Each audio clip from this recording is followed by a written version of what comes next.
it's time to pause, cause Mother Nature's calling. I'll be back in a second and I'll continue the reckoning. They will still be waiting for us. And the pressure grows to make a save and throw, to introduce some movie, turn the lights down low. My armor's exposed, I'm getting full of holes. Think I need another chorus. Sooner or later, the dice land on the table. You know that's what fables are made of. Everybody sing, oh yeah, it's a critical hit. Double damage with it. Everybody sing, oh yeah, it's a critical hit. This is a critical hit. My main man and double damage with it. Oh yeah, it's a critical hit. My main man and double damage with it. Everybody sing, oh yeah, it's a critical hit. It's critical, critical. That ain't how we roll. Oh no, it ain't stolen. We on a roll. Hey, we on a roll. That ain't how we roll. Oh no, it ain't stolen. We on a roll. Hey, we on a roll.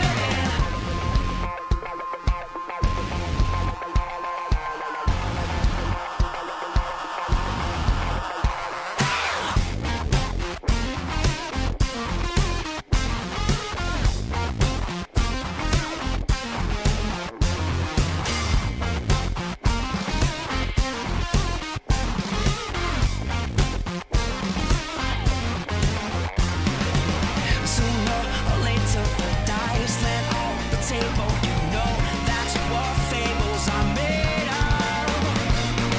Oh yeah, it's a critical hit. Everybody sing, oh yeah, it's a critical hit. This is a critical hit. My main man and double damage with it. Oh yeah, it's a critical hit. Everybody sing, oh yeah, it's a critical hit. It's critical, critical. Everybody sing, oh yeah, it's a critical hit. Everybody sing, oh yeah, it's a critical hit. This is a critical hit.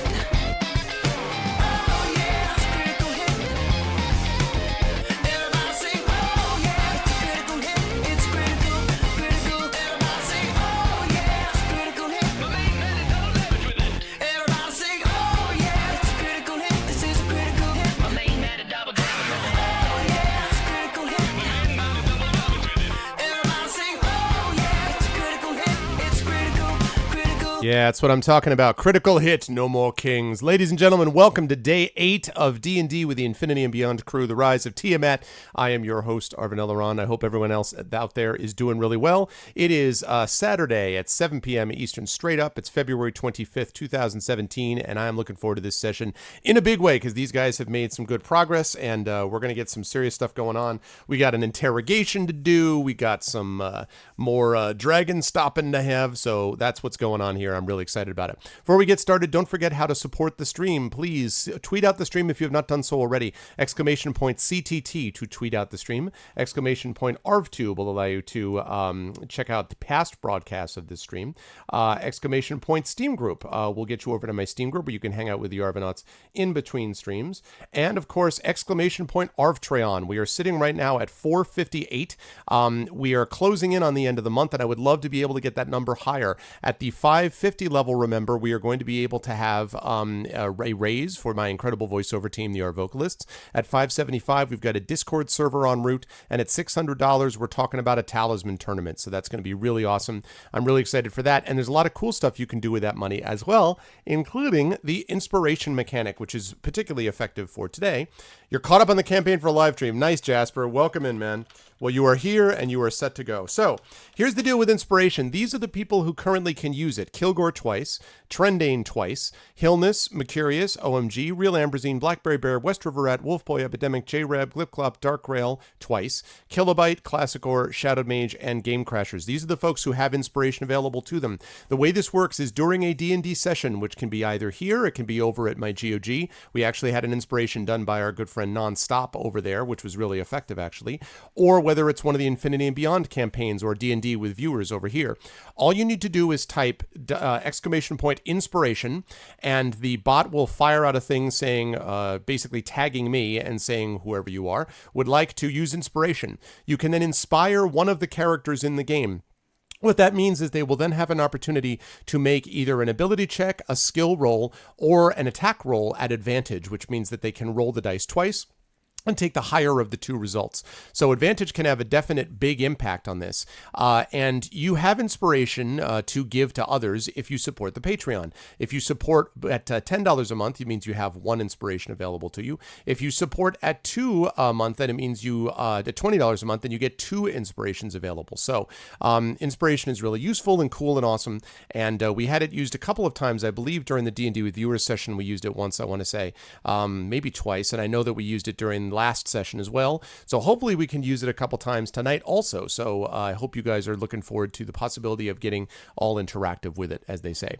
D&D tonight. Next week I'll be back at you guys on Tuesday with some Dishonored 2. I'm closing in on the end. Only 2 more levels of Dishonored 2.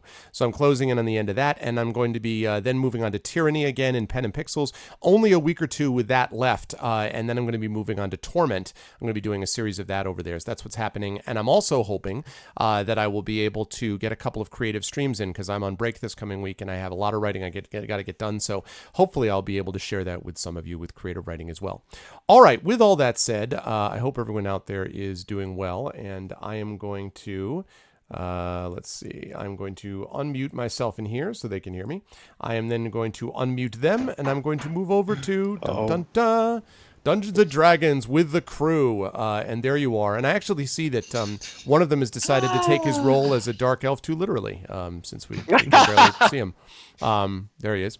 So what's up, gentlemen? We have a full team is back. Trendane has returned to the fold, and Tren, I hope you enjoyed your week off, and you went to Barbados or something awesome on your vacation with Fifely. I hope that's what happened. No, I was sitting right there on my bed with a friend of mine from Scotland while we were watching movies. Barbados. Well, when I say sitting right there, I mean in Barbados. Good. That's what I like to hear. Yeah, that was. It was funny too, because you popped in at the end there, and everyone's like, "Wait, if you're here, why aren't you?" He's like, "Well, I'm not. I'm here, but I'm not here for playing." They expect you to leave, and you completely vanished at that point if you're not here. But welcome in, Trent. How's life, and what's going on, and who are you playing and stuff? I'm playing Fifely. Fifely Harper, druid, the best druid in the whole party. I mean, amazing. There is no better. The best.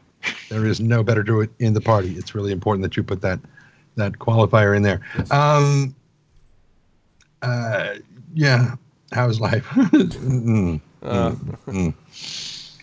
That's good, huh? Oh yeah. We've had a bit of rain here in California, but fortunately, where I am, it doesn't really flood that much. So, yet.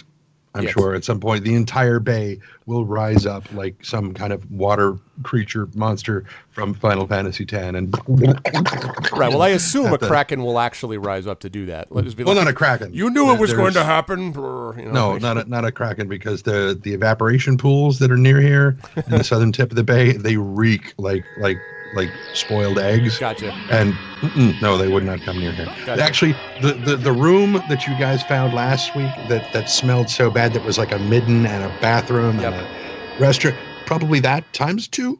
Roughly, that's about what, because we've got Alviso, which is a town near here that's actually just a bunch of landfill dumps. Yeah. And then the evaporation pools, which get protein scum that reeks across. Yeah, it's great. Everyone. So, druid, yes. San Francisco, delightful. San Francisco's fine. San Francisco's fine. That's 60 miles away from the garbage dump. That's fine. Okay. It's like going through the worst section of Jersey, which is the problem. Everyone knows that if you go down into Jersey, it's called the Garden State because it has the most parks per capita, but you wouldn't know it when you put the major throughway 95 straight through like Deathville 1000, right? Where everything is 2000, where everything is just one terrible smelling plant after one filth producing, they built the stadium on a swamp. So but the state flower is forsythia, and it's a very beautiful flower. It is. It's not putting your best foot forward when your largest of those parks is the Great Swamp. They just branding is a big problem with them. Anyway, but welcome in, Trent. Good to have you back on board, sir. Moving right along, we have the power of Samil Adams, who has got Samil, by which I mean Series Runner, of course. And Series has today got a. You notice that he's got it all framed properly, so he's got his head on one side, and then you see the perspective of the tank, the turtle tank, over to the left. It's good, man. See, he's been working. That's what happens when you work so hard on your framing that you just like everything becomes a work of art, even your camera. What's up, dude? How you doing? Good. I had the window curtains open and it was like completely whitewashed me. So I was like, I'm gonna get some better lighting. So as you noticed, I have the Yes, I dig it. lighting coming in diagonally here. Yes. Yeah. It's impressive. Framing the jawline. Framing the jaw. It's a magnificent jawline. The strong. too. It is thank you. incredibly cinematic, Tommy. It's kind of weird how like everything behind you is more white and then you're yellow. It's a half orc. I'm going for like a silhouette kind of, It's very eternal. It's the eternal sunshine of the spotless mind, Tommy. There you go. That's what I'm going. Sure. There you go. Who are you That was a playing, good movie, right? I need Samuel Adams. Fighter level 8. Just hit level 8. And yeah, I probably should have figured out what feat I was going to get. That's well, fine. I was actually just going to ask about that. Let me jump back to Tren for a quick second. Tren, Yeah. do you know what special thing you're going to like? What is there any cool thing you can highlight that you want to publicly highlight? You don't have to if you don't want to. Of getting to level 8, like anything you're like, yeah, I get to do this that I couldn't do before. I updated my strength to 10, so I now have a modifier of 0 instead of -1. Been working out.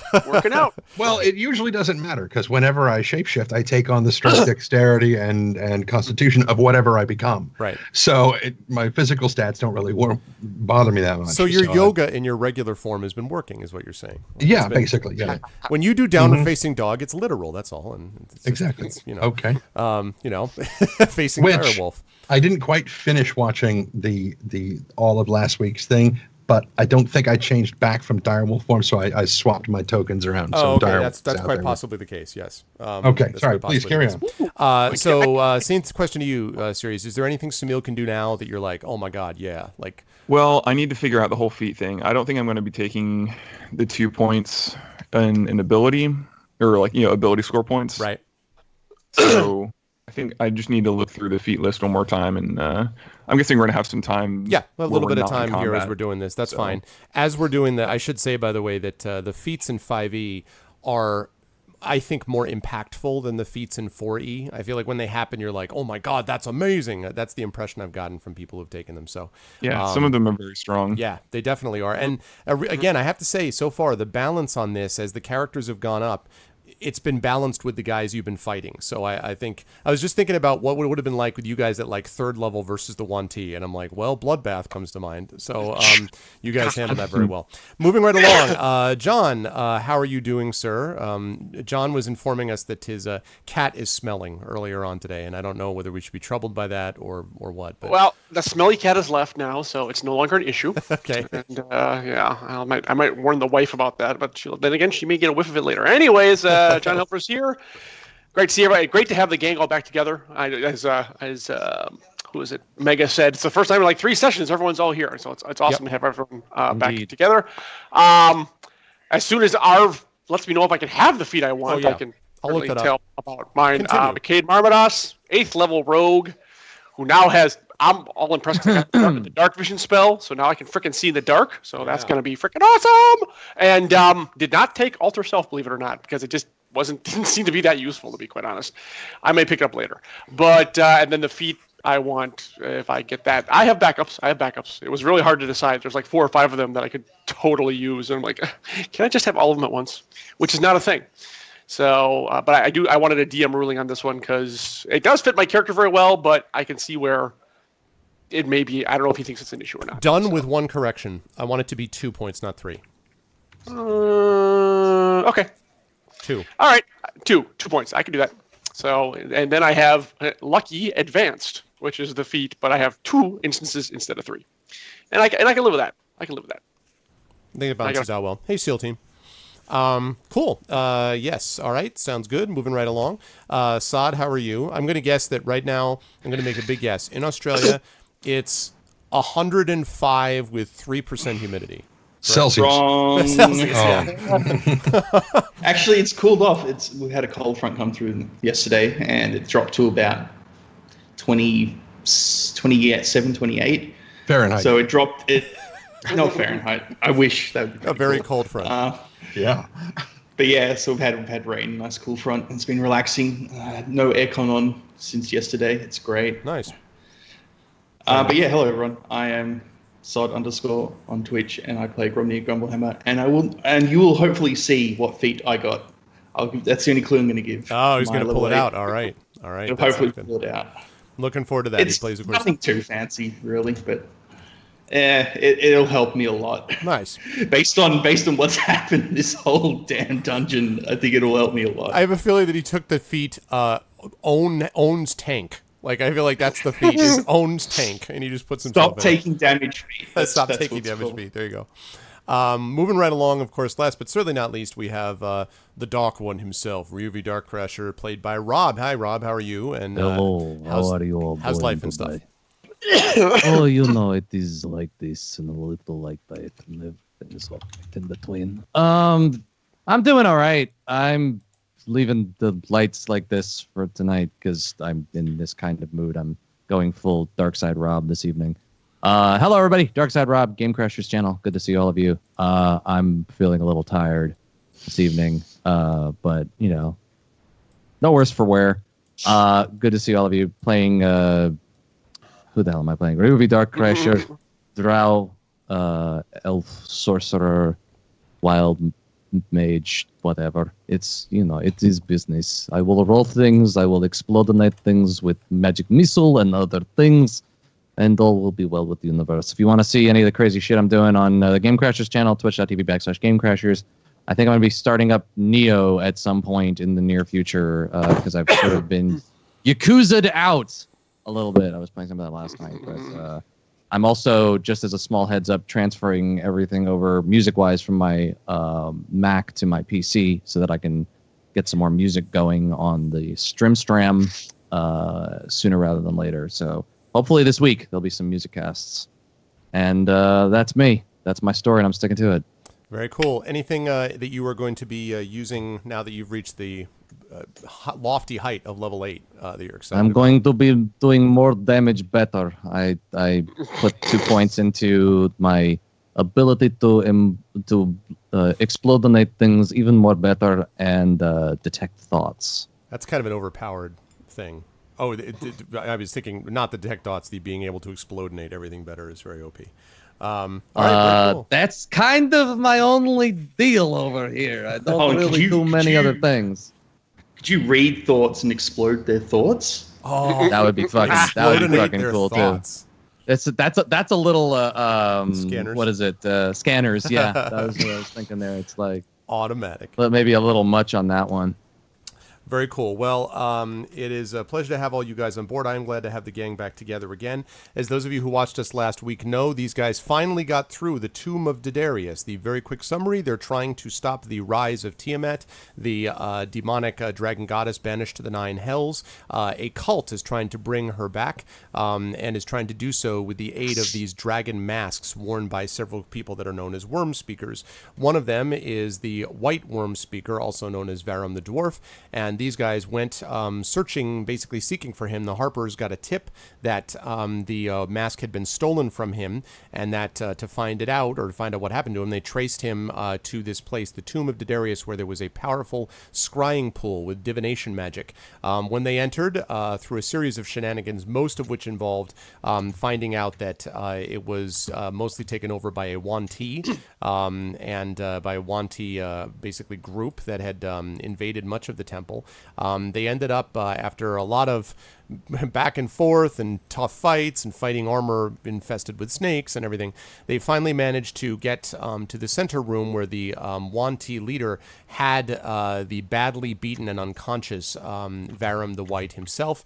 The party bargained for their lives and Varum's life in exchange for not getting into a fight with the rest of the people in this temple, and managed to escape with their lives and with their quarry. They have Varum the White with them, and so before they they left. They're basically standing just more or less outside the door, and they are going to be. They said they were going to be interrogating him first. At which point they will then be able to return only for a brief period of time to Waterdeep to drop off their charge, and then move on to presumably the other aspect, the other thing they had been thinking about doing, which is going to the Sea of More Moving Ice. But we'll talk about that a little later. So, so with all that said, all right, gentlemen, you are standing outside. You have, at this point, I think, descended the ladder basically, and you're below, sort of in this general vicinity, and you can now.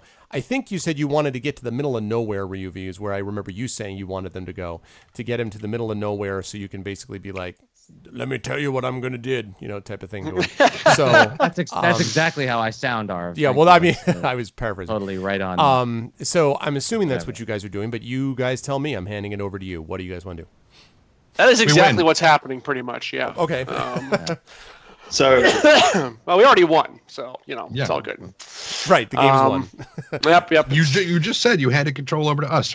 We win. There we go. Tiamat's dead and gone. Finished. We are all. Yep. Campaign's we done. get all the magic items as well. Don't forget that. Yes, indeed. I should say temporary control of your party only.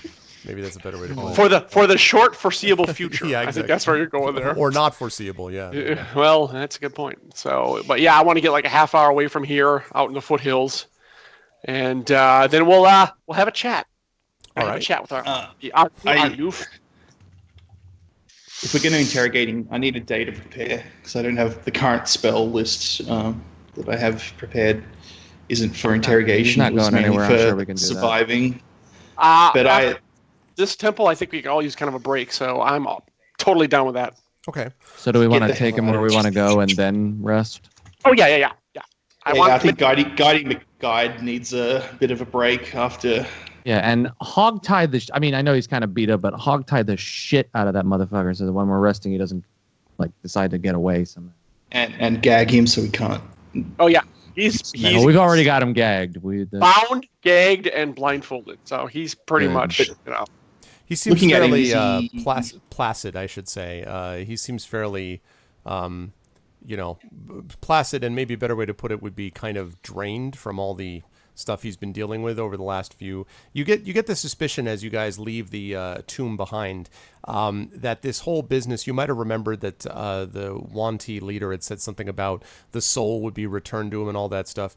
The way it sort of feels to you is this is if this is the soul returning to the body, it's very much like what happens when someone gets healed after an epically brutal beating, because that seems a lot of like what happened is that he's recovering from an epically brutal beating. So he seems not very inclined to run or in fact do anything other than just kind of walk along. He can't walk very quickly at the moment because he looks, even with the healing, exhausted and kind of still pretty bad shape. But he continues to move at a reasonable, albeit not overly quick pace. Yep. Oh, okay. All right.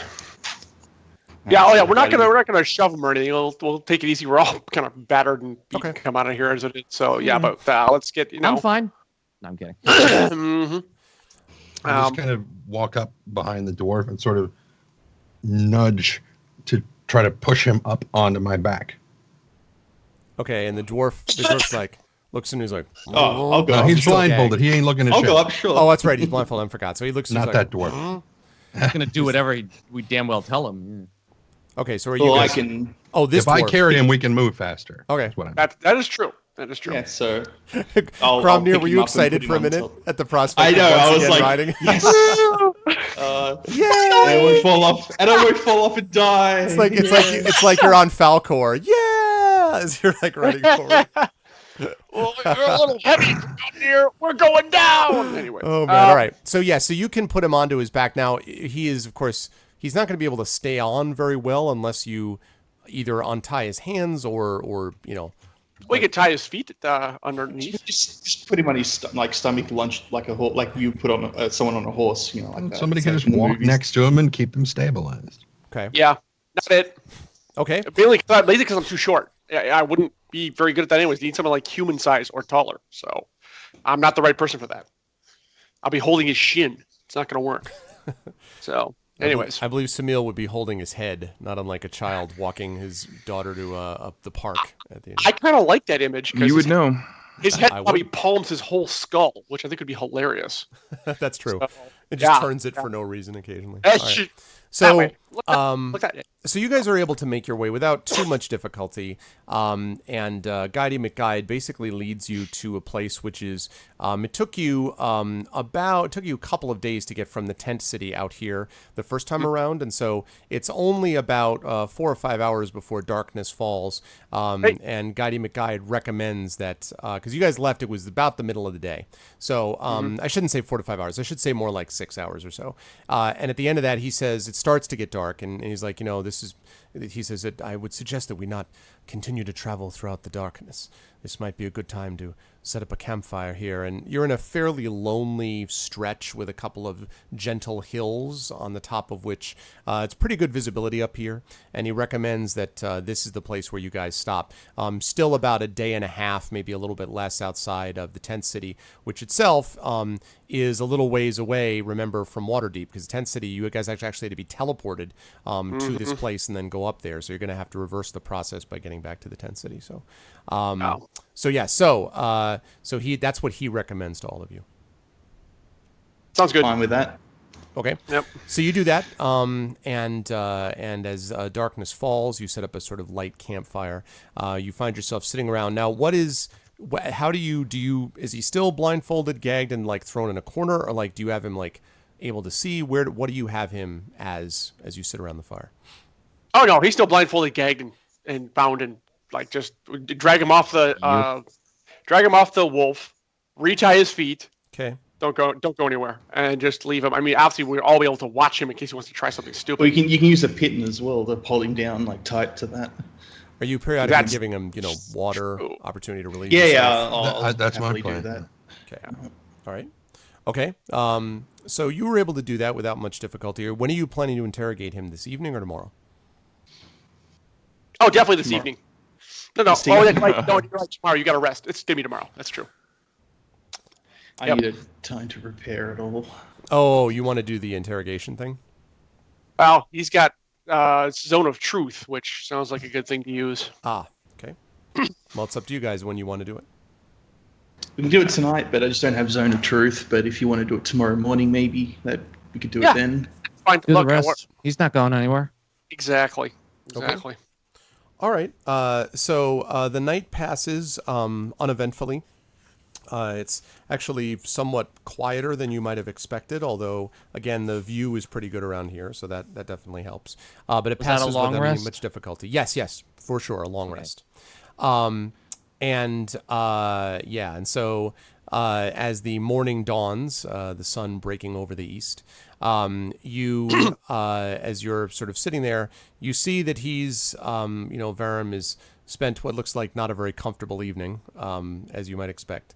And you're not sure how much sleep he did or didn't get, but you were all now sort of gathered together. Guidey McGuide man is looking out at the hills around and basically says he's going to continue to scout around while you guys are doing the deed, as it were. Alrighty. We probably should have healed him. Probably should have healed him a little bit more last night. So I gave him one heal just before and Guidey McGuide. Okay. Just a simple level 1. Yes, unfortunately, you find that he's dead. Does he have a name, or are we literally? His name is not... Varum. No. The Guidey McGuide. Oh, Farish. Farish. Yes, Farish. It's just I started using Guidey McGuide because everyone's. I don't think I ever actually heard you guys say his name. I'm like, oh, Guidey McGuide. That sounds like a very D&D name. All right. Cool. I just weren't here for it. The actions he's done, he's definitely Guidey McGuide. It's derived from Latin, Robin. Before you begin your interrogation, may I recommend that you remove any articles of his clothing which may give him any form of resistance against it? Sounds good. We can check him over as well, just to see if he's got anything hidden on him. Yeah, exactly. Okay. You can see the picture, by the way, up on my stream. The picture of him right there. He does not have a whole lot, actually, that's on him. The only thing you really see is his rather simple staff, which you just sort of, I kind of assumed that Samil was taking that for want of somebody else. Just, it looks, sort of very plain, sort of just as you see there. But there is the fact that, this guy presumably had some high-level magic, or at least the ability to manage it. So you're not sure whether this is a badge of office, like his role as a worm speaker, or whether it's something else. Other than that, though, most of what he wears seems to be either decorative or ornamental or missing. So he does not have any like daggers or, there's no gold or money or anything like that on him. He looks very much like a prisoner who got beat within an inch of his life and everything taken from him. That's pretty accurate. Yeah, exactly. Okay. Alrighty. Exactly, Terry. He's of the Neverwinter McGuides. Yes, Jedi. Exactly. Yes. So yeah, well, the next morning after Gromner's all ready to go. Mm-hmm. Yep. Just seeing if I can add anything else extra that might help. Mm-hmm. Probably that spell as well. So sorry, I'm just. I like how you have your spells. interrogation like toolkit. You're just like, hold on a second, let me open this up. Like, in this case was of actually not an interrogation, interrogation break toolkit. envelope. And it's It's something else, but yeah, close enough. Hey guys, should I get actor for my feet? for awesome. You should. That's like the first one I It's a read. free I was feat. like, sorry, I figured you guys. It's completely not what we're doing right now, but I thought that was funny. That's funny. I like it. And from the rest of the game, Samil is.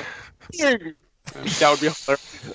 Oh, my God. God, So when sorry. he attacks with like very classy way. Flourish, yeah. Yeah, right. Exactly. It's like some kind of I flourished. he fancies himself as like Errol Flynn, but then he didn't get the memo, so he also does his Marlon Brando. Like, I will rescue you. There's no way I here. can RP that without messing something up. Oh, come on. Have that be Varlet. I can try. You're 90% there, right there. That's it. Come Maybe on. if you can't do it, that would fit though. Maybe that would be the idea. Like he's really, he doesn't really get it.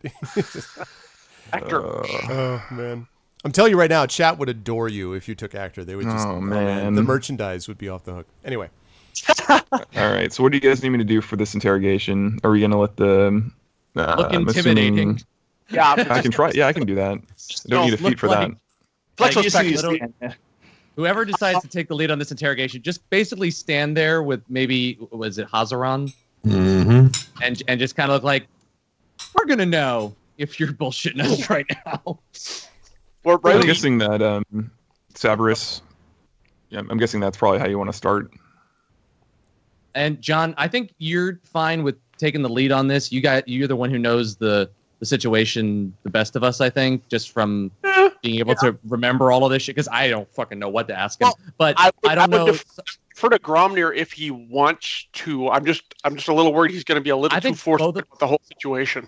I agree, and I think both of us. I think both Gromnir and I should both be using our detect thoughts just to make sure that we're both if it fails for one of us, or if one of us tries to probe his mind deeper for some reason, we have double our chances of us actually getting the information out of him one way or the other. That makes sense to me. Gromner, are you okay with all this, by the way? Real quick. Yes, I didn't mean to talk about that like you're not in the room. Sod, sorry. I can do. Sod agrees with me. I didn't hear any of it, but I'm sure he agrees with me. I'm happy to do the interrogation, or if you want me to just sit back and just give you make sure his responses are truthful, I can just try and read into that for you while you interrogate. Again, Babylon 5 flashbacks.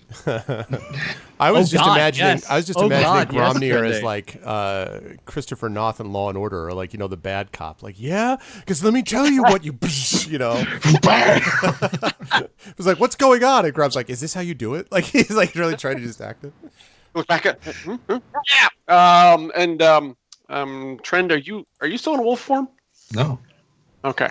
All right. Mildly disappointing, but that's okay. Okay. I can't hold it that long. I know. Phrasing. All right. All right. So I'm going to cast Zone of Truth on the area. All right. So he has Okay. to Are make we? Should I be? Oh, yeah. Do you want to? Wait. Before do we want to cast these spells first, or John, do you want to start interrogating him, and then we'll cast the spells? Like, give him a chance to tell us something without us having to use any spells, or and then probe him when he's like, I don't have to tell you, and I don't know what his accent is, but I don't have to tell you a goddamn thing. And it's like, yeah, you do. Just wait for it. Like, what do you think, John? That's interesting. Well, my technique relies a little bit more on misdirection and acting, but if it works, it would still be just as effective. Maybe we can hold that in reserve for right now, if everyone's okay with that. And let's see if I can get anything out of him just by what I want to do. What up, Sod? You were going to say something. I just would like to read him while you, at least just while you. Yeah. If you. Yeah, no. Zone of Truth is probably a good one to do. I'm talking just about the detect thoughts. Well, see, I'm thinking if you guys have multiples, having a detect thoughts up while I'm just questioning him normally, I think is a great idea. Yeah. How long does detect thoughts last? Do you know? 10 minutes. I'm gonna look and see. I have it. Let me double check. I have it written down, I think. Because mine only lasts a minute. Oh, no, it only lasts a minute. You're right. It only lasts a minute. Oh. So it's really only getting for in the moment kind of stuff. Yeah, but if you cast Zone of Truth, you start asking him questions and you detect that, because Zone of Truth lasts 10 minutes. And he can't lie as long as that he doesn't save against that, right? Right. Yes. Right. And Sod will know whether he saves or not, so we'll know whether it worked or not. Well, I think we lead with that. If for some reason he saves, then we detect thoughts once you ask some questions that need answering, and we can use it twice. Exactly. By the way, Arv, this is kind of important. Yeah. Hey, during our evening meal or breakfast, whichever, doesn't matter. I assume we have like kind of the dried rations. You make a soup out of it and make stew and crap like that. Right. Which is the food we carry. I know we don't talk about it, but this is so.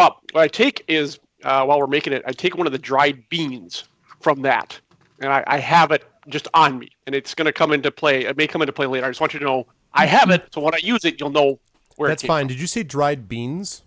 Yeah, okay. Just a dried bean. That's all it is. Okay. Just want to make sure I got that right and not dried beef. Okay, dried bean. beef. And I rub it in the dirt and just to give it a little bit. It shouldn't taste like anything. So that's the important part. Yummy. Okay. Just like Mom. Noted. So you have dried bean or beef. We sent you out with a cow and you came back with this damn bean. I knew one of us was going to make a Into the Woods reference trending, and I was wondering who's beans and nothing but beans. All right.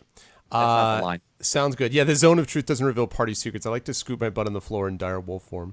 And that's actually a good point because it is a 15-foot radius.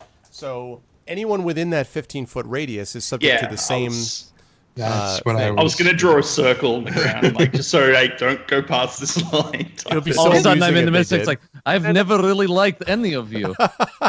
You're like, why did I say that? I can't lie. Yeah, exactly. All right, so let's do it up. All right. Now the other thing is, I believe he's not compelled to answer, if I'm not mistaken. No, he can answer as long as it's truthfully. It doesn't have to be the exact truth. It's just something that has to be truthful. He's aware of the spell, so he can try to be evasive without lying directly. Or he can just refuse to talk. That's the other thing. That point is, this is not going to make him talk. It's just whether he speaks, we'll know whether he's telling the truth or not. And it says it can be evasive. Okay, I was just trying to get a sense of how this is going to go down. Let's see. I got. All right, hold on. Don't cast just yet. I got to get my questions. I'm just putting it up there so you guys know without having to have to look up. I like the idea that Cage is writing down his list of questions. Like, hold on, I'm getting ready. Okay, ready? I got my list. No, it's good. I literally have no clue what. I've forgotten the thing that we're trying to. Like, I sorry. You know who he is, right? Really? No. I do. That guy that Tim Conway used to play. Yeah, that guy. That's the guy. Exactly. I have it written down on my crypt sheet, but it looks so much like the fucking Rosetta Stone that I'm having a hard time. Varum the White. This is the dude who is the guy who was supposedly the worm speaker who had the white dragon mask, allegedly. Although you have not found it on his person, and you had heard a rumor that it had been stolen from him, which is why he went to this place with the scrying pool, if all of the Harper's information was accurate. Got it. Okay. bits and pieces of that sound familiar, love. All right. Baron, the info Baron we the need- White. Target, mask. I got it here. I got it right We here. need to know Okay, where the others are. I have it. So where Severin the red, Galavan the blue, Neverin the green is, where their masks are, if it's on them or somewhere located near them somewhere. They're We like need the to know members about of Captain Planet or the Power Rangers. Exactly, Got it. All exactly. different colors. We need to know where the Drakhorn is specifically located. If he knows. We also need to know if he found out where his own mask is too. That's kind of Yeah, important. that's it. Yeah. like that was the one thing is we don't know where his mask is. So the question is, does he? And maybe That's the specific location of where, if it's some kind of ceremony to summon Tiamat, where specifically is it? Because we know the general region, but we don't know where exactly. Well, look, it's 10 minutes. Like I said, we're going to turn this over to the council. I'm sure they'll be able to have far more effective measures of making him talk. Let's just see what we can get to in 10 minutes here and go from there. So, and I trust, Gromir, that you're like also going to be able to like take notes and crap. Yep, Okay. I'm ready. I'm like sitting I'll here. write stuff down too, just so that we have it in duplicate. But it's That would be helpful. That'd be helpful. Yeah. All right, let's do it up. Yeah, I think we're about ready to go. I have a little bit of introductory here before you cast a spell. So when I, give you the signal, Gromir, that's the time to do it. Okay? Because I don't want to waste a minute talking to him when I'm not asking questions right away. That's the whole point. So, all right. Targets. Yeah, that would be actually sad. That would be useful for me too. Anywho, so we fed him in the morning. We're not totally heartless, for God's sake. Not totally. we gave him some beans. Or less. Fine. Yeah, exactly. Exactly. Magical fruit. Anyways. Yeah. All right. And so at some point, what we do is tie him so his hands and feet are bound, but he's sitting up and facing us. Okay. And take off the blind. I always keep him blindfolded until I'm ready to remove the blindfold. So when he was eating, he was still blindfolded. Okay. And only now then do we finally take the blindfold off. All right. So he, blinks in the bright morning sun. Yep. Still can't talk. You didn't ungag him yet, right? Oh yeah. I took the gag off too. Oh, okay. So and he just sort of looks at you all sullenly. So the Wow. zone's up. Okay. Well, you've got to admit Thank this you. is a much better circumstance than you were about 24 hours ago at this time. And he sort of nods and he says, "Aye, that's obvious." All right. Did he make a saving throw? Let's see. You'll find out. If he Yeah. Let's find out if he made the saving throw. Yeah. It's like every turn as well. He has to make the save. Oh, he's So it's like, start of his turn, or if he goes in, like What the hell starts are up they there. assuming you're using this in combat? That's bizarre. All right. That's a little weird. Okay, next round. I ask him another question while fighting off the dragon simultaneously. Okay. What the DC is what on this? 15 Okay. versus charisma. Yeah, no, he does not make it, and he says, charisma is not necessarily, and he says, you're using magic. You don't need to do that. I'm not stupid. I understand the situation. Oh, good. Well, that would make things a lot easier, but we're still going to keep it up That just will save us because. some time. Because he has already cast it, so So tell us, did you find out where your mask is? And he kind of, grunts and sort of looks uncomfortable. He's like, no. My understanding is that something's happened to it. I thought I'd be able to find it until the damn stuff happened with those stupid lizard things. That's pretty accurate. Where are the rest of your kind? The others of your group. I name them off because I don't remember the names. But Oh, and I'm sorry. I was trying to get to this one. I wasn't done with that. He's like, my understanding is I saw it in the pool, but you'll be maybe not so happy to know it's already been found and reclaimed by the cult. It's waiting there for us. Okay, well, and it's truthful, so he's telling the truth, so we don't have to go after that. So check. I John, just the checked names out. are in the Skype chat if you need them. Thank you. All right. And when the mask was recovered, were you all supposed to go back and start this ritual to summon Tiamat? As far as we know, we're supposed to all go back there at the same time to be able to begin a ritual. And if all had gone well, that's exactly what would have happened. Not that it's going to happen now. Everything's been all fouled up. Are there any other masks that are missing? No, not so much that they're missing. It's just a matter of getting everybody on the same page. Without the white mask myself, it's going to be difficult for me to be connected to the ritual anymore. Well, considering it's going to be a long time before you see those guys again, if ever, I think, yeah, you're pretty much out of the loop there, buddy. So, we know what the mask. He looks sad. I don't care. We haven't seen a mask, so we don't know what they do.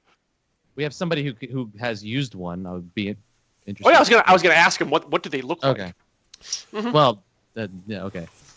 So, what are you asking him specifically? I said, what do these masks look like? Each one of them looks different. The one for the white one looks like sort of like the skull of a dragon, a white dragon. Horns on the top, sort of flat-faced, scales. Looks rather impressive, to be honest with you. And the others, they're all draconish, I take it, in appearance and matching the colors, right? Aye, all supposed to match the color of each of the chromatic dragons. Okay. I had a question for you. I can't remember what the hell it's called. The Valhorn, the Foulhorn, what the hell is it? Draghorn. Draghorn, yes. Okay. All right. Are you aware that the Draghorn has also been sounded? And he sort of smiles thinly, and he's like, if you know anything about dragons, you'd have to know that the Draghorn's been sounded. But if you're going to ask me what it means, I don't know. All of that takes way out of my place, out of my dominion. It's way up to the north, is all I know, someplace up there. And I don't even know that the creatures up there are working with us to get the masks. But they'll fall in line eventually. What kind of creatures would a person expect to see up there if they had to traipse to that area? Not really sure. I've never been up there myself, but I can tell you that the dragons themselves, well, not all of them are on board with what we're trying to do, if you follow my meaning. Oh, really? Which ones aren't on board? Well, no one really knows for sure.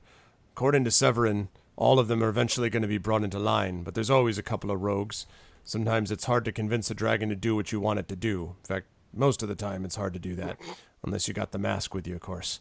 But the dragons, even the ones that don't listen to the call, well, eventually they're going to be brought to heel one way or the other. Anyway, it's apparent that there might be some who have summoned those dragons back to them. They might not be working for the cult's interests. I don't know, though. The last I heard about that was about a month ago, and then all hell broke loose. Okay, may I interject there for just a moment? Or do you want sure. Yeah, you know what? Yeah, go ahead. Speaking of the masks and how you are controlling the dragons, are those masks their main purpose, to control the dragons, or is there something else in addition to the return of Tiamat? Well, the masks are a symbol. They keep the cult of the dragon working together.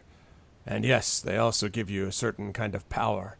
It's not that they make you control dragons, but, well, dragons are less likely to think you're stupid if you're wearing one. You can give them suggestions. If you're trained the right way, you're wearing one of those masks and you add it to the learning how to speak to a dragon, you might be able to convince them what to do. Convince one dragon, you got yourself something as powerful as an army. Convince 100 of them, well, you got enough to take over much of the Sword Coast. That was one of my favorite things from How to Train Your Dragon. In fact, no, I'm just kidding. That's a good movie. Both of them are very good. That's very helpful. Thank you. No, I don't say that. But I'm going to write that down. Okay. So you have to be a cultist member, right? There's not anyone can come and pick these up and use them, I presume. No, you have to be a cult member, or you're supposed to be. But of course, if everything hadn't gone wrong in the first place, I'd be able to answer this question better. Oh, speaking of, my follow-up there is, what kind of problems you guys having recently? Do tell. And he sort of looks around him and he says, well, I wouldn't call them problems so much. If you were to look from the outside, you'd say the cult is doing pretty well. Got all the council of Waterdeep and the people around deciding that they might as well give up. People are deciding there's nothing to resist, nothing to fight for, just bowing down. We thought we were going to make the Sword Coast great again, and here we are right now. No. So Oh! he blinks deadpan. And then he says, but the At truth is least there's a little at bit least of... he's not wearing a red cap, so okay. Anyways. Severin's gotten Let me most guess. of You us... took that word for word from the book, didn't you? Oh, I mean, it's right here on page 5, yeah. This book written in 2014 or whatever. Severin says, Severin's gotten most of us to come into line, but not all of them are on his side. There's a few of them who think that Severin's being played by Tiamat herself, and that when Tiamat comes back, she's going to eat everything and start with him as the main course. I don't know if I believe that.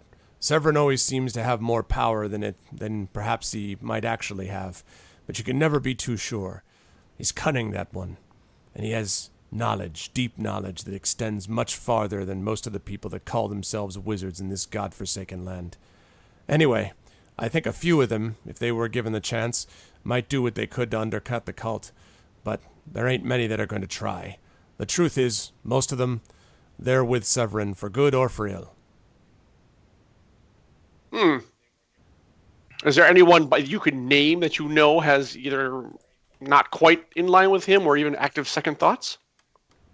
And so he thinks a little bit. He's like, well, they don't really like to be loud about it, but I have my suspicions.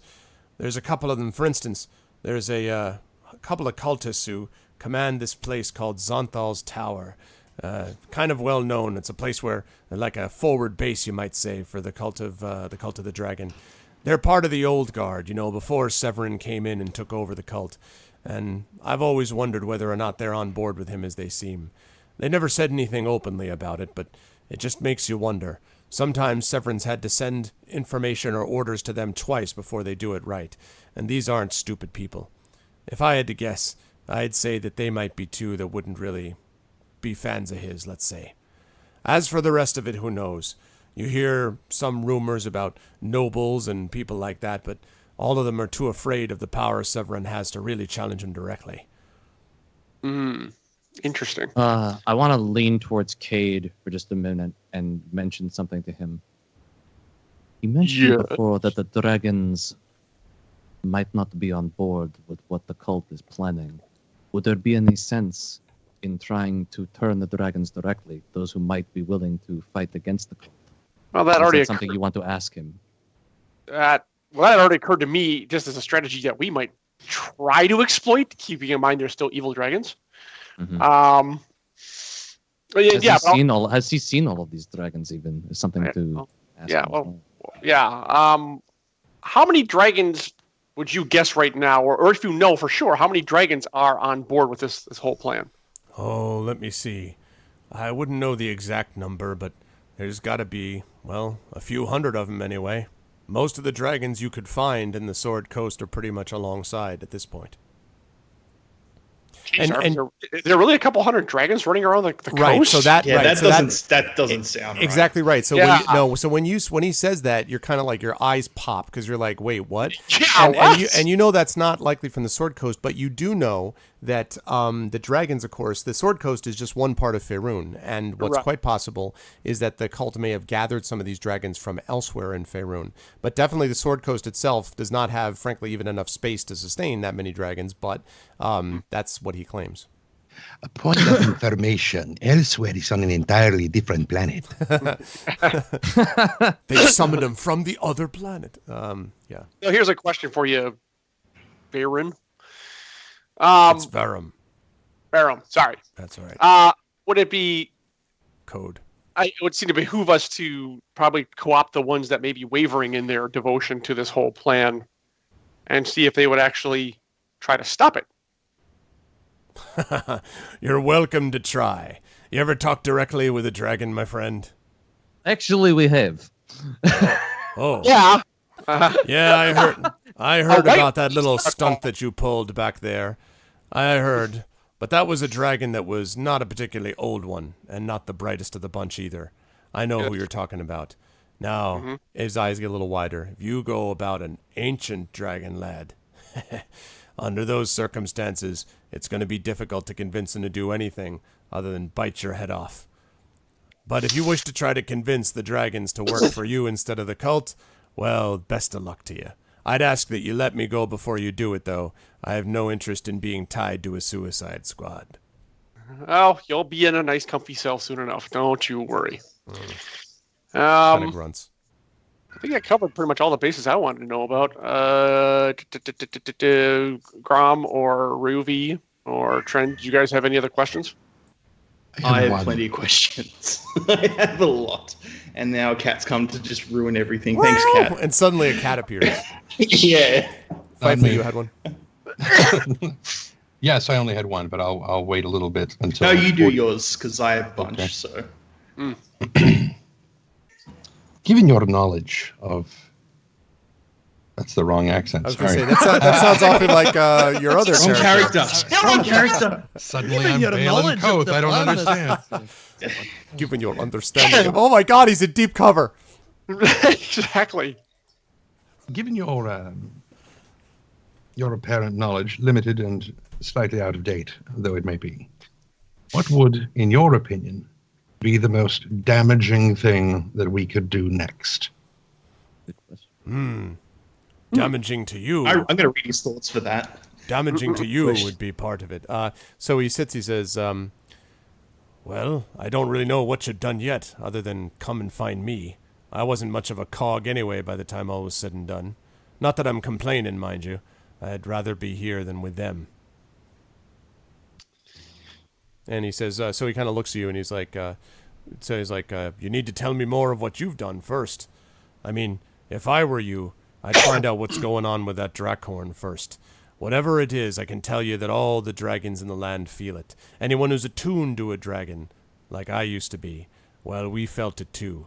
And I promise you, whatever you felt, those of you who ain't never been next to a dragon, we felt it 10 times worse. If I were you, I'd go there and find out what's up. If you can get whatever that is on your side, or you can find out what it is that's got the dragons up there all riled up, well, you could maybe break into their number. But that's well out of my jurisdiction. My job was to try to work with the dragons down here, and that job obviously didn't work out. Unfortunately, that's probably where we're headed next anywho. So, all right. Grom, you want to get in on this action? Sure, I'll ask questions. So I walk up and go, so where exactly right now is Severin the Red? Last that I knew, Severin the Red was over in the Well of Dragons, trying to get ready for the cult to actually do its ritual. Severin tries to do everything from a central point if he can, but sometimes he changes that central point around. As far as I know, he's still over there, though. And Galvian? Galvin. Well, Galvin can be sometimes sort of difficult. If I had to guess, I would think that he was up trying to gather information on the blue dragons. That's his one, you know, the blue worm speaker. I'd gather that that's what he's looking for. But the truth is, well, I don't know about Galvin's long-term commitment, if you know what I mean. I wonder whether he's really got the strength for his position. And you can tell, he sort of curls his lip a little bit, and you can tell that maybe he seems a little, I don't know, sort of dismissive might be a good way to put it, of Galvin when he mentions his name. Okay. What about Neverin? So, you know all of us, do you? Do you know who Nerenven actually is? And he kind of smiles at you. You tell us. I'm going to read his thoughts. Oh, you already know that he's the green worm speaker, don't you? Did you also Yes, I know know. that he happens to be the son of your precious Melendrak, king of the Misty Forest? Now, Melendrak was the actual king and one of the people connected to the Emerald Enclave. He was at the First Council. And this is the first Right. that you've ever heard that his son is actually this guy. And so he's like, and he says his eye, he sort of chuckles. So you didn't know. You're too busy trying to find out about descent in the cult of the dragon to think about descent in your own. If I can give you a bit of free advice, I wouldn't trust an elf farther than you can throw him, and I wouldn't trust any of the people in your precious council.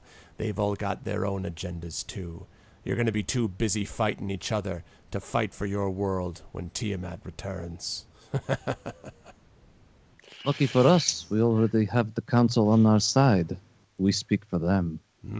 I'll bet you do. Just make sure you know who you're speaking for when you speak for them. They're not always the same, you know. And finally, well, not really finally, but Rathmodar, who is he? And he sort of blinks, and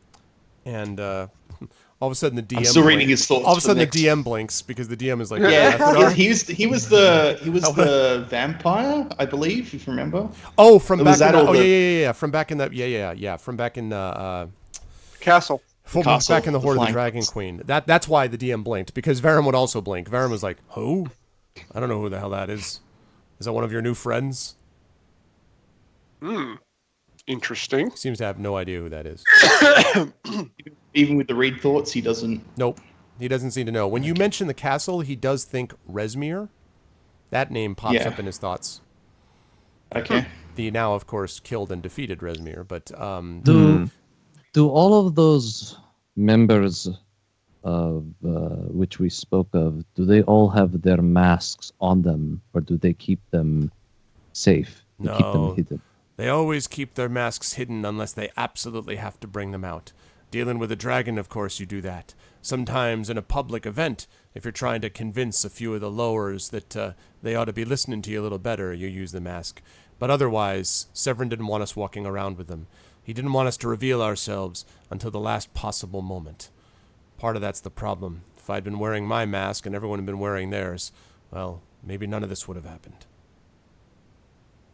So how did you lose that mask, anyways? We heard it was stolen. I would have thought that would have been Magicked difficult, if not away. impossible. It should have been. Magicked away. If anything, could have been one of those. One of the other ones. I wouldn't be surprised if Galvin had something to do with it. That incompetent weakling. He might have gotten someone to try to take things away. Perhaps he knew what real danger was. Either way, one night I had the mask right with me. The next day, I go to the chest to open it up, and the thing was gone, magicked right out as if it had never been there. I made sure to interrogate my guards, killed one of them when I didn't like his answer, but he didn't have it either. So, I went looking, stumbled around, finally found my way to the tomb of Didarius, and I got the information I needed. If it hadn't been for the bloody Wanti, and he kind of mutters and curses to himself, I would have been back there. Now I got no chance. If I went back there now, Severin would kill me sure as I'm born. So your mask is with Severin right now. It's with the Well of the Dragons. I know that. Whether Severin's there, I don't know. I would guess so. I want to pull Cade and Sod and everybody together for a second and just ask them. Isn't that exactly what happened with Resmir's Yeah, I mask? was about to say that. Yes, he. Did that? Can Remember we make sure when we that defeated him? was that timeline similar between the two masks? Possibly. That happened at the exact same time, perhaps. It sounds about the same, around the same time, yeah. Perhaps we had a greater effect on this than we originally believed. Well, they said they were in chests, so maybe the chests were designed to do that. As a failsafe or something. Yeah. If one of the members of this group fell, perhaps. So could all of the masks be with Severin. Severin? I keep wanting to say Cerberus or whatever the fuck it is. Cerberus. Harry Potter, Potter, whatever. I can't speak. Voldemort. Yeah. Yes. Indeed. It's not outside the realm of possibility that he may already have them. So So Well, I remember guess they didn't have all of them originally, so maybe they're still looking for a few of them. Well, I guess if you guys, I don't have any more questions for him, but the only thing I can think of is to find out from him who would be better to go after, Nervin or Galavan. He doesn't know where Galavan is, so What, Trent? I'm just watching chat, and immediately I get Hamlet in my brain, and one who was a woman, sir, but rest her soul, she's dead. But rest her soul, And she's dead. it won't get out of my head. Oh. Sorry. We must speak by the card. Our equivocation will undo us. He didn't actually say when Never and Nevervain, whatever his name is. So I probably should ask him that. Yeah. He just said he Or was if the it's son. or if it's just better to go to the well of the. I mean, I don't know. I leave the next step up to you because I feel like we should probably try to get to another one of these guys, and the one that's in fighting against his father, or the one that seems like he's might betray his own. If they both lost their masks too, this might be coming undone quicker than we think. Could be Severin. It could be Severin, who is doing his own thing. Anyways, where is Neverin right now? Do you know? Or did you say Neverin? Yeah. Yeah. We got Severin and Narenvain. Are you talking about Narenvain. It's Naren. I thought you were combining Alright, them into see, one I hideous didn't- Voltron-like villain. Naren. Narenvain. Neren Vain. Narenvain's Narenvain. impossible to keep track of. That's the problem with an elf. They're always jumping in and out of shadows. I would imagine he'd be in a forest somewhere, but God knows for sure, or the gods know for sure. Actually, he doesn't say that. He says Tiamat, but Tiamat knows for sure. Mm. So he doesn't have like a stronghold or anything. No, not his own. particularly. A lot of them try to stay a little bit more mobile. It was Severin's idea to do that. Get them into one fortress, it'd be easy to try to take them down, but keep them moving, it would be hard to track them down. Especially since, at least initially, they weren't sure how to get a hold of all of these dragons. Once they got them all together, then that changed.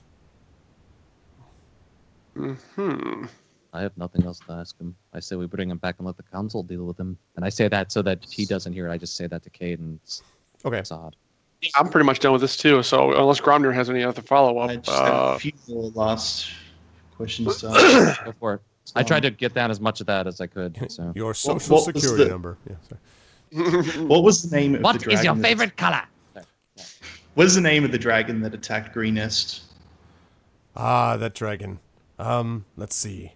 And he sort of thinks back. He has to go to his. Yeah, has to go back to his book to remember. the dragon. We don't have. We know it was a blue dragon, wasn't it? Was it a blue Yes, dragon? yes, it was. It was a blue But we dragon. didn't know his name. Not only was it a blue dragon, but it was Galvin's. I don't know a lot of the details because he was pretty new. By the way, from everything I understand, most of the dragons working for Galvin don't want to be, and that included that one. Word was that the last thing he wanted to be doing was fighting the town. I don't remember his name, but I know that it was supposed to be Galvin's control. So Galvin was specifically tasked with terrorizing that region. That was his. Yes, that was his job. Nice. And this came from Alright, Severin, you've got a or was target. it? Wait, did it come from Severin, or did Galvan himself have the idea? No, it was Severin's idea. If you ask me, it was because he looked at the thing that was the easiest thing to do. What could he screw up the least, and then send Galvin there? Should have known that Galvin couldn't get that job done either, although I suppose all of you had something to do with that. Maybe, but that's neither here nor there. All right, Gromner. There was a red dragon at the ice castle. I forgot the name of the ice I castle. thought it was white. It was white, wasn't White, it? not red. No, there was also. I was- saw a red dragon. Oh, it flew over the castle before it took off, right? No. One was the illusion. Do you know of an ancient red dragon that is helping And your cause? yeah, so he kind of thinks about that a little bit, and he's kind of like, and you can see what looks like maybe a touch of nervousness for the first time, as you're sort of looking at him, and he says, I mean, Severin's got technical control over many of the dragons, but do I know of an ancient one that he controls? No, not really. You sure? You sure it was one? You're lying. And he's like, I'm not lying, and you'd know if I was. Because It's your true, little, he still has the your little circle around spell him. here. So you get the impression that the the nervousness indicates that this is a little bit of a surprise to him. Like he's never heard of a specific, and it seems to be the ancient part that's getting him. Like the red dragon, like the other dragons you've heard of, they're like adult dragons and everything. But an ancient dragon is no joke. An ancient dragon is Smaug on steroids, right? Like, and for an ancient dragon to be, if that's true, serving Severin seems to have sort of shaken Verum up a little bit. And yeah, Furcrag. He doesn't know about the other dragon. You just like like that idea, do you? Looks like Severin has been hiding things from the rest of his little council here. Exactly. Now I'd that love to could bring be my useful. curses home to him. Unfortunately, I can't, since I'd be killed on sight. And he's a dwarf, Yes. right? Okay. While we're talking here, I'm going to spend a lot of time memorizing his face. Okay. All right. Yeah, Megaduce, Can I- Megaduce brings up a good point. I do want to point out, by the way, and this is not to say that what you're saying, Megaduce, is wrong. I just want to point out that he transformed into a dragon form, whether that's his dragon form or whether it's an illusion or whether that wasn't Esbarajas to begin with or what. You don't know. I'm just saying. I just don't jump to assumptions in any direction there. But Yeah, that I remember. I don't remember there Yeah. being just. I remember there being one actual dragon, which That's was the the one white you're- dragon. yeah, Right, the white as dragon. far as is the one I'm talking about. he so- did transform into a red dragon of some kind, but you don't know what that means. But yes. So But that definitely wasn't an ancient red dragon. Well, Like Well, that I only had a ancient red brief- I dragon only had is a brief separate look. thing. So Okay. Yeah. I'm assuming. It's not like he let us measure his tail tip to tail length or anything like that. So yeah. but That you would've been definitely helpful, get the, though. you get the Harry. impression that Verum has not heard of that at all. The red dragon thing. So if we know, well, that's not an important question to ask. Never mind. So where exactly in the Valley of the Dragons? I forgot the name of it. Is it Well of Dragons? Well of Dragons. Well of Dragon. Where exactly is the in the Well of Dragons is this ceremony supposed to happen? Like, It's right in the Dragons center. is not that large. I was going to say, yeah, that's exactly right. Well, it's right in the center of it for one thing. It's a volcano, or at least it used to be a volcano. It's extinct now. It's the northern end of the Sunset Mountains. Right in the center of that is where the ceremony is going to take place. I've been there. It's a beautiful spot if you happen to like dragons. I just have one question to ask you, and not to anything specifically, because I think we've asked you 1,000 questions if we've asked you one. But is there anything you're holding back from us? Some key piece of information that we must know in order to have a better chance of taking down this enemy?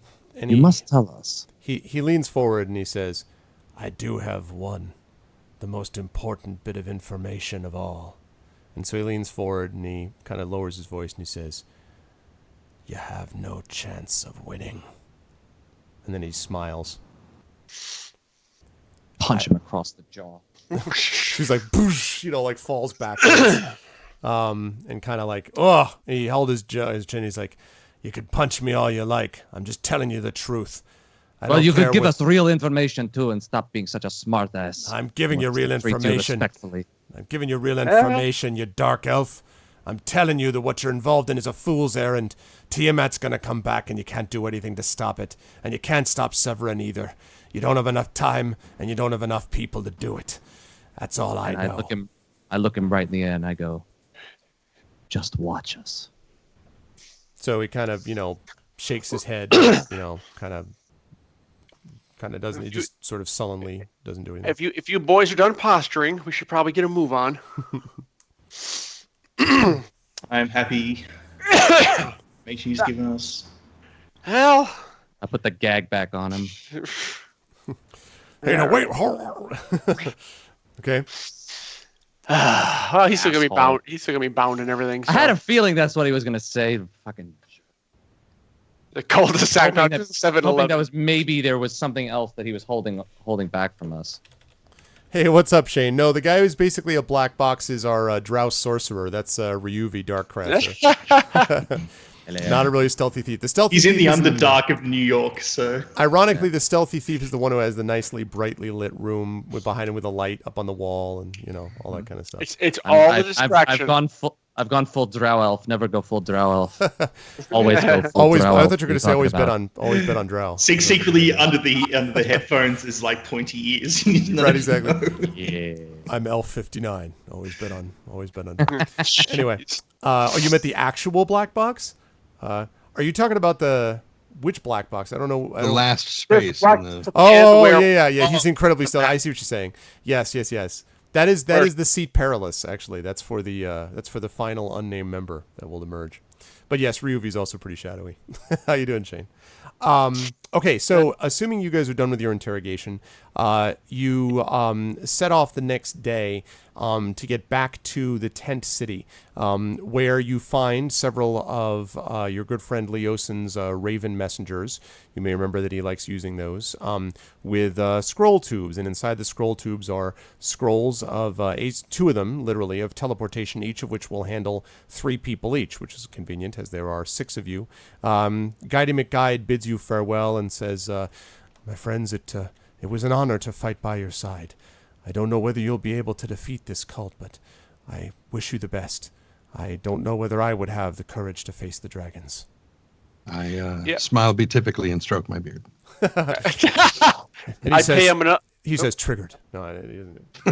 I pay him another 30 gold and said, we couldn't have done it without you, and appreciate your service. He nods and we'll he says, certainly look you up again if we're ever in this area. Right, he says, if ever you are out this way again, please look me up. And then he says, and then all of a sudden I have this Hobbit moment. He's like, tea is at 9:00, but any of you are welcome anytime. No, he doesn't. He doesn't do that. But he does say, I look at the friends as he walks off, and I go, wait, did he fight? I don't remember him doing very much. Yeah, he fired a couple of arrows once in a while. Okay, at least he knows how to use the lead damn us. thing. All right. Also, he guided you here and back, by the way. Yeah, there was that. It would have taken a lot longer to get to where we had to go. He's the one who knew where the freaking tube was in the first place. And he got the exactly crap beaten out of him for us. So. Yeah, that too. That's true. Well, it's better him than me. That's a good point, Megadeuce. The scrolls have messages on them that are 140 characters long. Oh, Yeah, God. that's exactly true. Okay,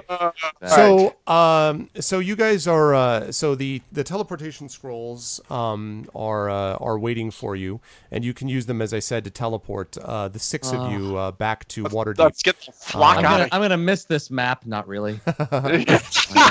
just here. Wait. Let's just. What do you mean I'm take a going to look. not miss this map? Let's just take a look at this map one more time. Just this Man. disaster that's in front of us. We'll just- of all we'll just- these notes. We'll just zoom out. Everything going. Here's what you Oh my guys saw. God. Look at that. Look at that. Here's map. what we did. Here's what.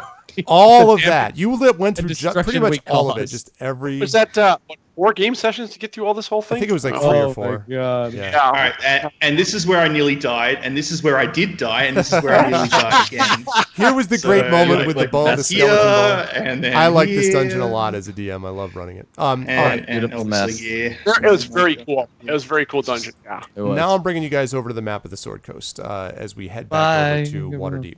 So your teleportation is uneventful, and as you return to Waterdeep, you hand off your charge to the waiting Leosin, who seems surprised and extremely pleased. And he says to you, I don't have much time to talk.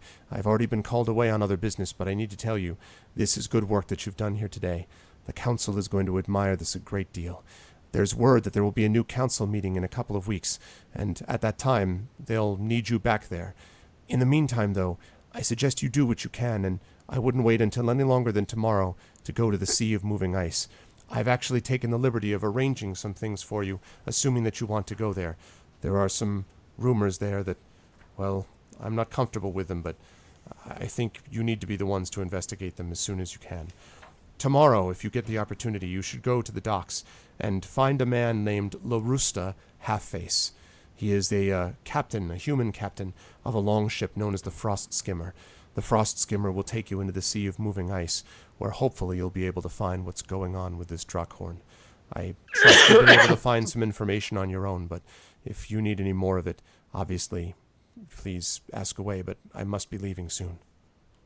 What of moving what ice? So, what is this? wait, When let did me- we learn moving about ice. this? What were the rumors? Yeah. Rumors, Leosin. What Yeah, were what are the the rumors? rumors? You've been hearing? Yeah. He says, the rumors I've heard is that there are, well, people up to the north, people who may know where others of the worm speakers may be found, and also may have more information on the cult of the dragon. If the Drakhorn could be discovered, and we could find out who it was that actually sounded the horn, you could get some powerful insight into the workings of the cult. And you might be able to know something which might even be more important. That is a lead. We know where the Well of Dragon is, but we don't know where any of the other masks are, other than the two that you mentioned right here. Because you've already told him at this point, I assume, about the white We gave dragon him mask being out the there. full report. Right, Yeah, and exactly. he says if the white dragon mask is already back there, if the black mask has been teleported back there as well, and if Severin is at the well, that leaves us with only 2 masks remaining. If those masks return, the ritual then will not take long to actually begin, and we must be ready by then, and we are not. We need to assemble more people, and to assemble more people, the council needs to have more evidence and information to convince it of where it must strike. That is why you need to move and gather any information you can, and the only lead that I have left, at the moment anyway, is in this sea of moving ice. The word that you told me from the information you got from the Arcane Brotherhood. Now, quick side note, you guys may remember some sessions ago that you actually went in and looked into this thing with Makath the Crimson, who was one of the best and brightest of the Arcane Brotherhood, who went to find out information about this stuff. And she had sent information to the host tower, which is the Arcane Brotherhood's, central home base, basically, by way of sending spells. And she had spoken of she had seen these ice hunters, which are kind of like Eskimos, is your impression, or you don't know them as Eskimos, but like if you as players think of Eskimos, that's what you would imagine ice hunters to be, paddling their sealskin boats toward a huge iceberg, which was flattened like a plateau across its surface but ringed by icy peaks. She had intended to follow the ice hunters and investigate the iceberg, and that was the last report that the Arcane Brotherhood received. Everything else since then has been failed. The only information they've had left is they found her ship adrift and heavily damaged. Some of the ship's crew were dead, but no sign of her was ever found. The other thing is that she was trying to find this information from a particularly powerful dragon whose name was Arathor. Arathor, which is, in case you're interested in the spelling, Arauthator. So Aura-Thotor, basically. But it's, sorry, did I say A-U? A-R-A-U. So Aura-Thotor, basically. So Aura-Thotor is this powerful dragon, and it's conceivable, according to the Arcane Brotherhood, that Aura-Thotor is protected against scrying magic, and the Arcane Brotherhood basically wants her back. So if Aura-Thotor is up where the Drakhorn is, and Aura-Thotor thus must know who sounded the Drakhorn, and the Makath the Crimson has been studying the dragons and knows what Aura-Thotor knows, this all means it would be really awesome if you found, her, not to mention the fact that the Arcane Brotherhood would then be very grateful to you, and getting them on your side would be a powerful asset in this war. And she might have some info to help us with whatever we're doing next. What is her name again? Her name is Makath, M-A-C-C-A-T-H, the Crimson. She's a tiefling. She's a tiefling, yeah. A-T-H. A tiefling? Yes. Mm-hmm. Yep. You'd like her. Yeah, she's nice. Does she like musical theater? Then we're all good. She's got Something boobs, so she's exciting, practically a tap something dancer. invite. Oh my god.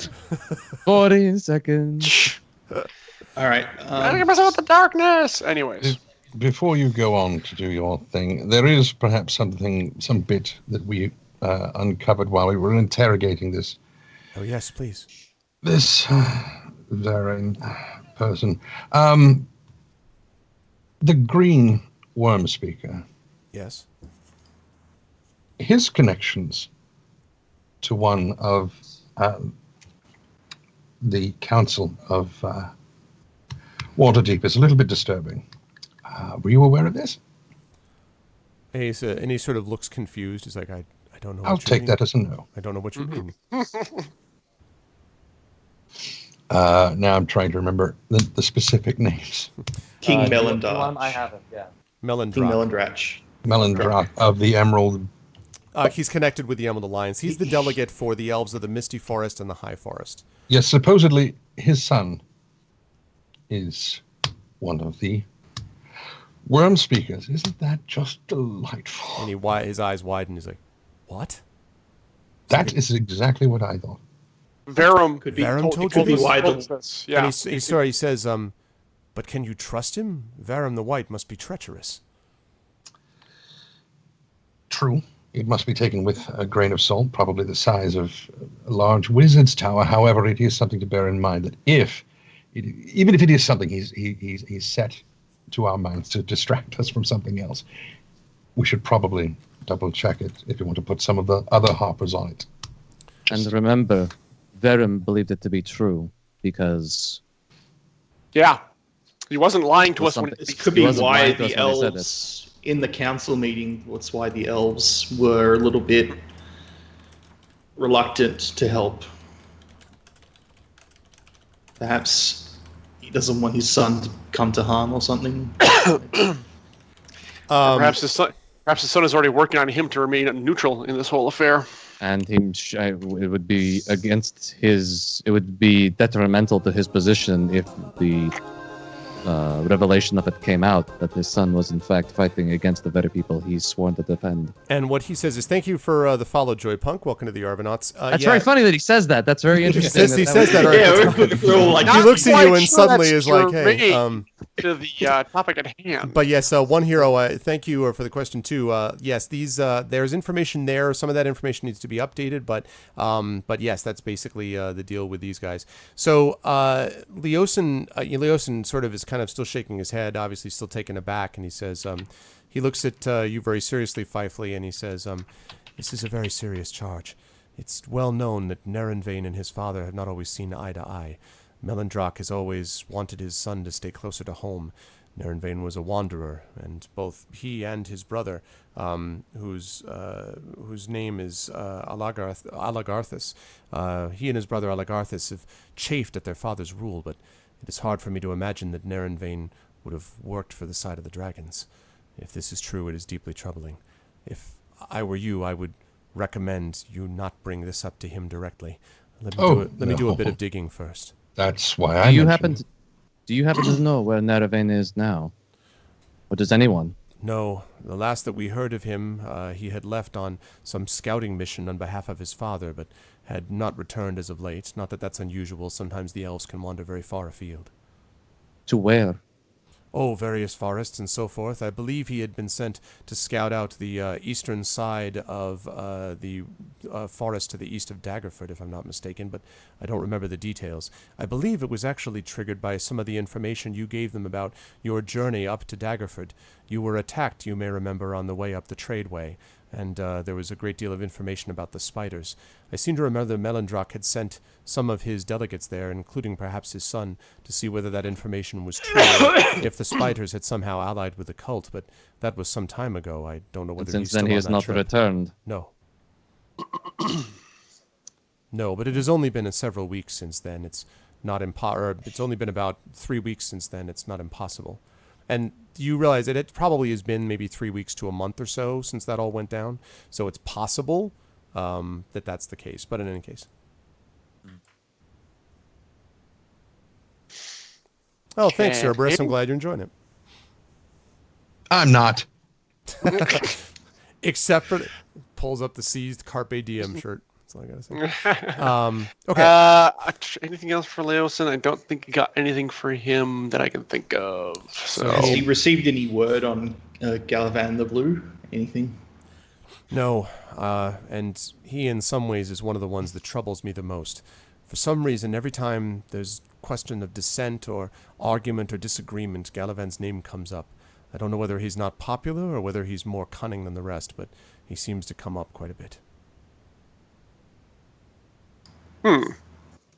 That is interesting. And he sort of nods. Yeah, hopefully not, Shane, right? Very politely. He nods and he says... My money's on Trendane. Anyways. Right. He nods and he says, but my friends, I am afraid I must be on my way. I do urge you, though, to go tomorrow to the docks. In the meantime, take any time that you can to rest and train as you will, but make sure that you're ready on the morning. The captain will be awaiting you. And we gotta buy some like warm clothes for up north. But before you go, we'll need There, I believe Yeah, we some can. clothing and some. That is already provided for you, my friends. Good. I've Wow. already Extra arranged supplies cold in weather the gear. I would suggest you bundle up. It's cold these days in the sea of moving ice. And he sort of smiles. And so yeah, he has cold weather gear that he says he has ready for you. And in fact, Awesome. when you return to your rooms, and you don't have to return to them immediately, but I'm just letting you know when you do, you will discover there that there are a lot of warm cloaks. There are warm cloth and canvas pants that are lined with cloth. And there are also snowshoes, which have been fitted for each of you. For this trip. So they've got the whole business. And then there's also a stout staff. And you'll be happy to know for the somewhat shorter members of the party that the staves have been thoughtfully, sized for your... I was going to say for your walking pleasure, and I'm like, there's just no way that sentence ends well. So I just, For your walking. There's nothing. I believe the nothing to word say you're about looking that. for is for your stature.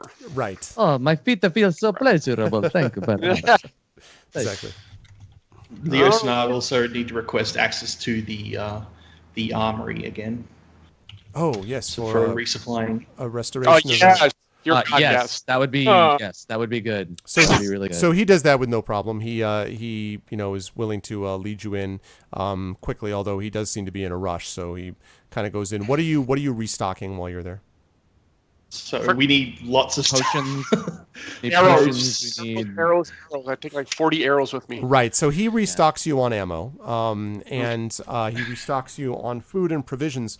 Although you notice that the provisions that he gives you are more of the. They seem to be more of the sort of the nuts and berries variety rather than like the salted meat. There's more stuff which he claims is going to keep better in the cold, I guess, more or less.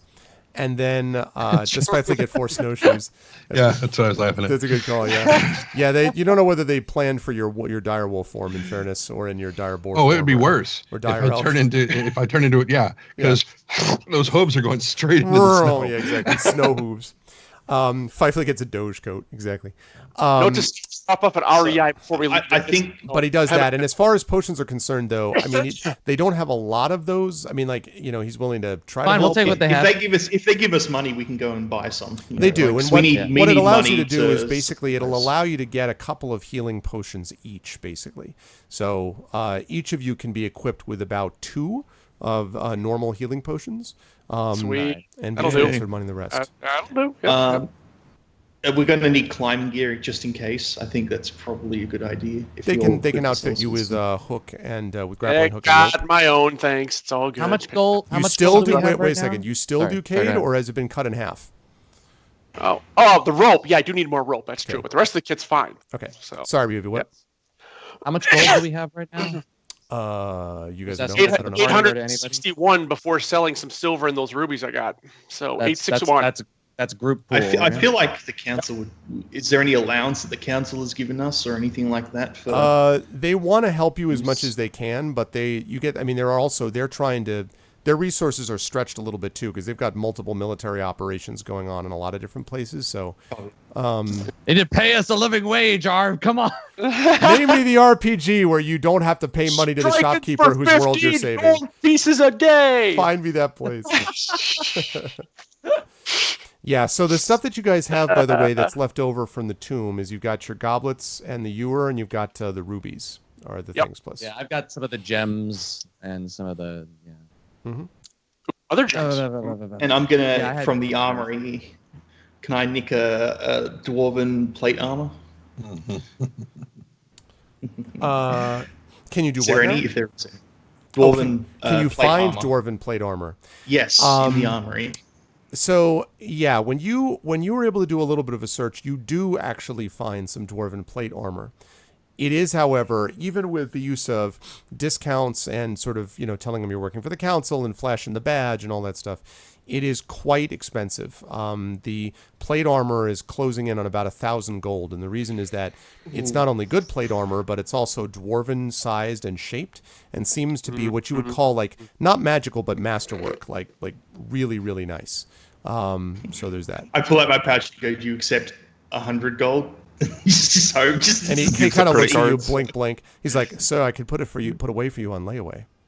Damn it. Oh well. I only have 175. I mean, if I can fork you some of that, but I don't think it's going to help you. Next time. And I give it like a little kiss, just to be like, next time. It's nice too. It's like it's gold and So like good. gold Okay, hold on. with bronze like No. Wait, I have these highlights. gems. What are they? How much are these gems? Wait. I Wait. can't get them. Yeah. Wait, can- wait, Gromnir, do you have 100 gold on you right now? Yes, I have 120 exactly. Okay, and I heard Samil say 176, right? Yeah. So if we're willing to pool it together with the 861 I'm toting around, then you can get the armor. I'm all right. I think I can hold out a bit longer.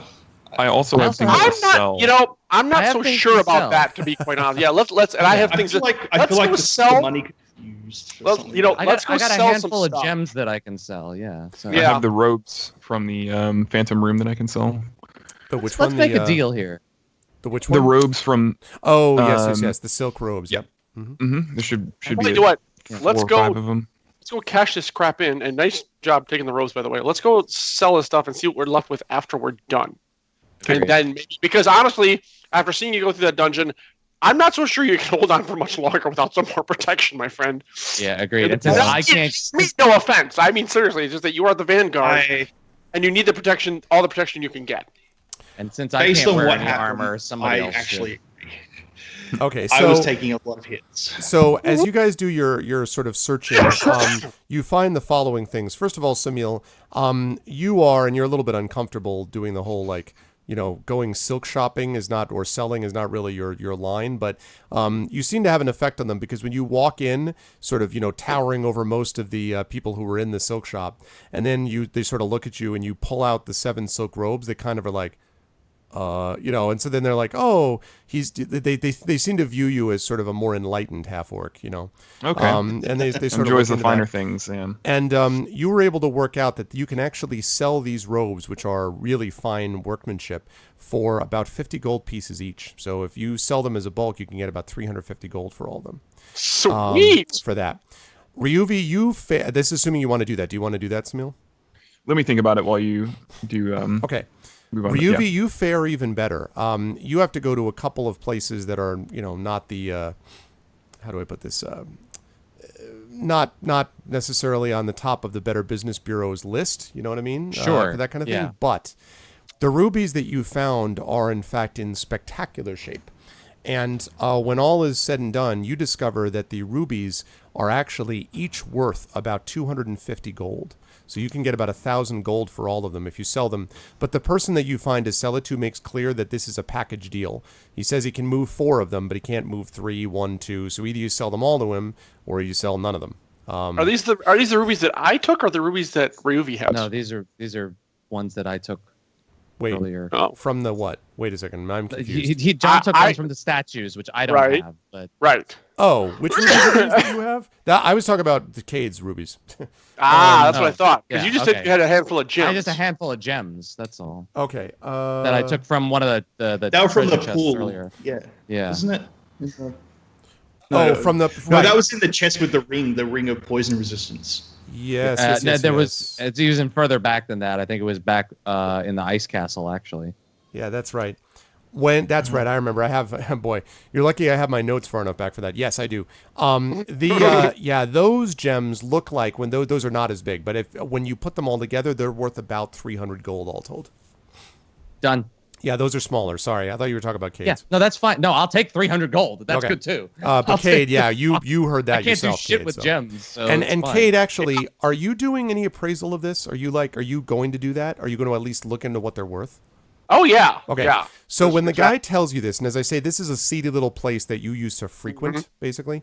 When you give them the stuff, and he says, I'll give you 1,000 gold, and he gives you the same deal, he says to you, and if I were you, I'd think about getting rid of anything that you have that could be incriminating. Some people here are leaving rumors about you, and he pushes across the counter at you a green silk handkerchief. And he pushes it across the counter at you, and then he looks and he says to you, Hotch says hi. Don't. Holy shit! I thought he was dead. Son of a. Oh. Snatch it up. Okay. Is that a fair price for the rubies, Arv? Yes. I mean, you could probably, maybe if you had a week or two, you could maybe sort of play people off against each other and stuff. But he's not ripping you off. Of course, this is one of those things where it's like, don't ask questions. Like, don't tell me where I'm getting this, whatever. But right. It fell off a statue, off a truck. Right, yeah, exactly. Right. All right. An What unmarked about van? Yeah. Yeah, unmarked cart. Yeah. What about the goblets and the ewer? I might as well just try to unload this all at once if I can. So, so the ewer and the 4 goblets. So you pull the ewer and you place them down. And he looks at them and he's kind of like, I don't really deal with this magic stuff, And he looks at you. Sweep that back up, but I will sell the gems. Okay. Yeah, you should remind him that they were unique. They weren't dust. There was no dust in them. They were perfect. Yep. They were flawless. Yep. In a room where everything was decrepit. So, Okay. Oh, the goblets. Yes, that's correct. yeah. By the way, So just because he wasn't there for that session, so Right, he doesn't right. know about them. okay. By the way, when you see Hachigan, you tell him Kate's coming for him. You tell him I'm fucking coming. And he, And I and he walk- Tell him the law's coming. Tell him I'm coming. And tell him hell's coming with me. Actually, it's from the Limey, not from. oh, okay. Tombstone. Nice. Oh, okay. And then you walk out- yeah, no, I love the limey too. That's You a good you one. walk out like a boss. And Grab the gold and leave. I forgot this was magical. Thank you. I completely forgotten these were had some sort of non-tarnishing aura on them or something. Yep. Okay. Now, Good night, Terry. I know where I'll Just one take other them. thing as we're selling gems, I had listed twice 2 handfuls of gems. One was 8 gems that were the ones that were worth like 300. But then I have this other handful of gems that I think must have come from another place. Even earlier. Later I on. don't know in that I the- have notes in for the- that, to be honest with you. The ooze pool in the castle. Remember? Right, that was covered in gems in the bottom. yeah, Yes. that's Yeah, about I think- 100 gold. Those all put together. Yeah, those are small. I remember those. Yes. All right, might as well sell those too. I'll take the other 100. Just Glitching. get rid of all these gems. No, the middle Oh, that- screen is stuck on the map. We're not doing anything yet. All right. They're in Waterdeep. Thank you, Arv. Sure. Appreciate it. People keep asking if he's back. Yeah, I'm thinking he's back. Yeah, exactly. It's a John Wick moment. That's right. Come out, literally toss the 1,000 gold to Gromner and say, "Get your damn armor." And go stalk off. Holy shit! I drop it because I've never. Yeah, you're like, and it scatters all over, and all of the Waterdeep denizens descend. No. And I'm to the Arcane Brotherhood. Okay, so you go. Yeah, I look pissed, by the way. I look really angry. Okay, so let me go deal with Gromnir first. So you're able to go and get the armor. Yep. It is this master work, as I said, dwarven plate armor. It's as good as it gets. Now, again, I want to emphasize, it's dwarven make, it's dwarven manufacturer. That means it's top quality. We're talking like, Rob will appreciate this, Yamaha keyboard. You know what I'm saying? Like maybe even that kind of stuff. Korg Or keyboard. Korg Korg's keyboard. the best. There Korg you go. keyboard, All right. definitely not Kawai or Casio. Definitely not those things. What, not Texas Instruments? But Come on. but right, exactly. But Well, I can sell my half plate as well as to help pay it off. right. as But well. what I was going to say was, but it's not magical, so I don't want you to get the wrong idea. But Yeah, no, that's all right. I understand. It might, for the +4 armor class you just improved by, it might as well be Ah, Arv. Okay, it's nice. Let's be honest. It's Yeah, nice. that is For that is- anyone who keeps count, I currently have 16 AC, and then when I put in this plate armor, I now have 20. yeah, you look like a badass. Yes. There you go. You also There you go. stand Sound out. like a badass, You sound like a too. badass, and you stand. Big guy, what do you think? What do As you think? walk through the Do you like streets, armor? you're like, yeah, like people are like, whoa, That's right. I've still got the price tag on it, like my previous. Right. armor. It's still got Take it off. they never took out the shoplifting tag, so it's got like the ink thing, that you can't like, oh man. I guess you're gonna be tanking for us now, Grom. I don't know, buddy. I'll just step aside, and I'm only 19, buddy. That's funny. That's so funny. I am gonna do stuff with the silk Just like, silk Okay, robe. so you're when gonna we get a sell the chance, silk. Arv. Okay. Yeah, is it my turn? Yeah, you can do that. That's fine. I'm trying Okay, to do the store stuff first.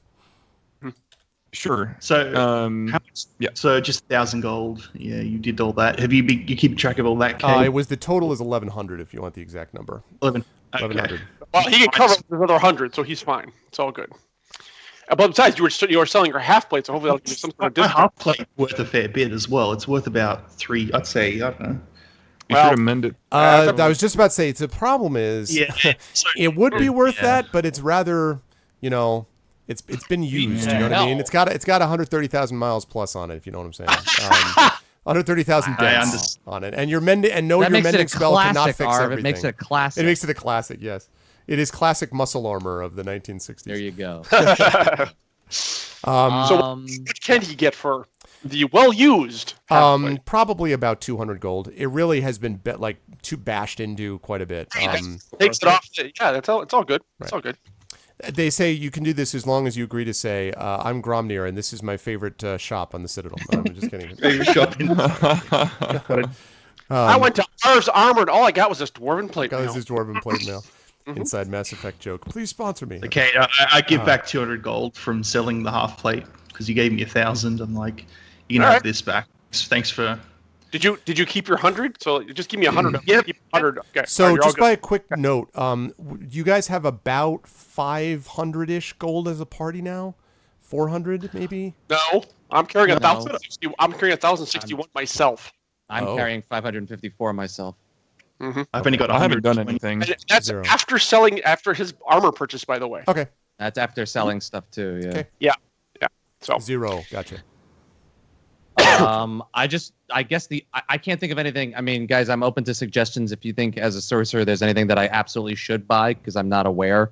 But I definitely feel like I should buy some potions. Like that's something that I have money to get some now. So. Well, we got 2 each from.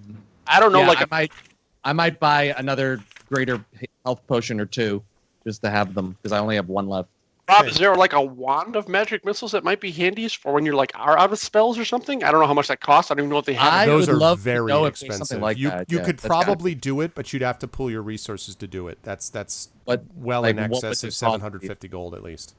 I Okay. have 554 as of right now, so that would not be a terrible thing. Well, and I said I'm carrying the party gold. This is not mine. This is group stuff. That's why when I sold the rubies, like, yeah, here, go get your armor, because I have a feeling you're gonna need it. So Yeah, so we're talking. We're talking probably a good 12 to 1,300 gold. It's these are expensive. It is possible to doubled find in it price because it's quickly. in Waterdeep. What's that? Right. Well, Is it- I was looking at the exact number. I okay. actually was revising my estimate. I mean, I as Naked of dudes. right now, Just I can, have the I name of can his store cast- plastered all over your armor. I could knock out the 250 gold off the purchase price. Like owned by property of Bob, like a soccer jersey, I mean, here's the thing: I can cast magic missile a lot right now. and you If still I got only cast three magic missile. I've got 4 level 1s, so right. I mean, right. I can And cast you got- that 4 times. You're never unarmed unless you run into something that's immune to flame. Yeah. That's right. And there was 1 feat that I was thinking about taking, but I didn't take it. Mm. I would have. I thought about maybe taking the feat that would allow me to, once I know something is resistant to a certain element, that I can actually negate that. I don't remember what it's called. Elemental Master. Elemental it is. Master, Yeah. which it might have been good to take, but it has been happening so infrequently that I don't know. And I have enough spells that if one is bad, I can switch around. So Okay. I wanted the more damage. But like all I'm saying is that if there is an item that you guys think I should have, because I have some money right now to play with, I'm open to suggestions because I don't really know. How much was that ring of +1 protection that Samil has? Because remember. Warm armor class view would never hurt, I wouldn't think. I don't. Oh, remember that would either. always help. I'm only at 11, so Mm-hmm. Yeah. I mean, not that you're into combat anyway, and you do have the stone skin, so I guess it's not I do I want to don't point know. out. One more- I do want one to more- point out one to more everybody, by the point. way, that one quick thing though. I do want to point out that although you're familiar with this area, you are a little bit restricted by the fact that you're kind of time limited. So some of these things, it's like you're in New York City. You find me a camcorder. You can find a camcorder because you're in New York City. But if you only have 6 hours to do it before stores close, it might be harder. I'll to find what you a want. fucking camcorder arm. But you know what I'm saying, though. You Yeah, wouldn't get yeah, the best yeah. deal I did. as if you went I to did. B&H, right? Or whatever the case may be. Well, So- yeah, that's what you would do. Well, I know you would do that. Go to B&H. What if it's Friday? You can't do it, can you? Friday night. It closes early, but you can still Friday get night there. or Saturday. Although I will say, they close at 2. Never mind. I don't Yeah, think right, it is. right. Anyway, They close but at my 2 point o'clock, is, and then they're not you're a open little Saturday. limited by that, so you can't get the best optimal deals, but you can get some stuff. Sure. Sure. That ring of All right, can I protection go would ahead not and, be a terrible thing. Yeah. I'm gonna go ahead and do my stuff real quick if that's cool, Arv. Yeah. Go ahead, Yeah. Tommy. Go ahead. Trying Sven. to get that out of the way. Uh-huh. All right, so I'm first going to ask Kazaran if he wants. I'm going to buy him a proper sheath since I've been carrying around this whole time. So is that? Depends on I what know you it's not mean going to be by the best proper. camcorder, but He says, I have a special plan. But okay. can I buy a sheath that properly fits him within the time constraint? Yeah, I would say so. There's nothing. I mean, like you can have a non-magic sheath for a magic sword. He will probably bitch and moan about it because that's what he does. But he's, but it's not anything that is going to make him ineffective or something like that. Okay.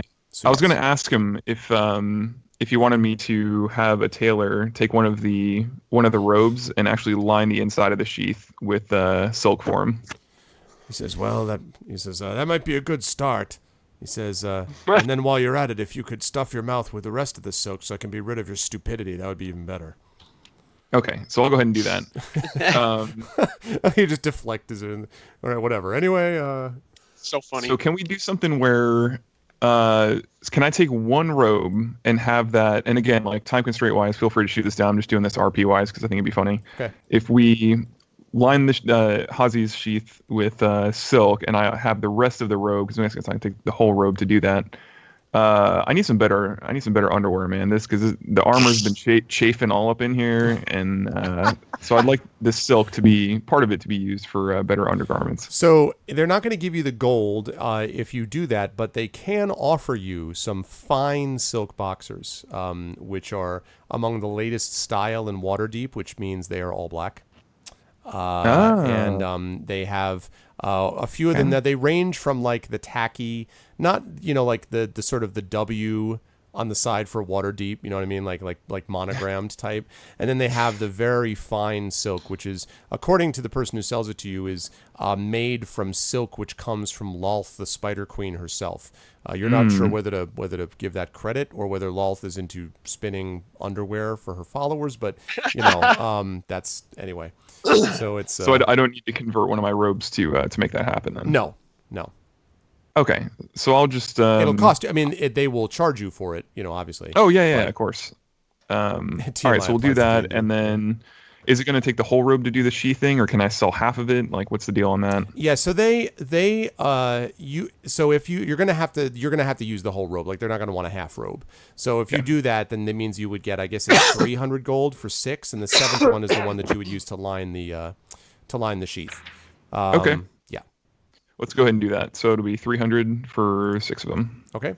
Do you really want Lolth that close to your junk? I mean, listen, I don't. That's true. I don't know. I wouldn't. That's how she used to spy on you. The Spider All right. Queen. So that's going to help out with the whole chafe issue. Okay. All right. I think everything else. So Samil now fights with Silk next in his boxers. I just want to be clear. Hey man, Half when you're robe. adventuring, Throw in the you top, wanna Silk in make the sure bottom. that Know you're what I'm not- saying? you don't want to be fighting stuff underneath your armor as well as outside of it. You know what I'm saying? Right. You want your threats to be external. I got you. That's what I'm talking about. All right. Okay, so Yeah, 10's now like we're on a to sheath shopping stuff. in quotes. Yeah. Okay. All right, so we got 2 sheaths, right? One for Shaft, one for Hazi, right? Witcher style. Correct. That's right. Okay. Yes, Witcher style. Good. That's exactly right. Yeah. All right. All right. So whatever you guys can do with shopping, I would like to look at some of the stuff for fighters. I can't remember what some of the rings were. I don't think I probably have enough for that, but. So you had yourself things like a ring of protection, I believe, was one of those things.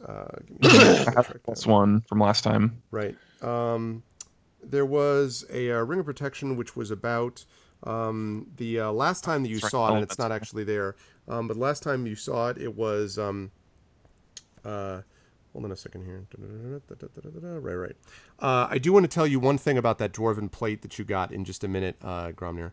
Sure. So there is a ring of protection +1, which is available, which is selling at about 1,200, which is pricey, but it's you get the impression that the ring of protection +1 is a solidly made one that is not cursed. Like you pay the extra money because you know that it's not going to be fake or be stolen or be corrupted in some way. Okay, those don't stack though, right? Or No. at least they didn't. Okay, so I do have one already from last time. Right. I mean, unless I can have one on each hand. Well, they do. What they could do is they do have a Ring of Protection +2, which is more in the 1,800 gold amount. But if you were to sell your Protection +1, they would give it to you that second one to you for about 1,100. So you could sell them the +1, you get a Ring of Protection +2, and it would cost you. You'd have to kick in another like whatever it is, 800 gold or something like that.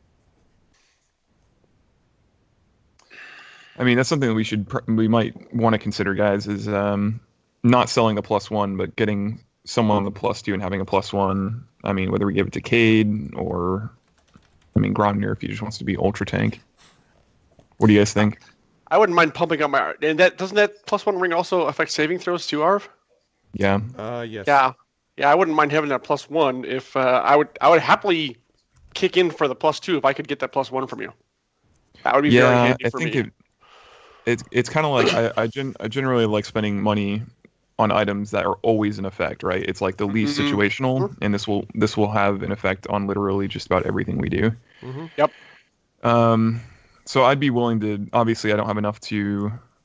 I may have spent money on soap boxers, but if you want to, hey, that was vital piece. I'm telling you, it's gonna pay off, man. Well, I don't look, know when, but. Let me go to the Arcane Brotherhood and see if I can unload these goblets and this ewer and all this stuff, which is magical apparently. And then let's all regroup. Ryuvi, did you want to come with me to the AB? Ryuvi? Yes. Sorry, I was muted. Yes, I would. Okay. Before you guys do that, one quick thing. On that dwarven plate, Gromnir, Oh, I yeah. mentioned that it was not magical, but I do want to point out that it does have an effect which is common to all dwarven plate, and it has to do with sort of the heaviness of it. That if an effect moves you against your will along the ground, like if there's a push effect or something like that as a result of a thunder wave or something, right? You can use your reaction to reduce the distance you are moved by up to 10 feet.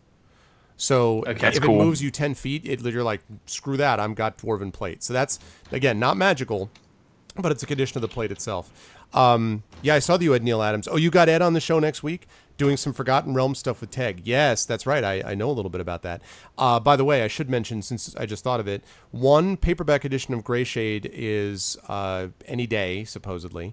Secondly, I can't talk about this yet, but I have lined up something for ArvCon, which is going to be role-playing related. These guys are going to be doing one of the things with ArvCon, and I'll talk about that when we get there. But I have another thing lined up with someone that I cannot yet mention, but there is a connection to Ed Greenwood in there, and I am in the process of working things. I've also got now 2 corporate sponsors for this event, so I'm excited. Bud. Yeah. Oh, awesome, man! Congratulations. That's great. I want to hit up some. I'm telling you, I'm 2K or bust. I want to break 2,000 this year. So.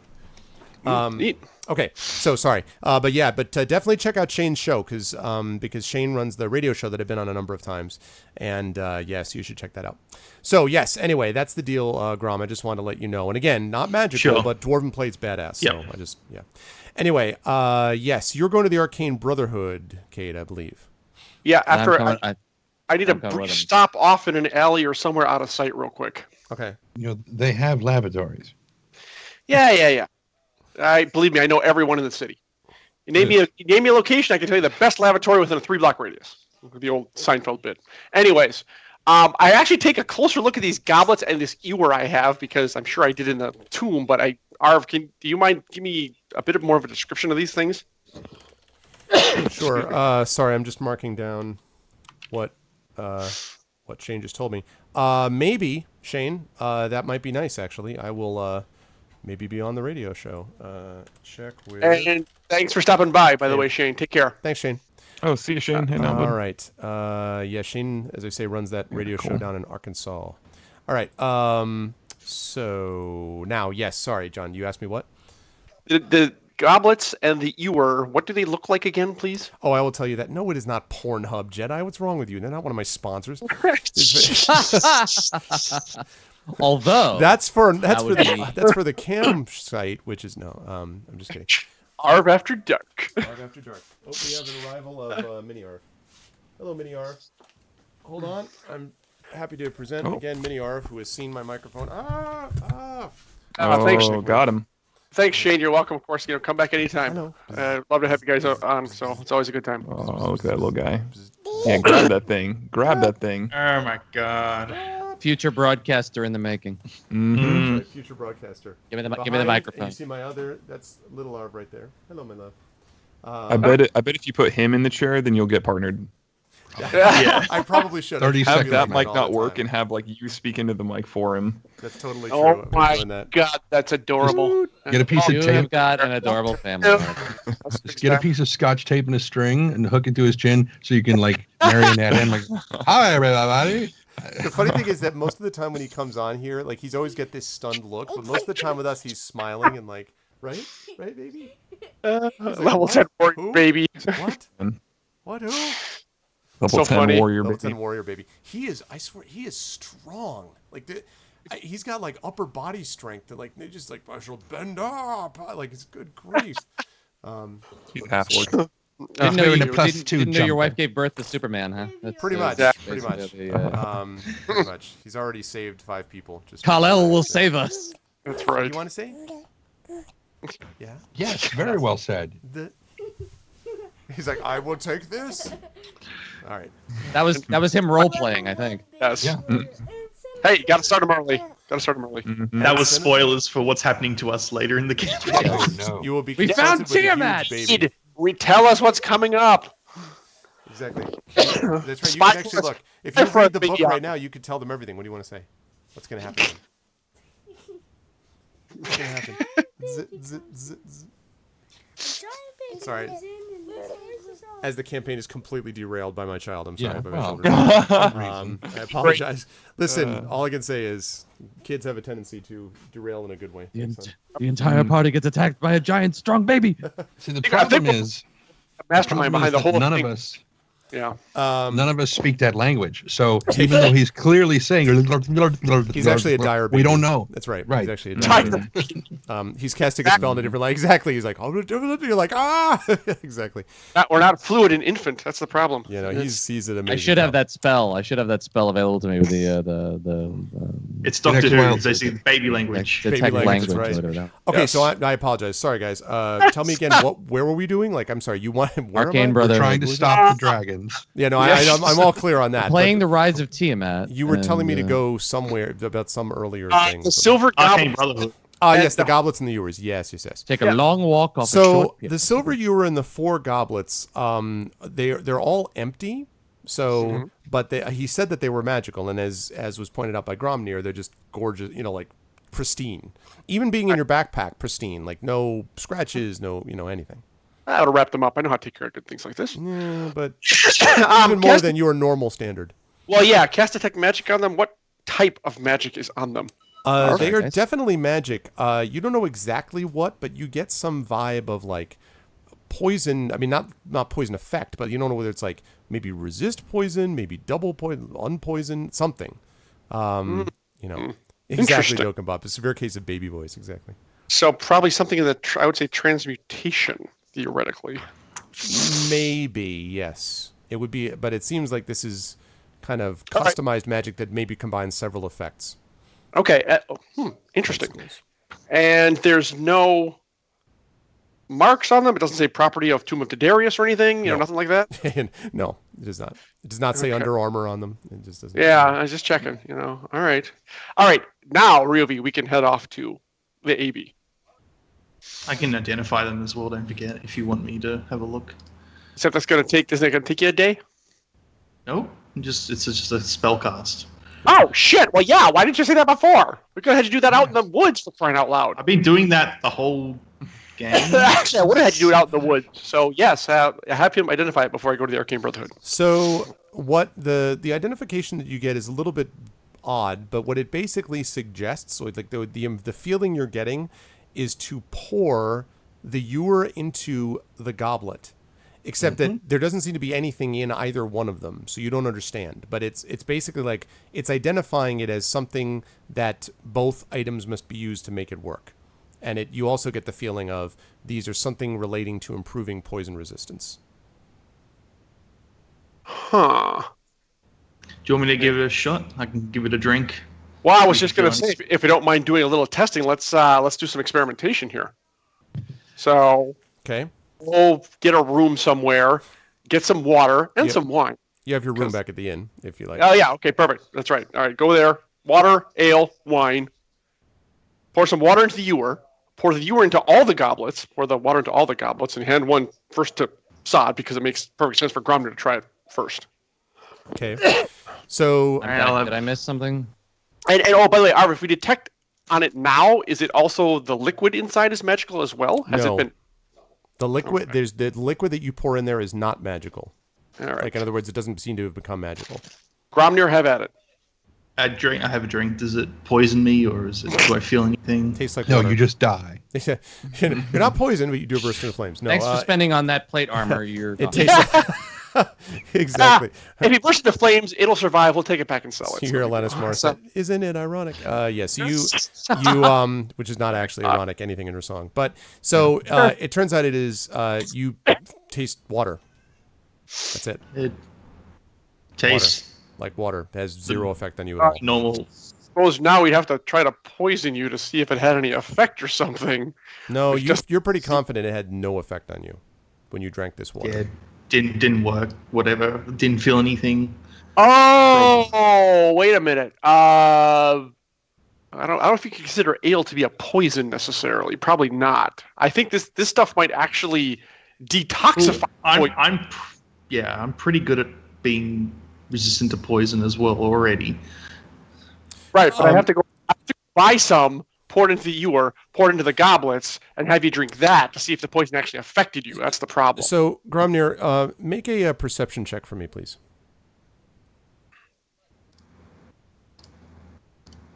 Because water's still 11. water. So, when you sort of pour the last, drops out of the goblet, you think that you see what feels like it might be that now in the empty goblet, like a wisp of smoke or something. And you see a wisp of smoke also in the empty ewer. This is assuming you pour the rest of the water out of the ewer as well. There's just like a wisp of little smoke, like in our world, dry ice is what it would look like. Yeah. So if I breathe that in, does that Doesn't do seem anything? doesn't seem to do anything like that. You don't have enough in the goblet to actually, Okay. You saw that, didn't you, Kate? I don't know, Arv, did I? No, you weren't paying attention. All right. You I were will too drink. busy talking about ale. Yeah, I'll drink off another one of the glasses just for grins. I'll pound that back 'cause it didn't affect him any. Okay. So- Are you now? Are you doing one of like water in it, or what are you doing? Or are you, I'll go for wine. Okay. Now, how are you pouring this? Like, what are you? Pour out all the glasses, pour out all the water from the glasses. That didn't seem to do anything. Pour the wine in the ewer, and then pour some of the wine in each of the goblets. Okay. So you take a drink of that. Tastes like solid wine. Good year. Good vintage. Gulp, gulp, gulp, gulp. All right. May- Drop may I- polish off the glass. Bam. Awesome. Now you're May like, I- oh, it's good stuff. May Right? There's 3 glasses there. Go for it. You feel very friendly with your comrades suddenly. So I'll take the wine that's in my goblet and pour it into Cade's goblet and the ewer, please.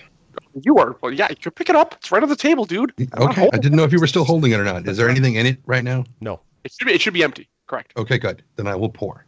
So as you pour into it, you see what looks like smoke or gas pouring out of the empty ewer into the empty goblet, and the goblet fills with this strange translucent smoke. So it now looks as if the goblet is filled with smoke or fog or something. Try that. So, wait a minute. Trent, what did you pour? Nothing. Do it when it's empty. Do it when Try, and I'll hold it out to Gromnir. Try that. Oh, no, I'll try it. Here, give me. All right, fine. I'll You drink try smoke? pouring the smoke into my mouth. Okay. It tastes sort of, there's a warmth to it, and you feel very like filled with vitality when you have this. You don't know what the effect is, but definitely the other things were just, I'm drinking water, I'm drinking wine. This did something. You don't know what, but something happened. I feel pretty healthy. I'll tell you that much. So wait, Fifely, so what exactly did you do again? Walk me through that. your presumption was that there must be something in the ewer to begin with. Right. Don't worry about that. Just pour. When it's empty, just pour. But I was pouring wine into the ewer. Right, but you put wine into the ewer. Don't put anything in the ewer. Just pour it. Even though it's empty, just pour. Oh, pour the ewer itself. I see. Well, I feel pretty damn good, actually, so maybe we should hang on to this, especially where we're going. Damn, I feel like I want to punch somebody. Right. I was going to say, Kind of so you invincible. feel good, but you also, from previous drinking, feel you're like, yeah, I love you guys. Also, I saw they were looking at you. That's not right, man, okay? It's not right. I don't, no one talks bad about my dwarf friend. And he like sloppily bumps into you, Gromnir. I love you, man. I love you. And anyone who doesn't love you, I'm going to kill them and their family. I think the smoke made him drunk. No, you get the I feel impression like this I was missed garden something. variety What the drunk hell beforehand. happened, and why are they drinking out of this? I'm sorry. Well, I think the wine may be hitting me a little hard, too. So I think the wine maybe I had thought more we were effect going to the than Arcane smoke. Brotherhood. What happened? Well, so about that. now I got to sober up first. I was going to try to sell this there, but now that I figured it actually does something for us, I think we're actually going to hang on to it. Yeah, I hear you. That's good because Because you're not this- really feeling particularly stable at the moment. You're like, Yeah. You do think it would be an awesome idea though to go down and sing and dance on some tables? That seems like an awesome idea. What am I turned into a bard? Really good idea. I've got the dexterity for it, so I could entertain the folks downstairs. If it's hold on, let's see here.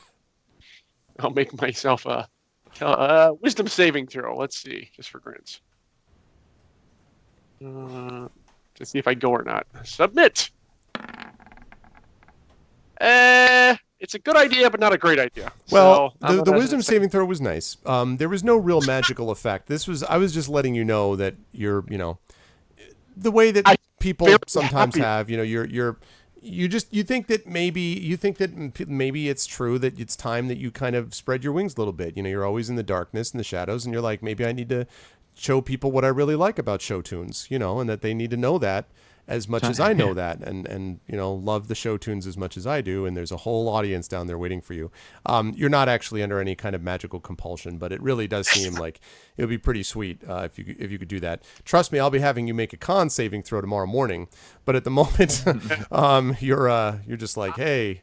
Guys, Have you ever heard of D&D Idol? Yeah. Yeah. Ryuvi is very familiar with the effect that you're currently experiencing, actually. Ryuvi has been there in the past. So, yeah. Okay, There's one thing. You my could probably go to the alignment's Arcane. changed or anything, has it? Okay. You should probably still go to the Arcane Brotherhood and just tell them that we're finally going to go and try and see if we can find McCath. Because remember how he said we were going to come back? It was going to take us a while to get back. That was Probably tell them. my other plan, but I'm not sure I'm in any condition to do that right now. You're like, I'm gonna plans? come off way too happy and say, yeah, we're going to come for possibly your dead friend. We'll find her, and we'll bring her body back for you. That's probably not going to go over very well. So, We're not going till the morning. Is that from the yeah. message? So we'd stop in there before we left for the docks. So we'll let you cool off, I might need to sleep this off. Yeah, that's not a bad idea. Oh, and I'll go drinking. hold on. Yeah. Money. Yep. Sabine needs money. I give you all my money. Here, go. Yeah. all You're of like, all right, take a little bit of it, and you give them all of it.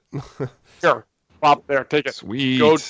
Do the thing. Have my 120. Add that too. So I'm just gonna- Okay. All right. So how much am I getting in total here? So you said 120 Grom.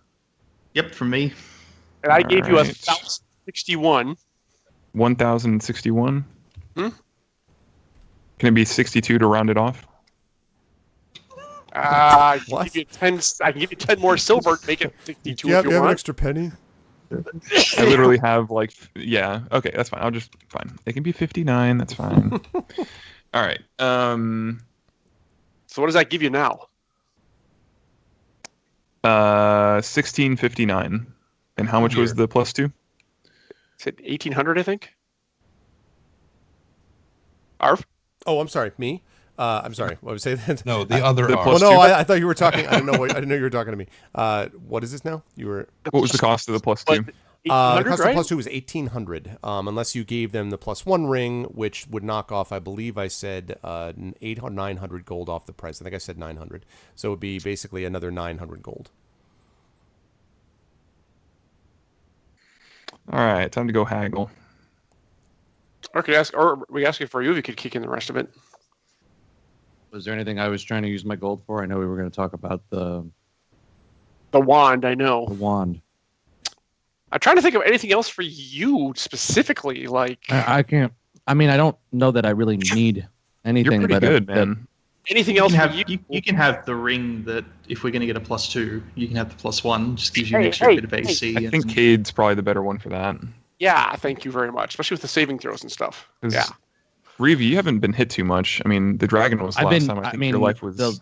Because the only reason I got hit last time was because I was taken to a jail cell and had 3 walls at my back. Yeah.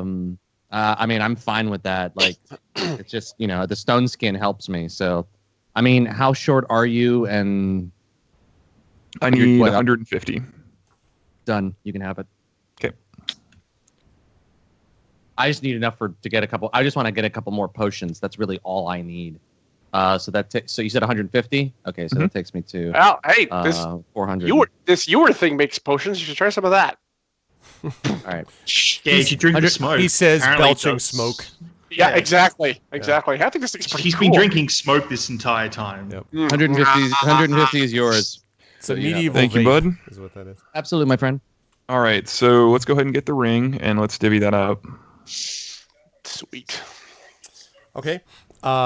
So you were able to, yes, so the ring is 1,800. You have enough to cover that, Samil? I do. I have 9. I have a whole 9 left over. Okay, so you get that. That's fine. So you now have the +2 ring. That's +2 to AC and saving throws. The +1 ring goes to Cade, right? Cade. Cade who's got Yeah. that now. Okay, and then just a quick. Fifely has 0. Samil has 9. Cade, how much gold do you have left? 0. Okay. I have 80 silver left. This is what you do, though. I mean, that's all right. This is why you do this. Grom, what do you have left? 0. All right. And Ryuvi, how much do you have left? 404. Okay, so the bad news for you, or the not as good news, is that with that amount, you're going to be able to get only one of those potions. You get probably about, because each one of them is going to be about 250, and so you can basically get that. Now they do have in the shop, which the guy is willing to offer you. They have another potion of cold resistance, which would cut down the damage you would take from cold, and they have that, which might be useful where you're going. But and that's another. It's about 125 gold. It's a potion, not a ring, but so you could do that. But they only have that's the deal. Is what they got for you. 250 per greater potion? Yeah. I have 1 greater potion. How much are the regular potions? Regulars would be more like 150. That's not a whole lot better, is it? Well, 100 better.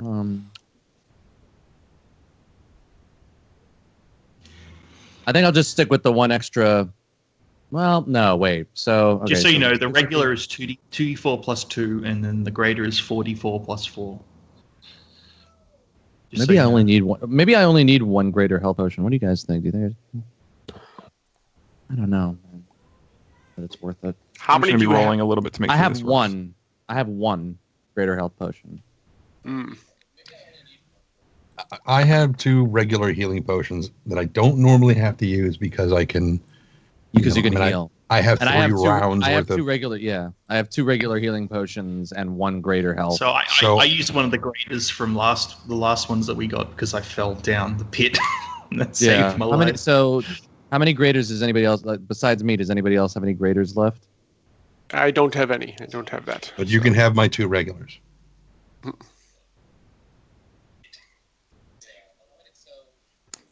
All right, I guess then in that case, maybe I'll just do that and get one of the cold resist. If that's okay with you, Trendane. Or, yeah. That's okay with you? Yeah.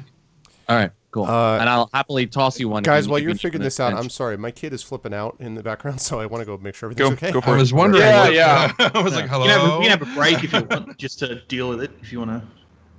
Yeah, do you want to take a break now? Before we kick off.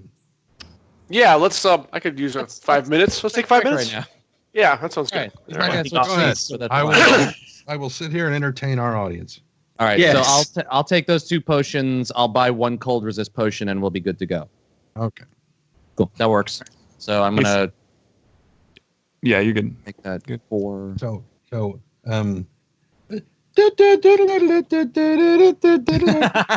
see, I have my alliance patch, but I also have my horde cap. So I'm kind of I'm one of those people that I try to see both sides of a.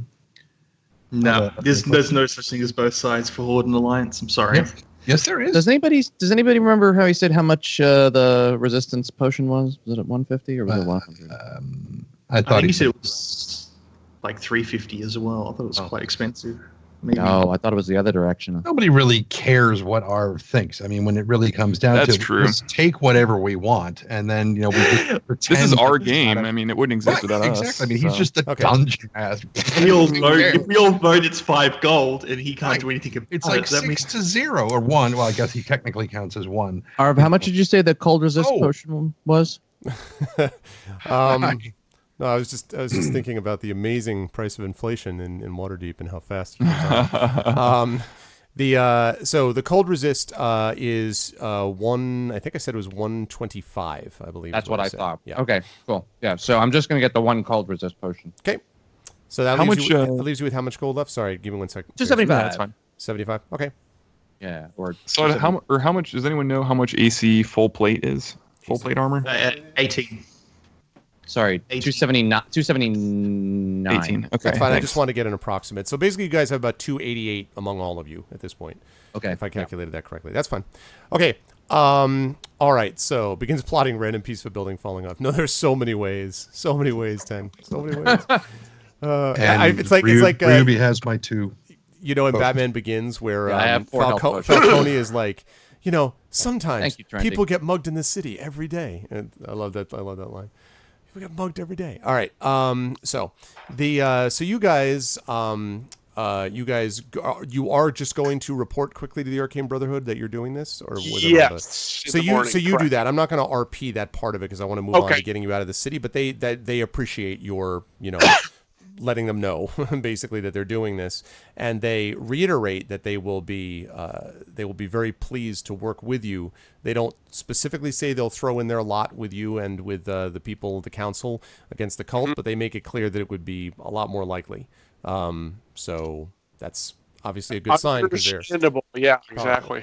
Oh yeah, everything's fine, Jedi. Yeah, he's fine. Apparently, he was crying before, and he was just frustrated because there was a ball he was trying to reach and couldn't get to. He's like right on the edge of crawling right now, so he basically he does the lunge, and his crawl method causes him to go backwards, not forward. So he's still a little frustrated because he's like, what do I do? So, that's all. But he was fine. He's at that stage. Yeah, Yes, exactly. Yes, exactly. He's right on the edge. He's right on the edge. Hey of John, being I can proof of the house, so. I can answer your question real quick since I did it. So Okay. you see under the you have your character sheet pulled up. Right. So on the top right, you have core bio spells and the little cog. Mm-hmm. All right, click on the cog and then put 1 under global saving throw modifier. Yeah, I did that and it didn't change anything for me. See, I was what- wondering. All right, that's let me check. Let me try mine. Here, let me just double check here. If I move it to 0. All right, so that worked for me. It does. 8, The armor class 1 messes up for me. But Yeah, it messes up for me too. I don't even bother with that. And my initiative's Yeah. screwed. 283723. Now, if I go back and check it, let me just double check. I'll test myself as well. So I'm What? just doing this is without the mod. Yeah, so no, that's it not- doesn't. It doesn't 12 change. plus 2 Nope. plus 0. Now if I do global saving mod 1. make sure you're doing a saving throw and not Yeah. a skill check. It does add it, but it doesn't show on the actual saving throw. The actual numbers there aren't correct. yeah, I see it. Yeah, I got the 3 there, so it does add it. Okay, that did work. Then it did what I wanted to do. Excuse me. Sorry. Yeah, So in armor class, I just do manually. Yeah, that's what I did too. So, okay. All right. So I just want to mention one thing, and that is you guys go to sleep waiting for the morning to arrive in your room at the inn. And I want to mention that as you guys are all sleeping, Grom, in your dreams, and it's been a little while since you've had one that's of what these I've dreams. asked a lot for so long. Right. You have so as you are sort of lying there dreaming, you have this strange sort of vision. It begins a little bit with some of the dream vision that we've talked about before. But you see sort of amassed at the feet of some of the dragons that you've seen as part of this vision, these dark cloaked figures. And as you're in the dream, you find yourself suddenly within the dream within an inn very much like your own. And you're just sort of sleeping there. And then you sort of see, to your horror, these cloaked figures kicking in the windows and the doors and just swarming into the room with these sharp knives that somehow glitter, even though the whole room is dark. But you see the glittering edges of the daggers that they carry. Wait, into my room? Into your rooms, yes, and the room with all of your friends sleeping. This is all still apparently part of your dream. And you were sort of unable to move, and you sort of look in horror as as they stab downwards over and over again into the bodies of your companions. And when your companions have all been killed, they then come over to your bed, and one of them sort of looks at you and draws back the hood. And in the hood, underneath the hood, you see Resmir's face. And then as the dagger is coming down towards you, you wake up in a sweat. And you're inside a room, in the inn room, and your friends are all sleeping peacefully, except for Cade, who is snoring. Sort of, he's not even. His head is down by the foot of the bed now, and his feet are up by the pillow, like he's not. But everyone else is sleeping peacefully. So this is the first time you've seen is this, not mastered sleep. but it's combined with the vision that you had before. So the rest of it's still the same. Yes. And this is just added on to it. Yes, added on to the end of it. Yep. All right. So I'll just like wake up early and I can't sleep, so I'll just go down and drink. Yep. Sounds good. They've got they have a early riser special, so you're actually able to get a couple and I have my little book that I'm gonna draw in it just to take note of what happened. Okay. What are you wearing when you go downstairs? What are you wearing right now? Just my normal casual attire. I don't have my armor on. Okay. Just a towel, if you were wearing the armor, I was going to ask if I wake up hearing you tromping through the through the thing, because clang. No stealth. I assumed you slept with it under your pillow, Grom. That's what I was guessing. Dwarven pillows are very firm. Yeah. Okay. So, otherwise, though, bright and early, you guys wake and you head to the dock.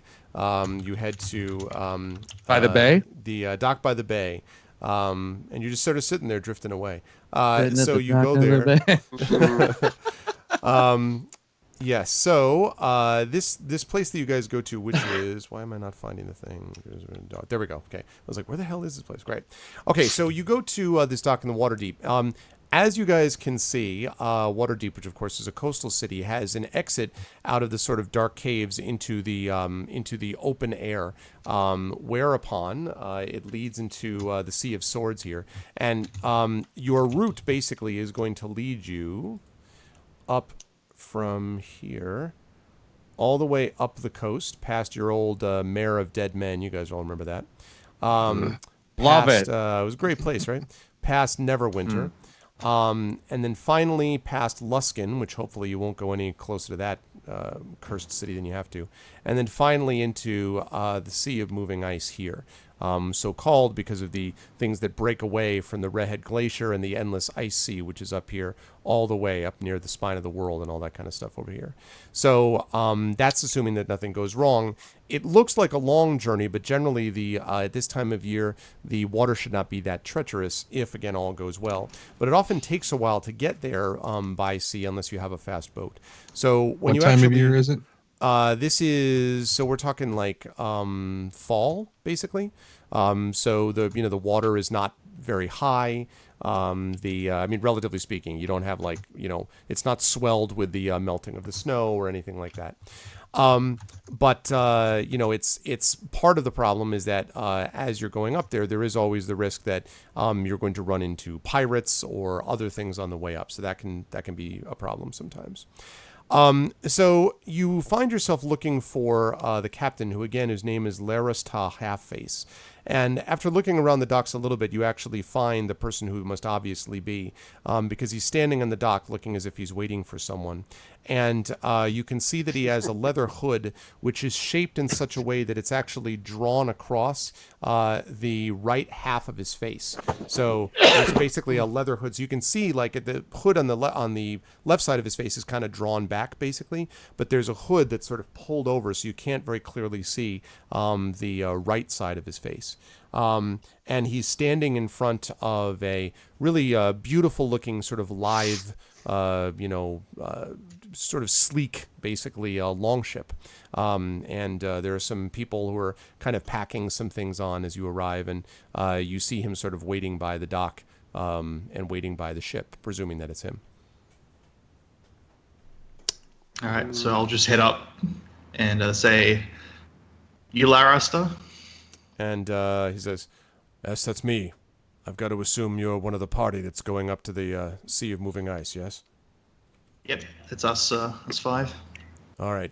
Well, yes, I'm Larusta. My crew's back there. Who are you, specifically? Oh, put out my hand. I go, Gromnir, Grumblehammer. And he shakes it. He says, "Pleasure to have you on board." And the rest of your crew, and by this point, the rest of you have come up. And the rest of you, and he kind of, takes all of you in. He pauses maybe for an extra moment on you, Samil, since you stand taller than anybody else, who's kind of like, all right, And he says, and the rest of you, he kind of looks at each of you in turn. First he looks at you, Fifely.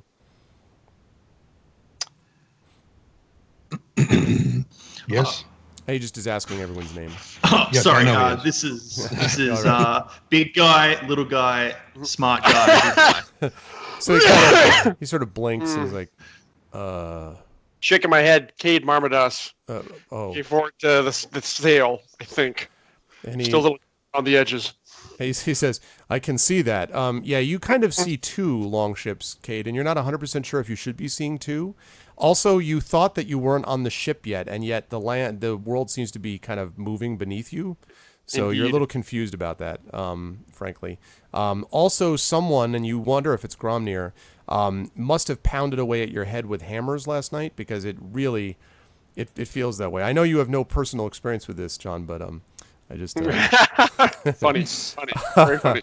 So... Very funny. For just a moment, I didn't get the sarcasm in that, and I was like, "Are you? Oh, okay. Yes. So, but anyway, so he says, welcome on board, and you, and he looks over at you, Ryuvi. Ryuvi Dog Crusher.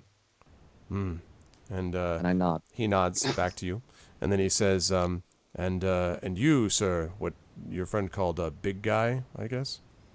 And he looks at you, Smil. Straight-faced, big guy. He's like, all right, you all have very simple names in this party. Let's see, what does that make you, cloak-wearing guy? As he looks at you, Fifely.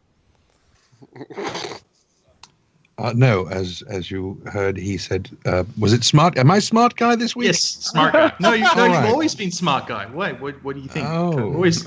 So we've got Gromnir, You don't want to be smart. Cade, I don't know what's Ryuvi, big guy, and smart guy. If he doesn't want to be smart guy anymore, I'll carry that banner. It's fine with me.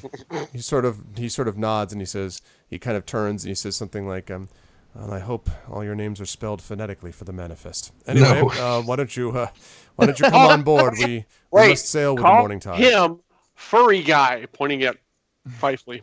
Well, that depends. If I turn into an octopus, then I'm not going to be very furry, am I? Then you'll be slimy guy.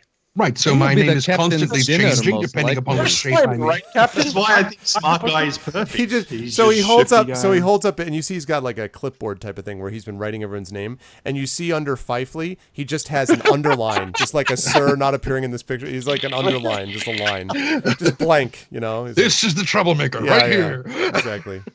That's exactly right. Keep an eye on Nice him. that it's not the drow for once. Yeah, Yeah. exactly. All right, and so he invites you all onto the ship. All of the crew seem to mostly take no notice of you, although they do. I turn to Cade and I say to him, "Do you need a hand to get on board, pal? Are you feeling okay? You know what I mean? I'll make it So he makes the deck save. So you get on there just fine, and you find once you're on the boat, you actually feel, because the boat is rocking back and forth a little bit for the rest of you. Everything's smooth right It feels out. normal, yeah. Like you're just like, this is perfect. Yeah. Okay. That's how the sailors do it. That's why there's so much rum. They should roll charisma to see if the guy actually believes they're big guy and smart guy. You get the impression he doesn't believe this. Is your impression? But in any case, so this boat that you're on is called Frost Skimmer, and I'm actually going to bring you guys over to a little picture of this thing, which I have prepared for you because that's the kind of DM I am. Zip. Welcome to Frost Skimmer. Frost Skimmer is a 60-foot long longship. These are 5-foot squares here. And roughly 60, 65, about close to that. Looks like the perfect place for a battle. And what you see here is the incredibly small figure of Gromnir. Let me just raise it up just a little bit. The plate mail shrunk him. Yeah, exactly. What you see here is the two sides, basically the two sides of it, the two floors of it. So over here, this is the top, the front of it, basically, the bow, the stern forecastle back here, which is on, again, up on the second level, and the stairs lead up to it from the deck. So basically the deck is here, and then you've got stairs leading up to these sides of it. So what you see here is basically underneath and not visible to you unless you open a little door to get there, if you follow what I mean. So it's like that's kind of covered over most of the time. And there is a sail on the front of it. And it looks, the thing is, it does not seem overly stable. But when you actually get onto the water, you notice a couple things. First of all, you notice that it's very obvious that Lurusta has been doing this for a long time because his men just hop to it. He's like, trim the sail, do this, and they immediately, fall to. And you also notice that when the ship gets out into the open water, the thing books. Like, this is one of the fastest ships, and I don't know if any of you actually have ever been on a ship before, as in not in real life. I'm talking about in the game. As a character. I'm sure I haven't. But now for the players, if you have been on a ship, we've got the cruise ship, which is the thing that moves so slowly you're barely aware that it's doing anything, even though it is. Then you've got bow. You've got the bow, exactly. Then you've got the rowboat, which is you feel everything all the time. This thing, you do feel some rocking back and forth, but when it actually gets moving, it seems to be moving so quickly through the water that there's not a lot of time for it to rock back and forth. Most of it seems to be sort of dealing with forward momentum. You don't know if there's magic piloting it at all, if that's any connected to it, but it really zips through the water, and it seems to be pretty light. You notice that the wood on the outside seems to be not overly thick, and you don't know whether that means that maybe it is of partially elvish manufacture or what, but it definitely seems to be fast, and so it makes very, very good time on the way up. You have favorable winds, and for the first day or so, you run into pretty much nothing. Things are very quiet. Let me bring you back over to the Sword Coast. As you were going up here, you sort of, keep an eye out for part of this on the coast. So as you go past the Mare of Dead Men, you can you think maybe you just sort of hear the sound of, maybe birds calling and a little bit of bugs, crickets chirping and the like, and the cicadas essentially going off in the swamp. And you wonder a little bit about how the lizardmen have fared, how Snapjaw, your boy Snapjaw is doing over there now that he's taken back over. And then you continue up the road, basically the road that you took to get into, to go past there. Neverwinter, the city which you have not had a chance to go into yet, but you've just been on the outside of, sort of here, passing the crags, these great mountains over here leading over. And then the ship sort of sails farther away from the coast, and for a while you run into at least a day's worth of fog, where the ship has to cut down its speed a little bit for fear of running into something. Yes, that's awesome. That's really, that drawing really captures, I think, all of the experience. Sorry. I'm on a boat, and is far away from Luskin. And then on the end of the third day, it's the third day as well, you begin to find yourself heading into the Sea of Ice, and the captain calls you on deck, and you can see from a distance as the ship sort of slows down, massive icebergs and flows of ice, and there are, fairly wide channels between some of them. Between others, the channels seem very, very narrow. As you find yourself sailing into this area, the captain says to you, Larista says to you that, all right, well, it's just about midday here, but to begin your search, I want to let you know that it's not likely we're going to find it on the first day or even the second. The question is what we do at night. We might have chance to look for a couple of hours, but we're going to need to rest here in the evening, and the question is what do we do? Do we rest on one of the ice floes, or do we rest on the ship itself? The ice floe is probably going to be a little bit, it'll be a little bit more comfortable. We can build a snow shelter there, for example. If we rest on the ship, it's going to be colder, not as comfortable, but then we're less likely to run into any creatures that are going to be on any of the ice floes. So I leave it up to you. We can do it either way. Now, when you say ice floe, is that with a W or with an E? With an E. Okay, just checking. Flowy. Yes, flow. Nice blue. So he tells you that. And Double. then, It's Sorry, a double O. I'm sorting out my magic spells when we traveling. I'm I'm betting we're gonna get attacked either way, so I say we stay on the ship. I'm voting for the ship as well. To be honest, it just makes more sense in case we do need to cast off rather than having to run for the damn thing. We're already here. So I vote also for boat. Staying on the boat. So I have no knowledge, so I'm just gonna do whatever you guys think. So you This guys. is all...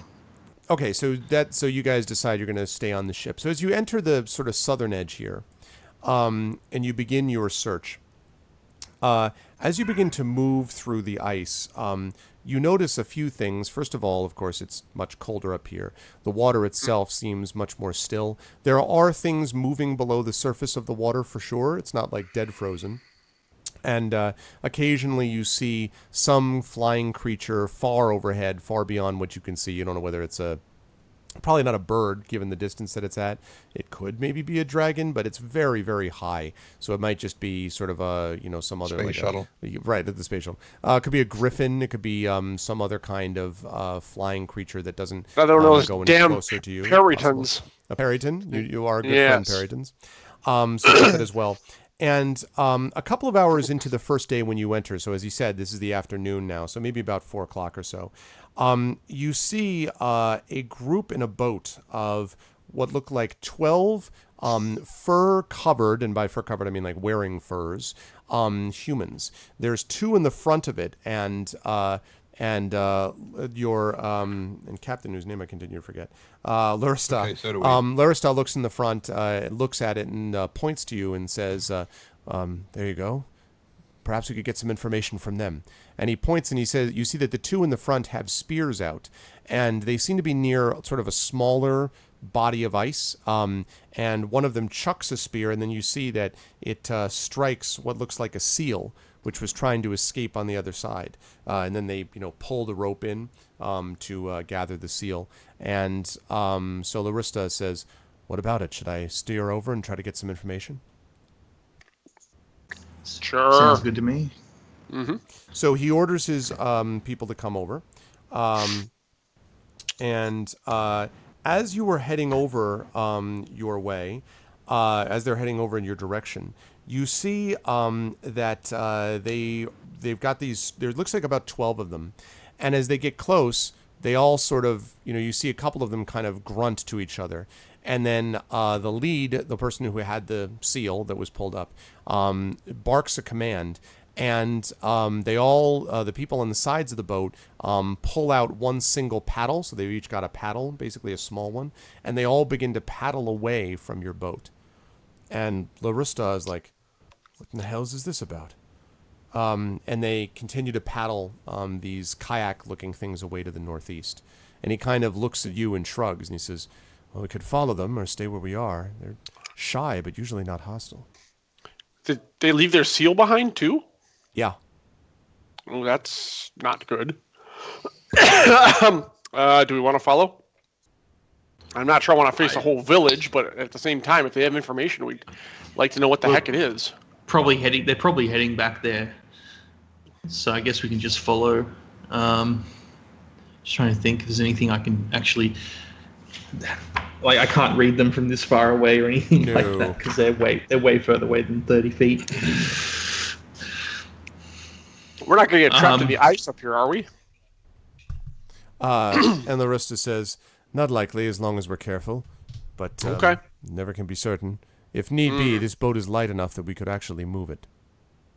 Well, I have spells as well to help us move around if needed, if we get stuck. So Okay. Can we So pick we'll just up that pull- seal as we pass? yeah, good idea. I was actually going to think of that. Should we just grab the seal and bring it with us? Yeah. Good as a gift. That sounds good. Okay. And as you guys paddle off after them to follow them, I think this is a good spot for us to take a quick little break. So I want to remind everybody that you guys are watching Infinity and Beyond, represented by the illustrious Trendane, series runner John Helvers, Sod _ and of course Rob from the Dark Crashers, from the Game Crashers channel, playing Ryuvi Dark Crasher. And they are all playing Tyranny of Dragons Part 2, The Rise of Tiamat. If you like what you see in here, please make sure to follow the channel. Please also support the Patreon. I want to remind everybody that we have an inspiration mechanic in here. If you support the Patreon at the $10 level, you get an inspiration. If you get support at the $20 level, you get 2. And with that, you can inspire the characters on an attack roll or an ability check or a saving throw, which is really, really awesome and can be super useful. So that's something to keep in mind. So we're going to go about on a 5-10 minute break here. When we get back, we will see what happens when they pursue these mysterious figures in their kayaks and boats. So until then, I'll catch you guys in about 5-10 minutes. Everyone hang tight. Alrighty.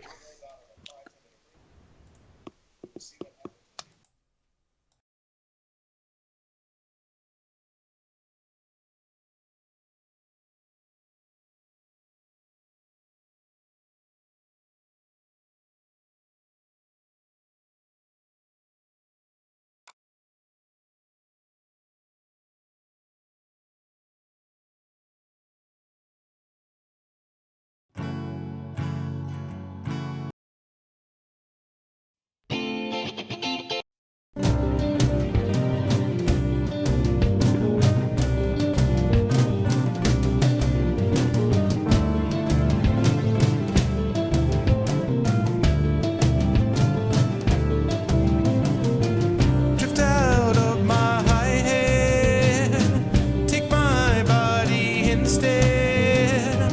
I'll need my senses now. I'll need a way to show you how. It's not that I just don't care, but I've just become aware.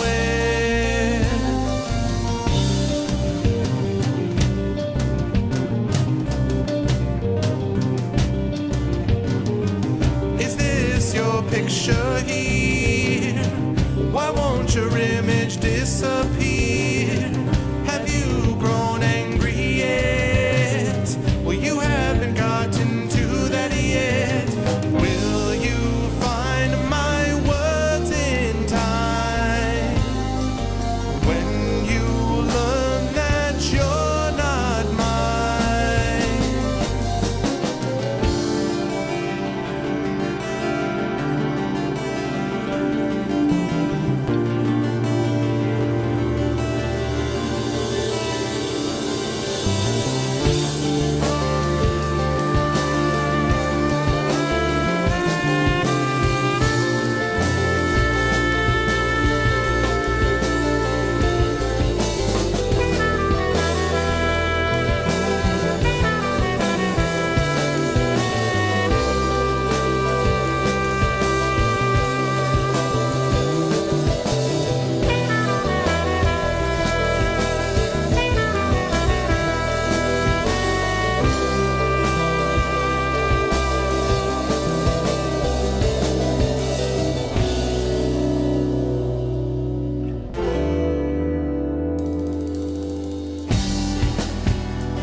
gentle light runs on its way. Night comes in to stay.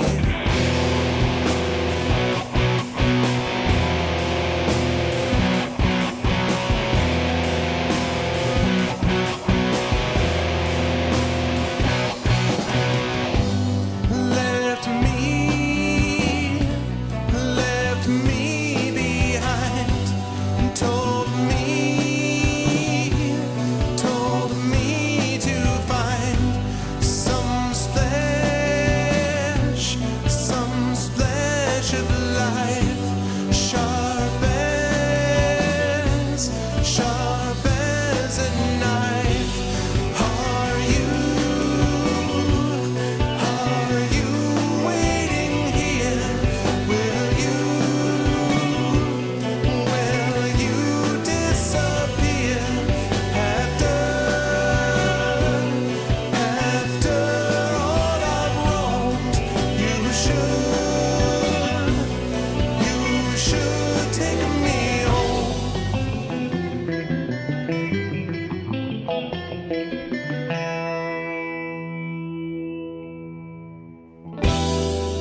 Alrighty. Well, thank you, Cerberus. I really appreciate that, man. Thanks. That was the all those songs that I played. You were actually off of our album Drift. And if you are interested in finding out more, you can always type in !ArvBand, and that'll give you more details about that. We're actually working on our third album, which we were hoping to have out last year, but health problems, and one of the members had a death in the family, so there's just a lot of stuff that's been going on. But we're working on it slowly and steadily, and this year, come hell or high water, we're going to get that damn thing out. So the third album, which we have not yet quite come out with a title with, but all the songs are done. It's being mixed and mastered, and we should have that out later this year. So yeah, so we're still keep it on. But so welcome back, everybody. Welcome back to the Infinity and Beyond crew and Dungeons and Dragons, and I'm going to unmute them and then pop over like this. All right. So welcome back, everyone. And yes, so we are. Thanks, I appreciate that, Cerberus. Thanks, man. All right, and hi also to Joey. Thanks to anybody who came in while we were on break. And now we're back, and it is time to enter the unforgiving ice flows of the sea of moving ice. All right. When we left our heroes, they were pursuing these people, which, by the way, I don't know if I mentioned this, but Larusta says that these are known as ice hunters. Is their colloquial name, and so you are pursuing a boat filled of ice hunters, not hustlers, ice hunters, ice hustlers. They all look like Joe Pesci, ice hunters, and they are paddling their kayak away from you at a fairly rapid pace, which according to Larusta is very odd for them. They're shy, but not usually hostile and completely uncommunicative. And so you guys decided that you would follow them, so you have started to do that. The problem for you is that it is, of course, 4 o'clock, as I mentioned, in the afternoon, and so as you pursue them, it is starting to get darker, and for a couple of hours you sort of pursue them through the flows and all that, but you don't really get that much closer to them, quite frankly. And eventually, as the light starts to fade, the Rusta turns to you and says, "I'm afraid it's going to be hopeless. We got farther in, perhaps they led us to wherever they were going, but they can go into narrower places than I can take the ship. And also they can move a little bit faster than we can, at least with the sea like this. If we had more wind, maybe, but this way it's going to be hard to keep on top of them." And you can see them kind of, starting to vanish already into the foreground. The question, I guess, is whether or not, because it's now, as I said, it's dim. It's not dark yet, but it's rather dim. So the question is if you want to try to keep searching, or if you want to try to, sort of close up shop for the night. And then I think you guys said you were going to sleep on the ship, if I'm not mistaken. Well, That was the plan. Your wizard, your eye has dark vision, right? Yeah, but how fast are they going? That's the thing. If they're going too fast, I can't catch up with them. It only moves 30 feet around, so... They're moving faster than that. If they're moving faster than that, then I'm not going to catch them. Water walk after them? We could do that. That would only last an hour, though. It's a little risky. We risk being possibly trapped out on the ice. And it's also getting pretty dark. Yeah. Well, at some point we'll probably see others. If these guys ran away, let's probably just get some rest and try starting again tomorrow. Do we see any kind of like fires or anything in the distance? Make a perception check for me, please. Perception. 9. Not really. It's fairly, first of all, it's dim. Also, there's a little bit of sometimes snow, which gets kicked up from some of the flows, and kind of a fog, although it's not very thick fog, but no, you don't see any fires in particular. And certainly if you were looking for small, like, campfires or anything, you don't see anything like that, no.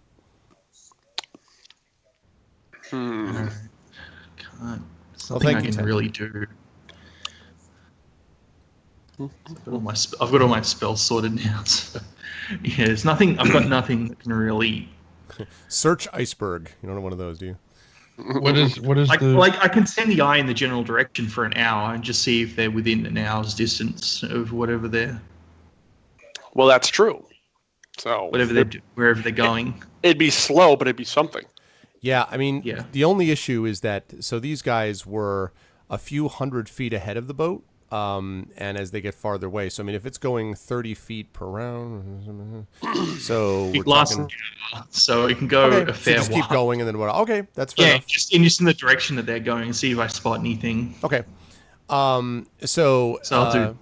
All right, so you do that, and for the next hour, you sort of follow as the now again it goes faster. They go faster than it does, but you see more of these sort of dark creatures swimming below the water. Occasionally, you see a seal or what might be maybe a polar bear, possibly like a large white shape, kind of lumber, onto an iceberg and then slip off into the water below, and that sort of thing. But you don't really catch any other sight of ice hunters, actually. And after a while, you wonder whether or not the arcane eye was, zigged when it should have zagged, because like they were maybe going a different direction or something like that. It's not totally clear. But you don't catch any sign of them for the next hour or so before it winks out. Yeah, I lost them, guys. Okay. Well, we tried. Fively, yeah. What's the terrain like? I mean, I know it's all ice, but are we talking like we're trying to zig between, huge Right, crevasses of ice? I mean, no. So some of them are like just flat pieces of ice that's maybe 15, 20 feet across, and some of them look to be hundreds of feet across with larger, like jagged, mountain is too strong, but hills of ice basically sort of looming above you. It really is very different and varies. In fact, some of the pieces probably broke off from each other. That's quite possible. So some of the channels are narrower, some are broader, some are larger and obscure vision. Some of them you can see right over the top because they're not very large. So there's a lot of variety. all right. So I presume I saw which direction the eye went, or is the eye invisible to me? Eye is invisible to you. It is invisible, but I can point out it went the direction that they went. We went that way. All right, fine. So while he's doing that, I'm going to haul ass towards the side of the boat. Okay. Leap off and turn into a giant eagle and fly off in another nearby direction. Wow! I think we know. Yeah. I thought you were going to say narwhal. Just like narwhal and then dire narwhal.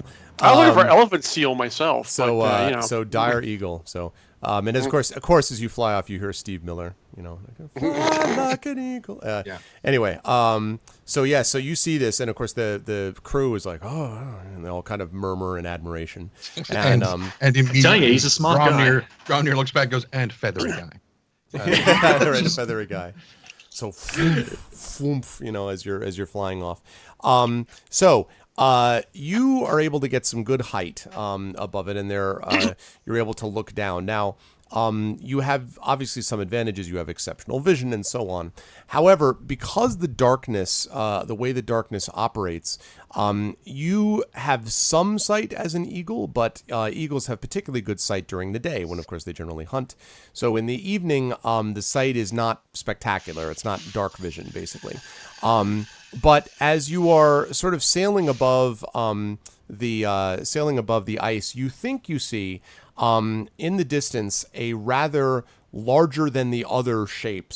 You see what looks like a kind of massive flow, which looks as if there's like multiple hills on it, almost as if it's like its own. At first you wonder if it's like its own continent, like you just reached the land, but you think that there is actually water around it, but it seems very huge. It is, however, a good way away. So if you were to it would take you a good while to fly towards it, but from this distance, even in the fading light, you can see this massive shape. You don't know what's on it, obviously. You're way too far away, but you can definitely see that for sure. All right. Then I will make a circuitous trip around the boat and spiral back in towards it. All right. You do so. You guys see this huge eagle sort of circling over and over again over the boat. No, you do not hear Highway to the Danger Zone. Highway to the Danger Zone. He's going to pass the tower. Right. Requesting flyby. Yeah, exactly. And okay, and then you sort of swoop, and then what?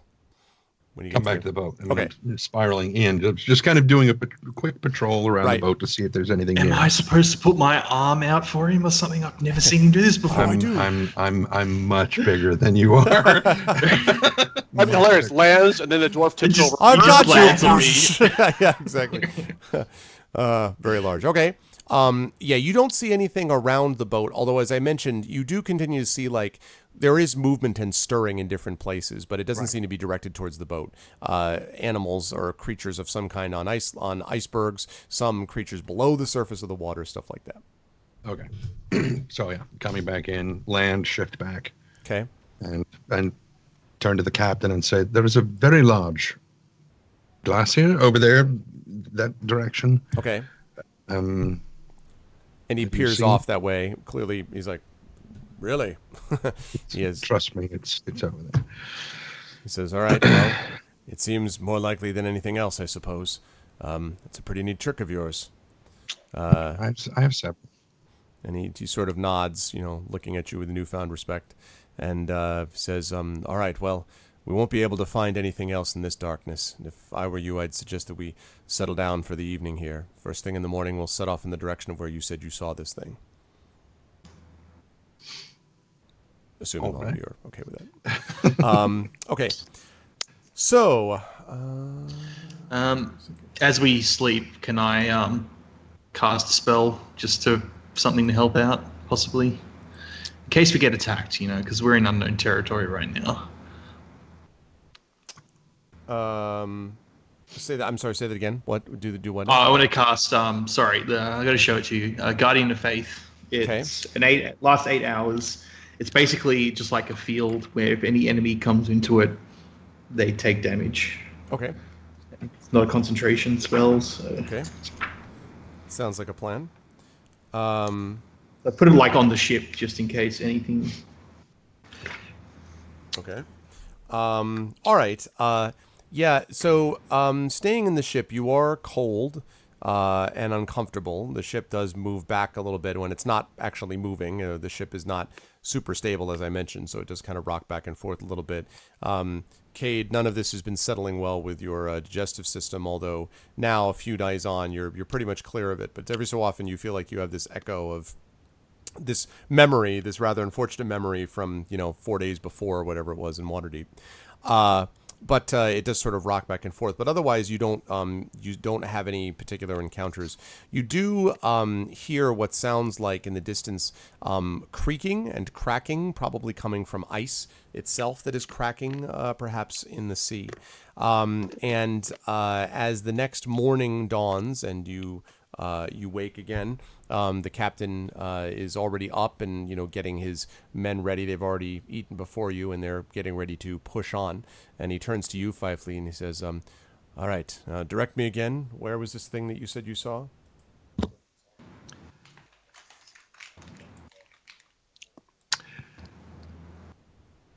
That way. That way. Okay.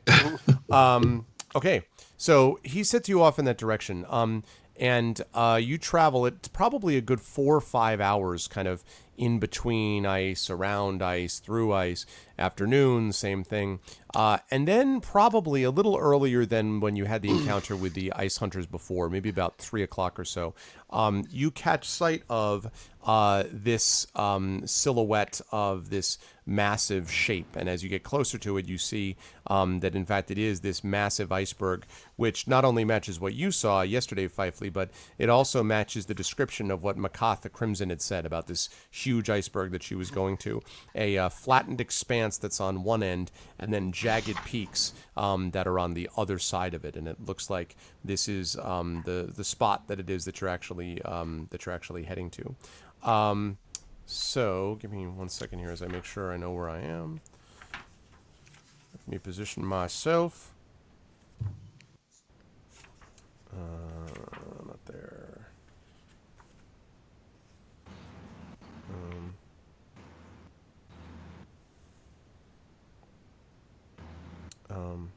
That's what? Okay. Sorry, it gave me another map that I didn't understand. All right, gotcha. All right, we're cool. I'm good. So, the captain directs the thing over, and the thing that you notice as you get closer and closer is, so again, this is clearly the largest iceberg that exists in this area. The iceberg that's above the water appears roughly triangular. There are these rounded corners on it, but the plateau portion of the iceberg rises probably more than 100 feet above the water. It is a good distance above.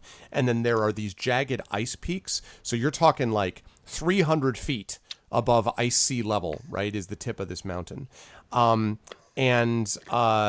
is a large shelf of ice as you get closer that is closer, much closer to the level of the water where you guys are. And you can see on that shelf of ice as you get closer that there are a bunch of first small objects, which as they get larger as you get closer, you see are kayaks. Many of them, probably 35, 40 at least of these kayaks, which are spread out along this shelf of ice. And the other thing is, you notice that across this shelf are littered with enormous ridges, arches. And as you get closer, you see that they are not arches of ice. They are almost certainly arches that are enormous cracked bones. Maybe a rib cage which arches even taller than a human being does. But this is enormous. Like, I mean, just absolutely enormous. You can see as you get sort of closer to the shelf that these bones extend all the way across the shelf, and basically the little boats are in between the bones. So basically it's almost like they're on an ice shelf, and then the bones extend above that shelf, many, as I said, many feet into the air. Circling down towards the water, not very distant from it, is what looks almost like a primitive like ramp or kind of pathway that's been carved from the water itself, leading up to where the shelf with all the boats and the big bones and all that stuff are to be found. And the captain kind of pulls the boat forward and says, and kind of pulls up next to where the pathway is, kind of, crunches a little bit as it gets to the ice, and then says, all right, I wish you all well, but this is as far as I can go. I don't much like the idea of bringing my crew members aboard this. We'll stay down here in case you're able to get back to us, and if need be, we'll be ready. We might have to go a little bit farther off the iceberg, but it won't be too far. But I should tell you, let me see, and he kind of looks and he says, I don't know if you're going to be able to speak their language. It's a particular kind of language known as Uluk, but I don't think any of you speak Uluk, do you? No, but I think I can have that covered. Okay. He says, all right then, I wish you good speed, and I would be careful. And he looks around you. This place seems ominous. And indeed, the fact that the sheer cliff next to the shelf just is like standing above you, as it like is as your relatively little boat, kind of bobs next to it. Yeah. As best as you can you stay in eyesight just so we know where, like an approximation of where you're going to try and stay? Yes. So if we need to run, if we need to escape or flee, at least we know the general direction. We'll do that. Okay, so they sort of they're sort of stopped. So if you guys want, you can get off and get onto this this sort of ice ramp.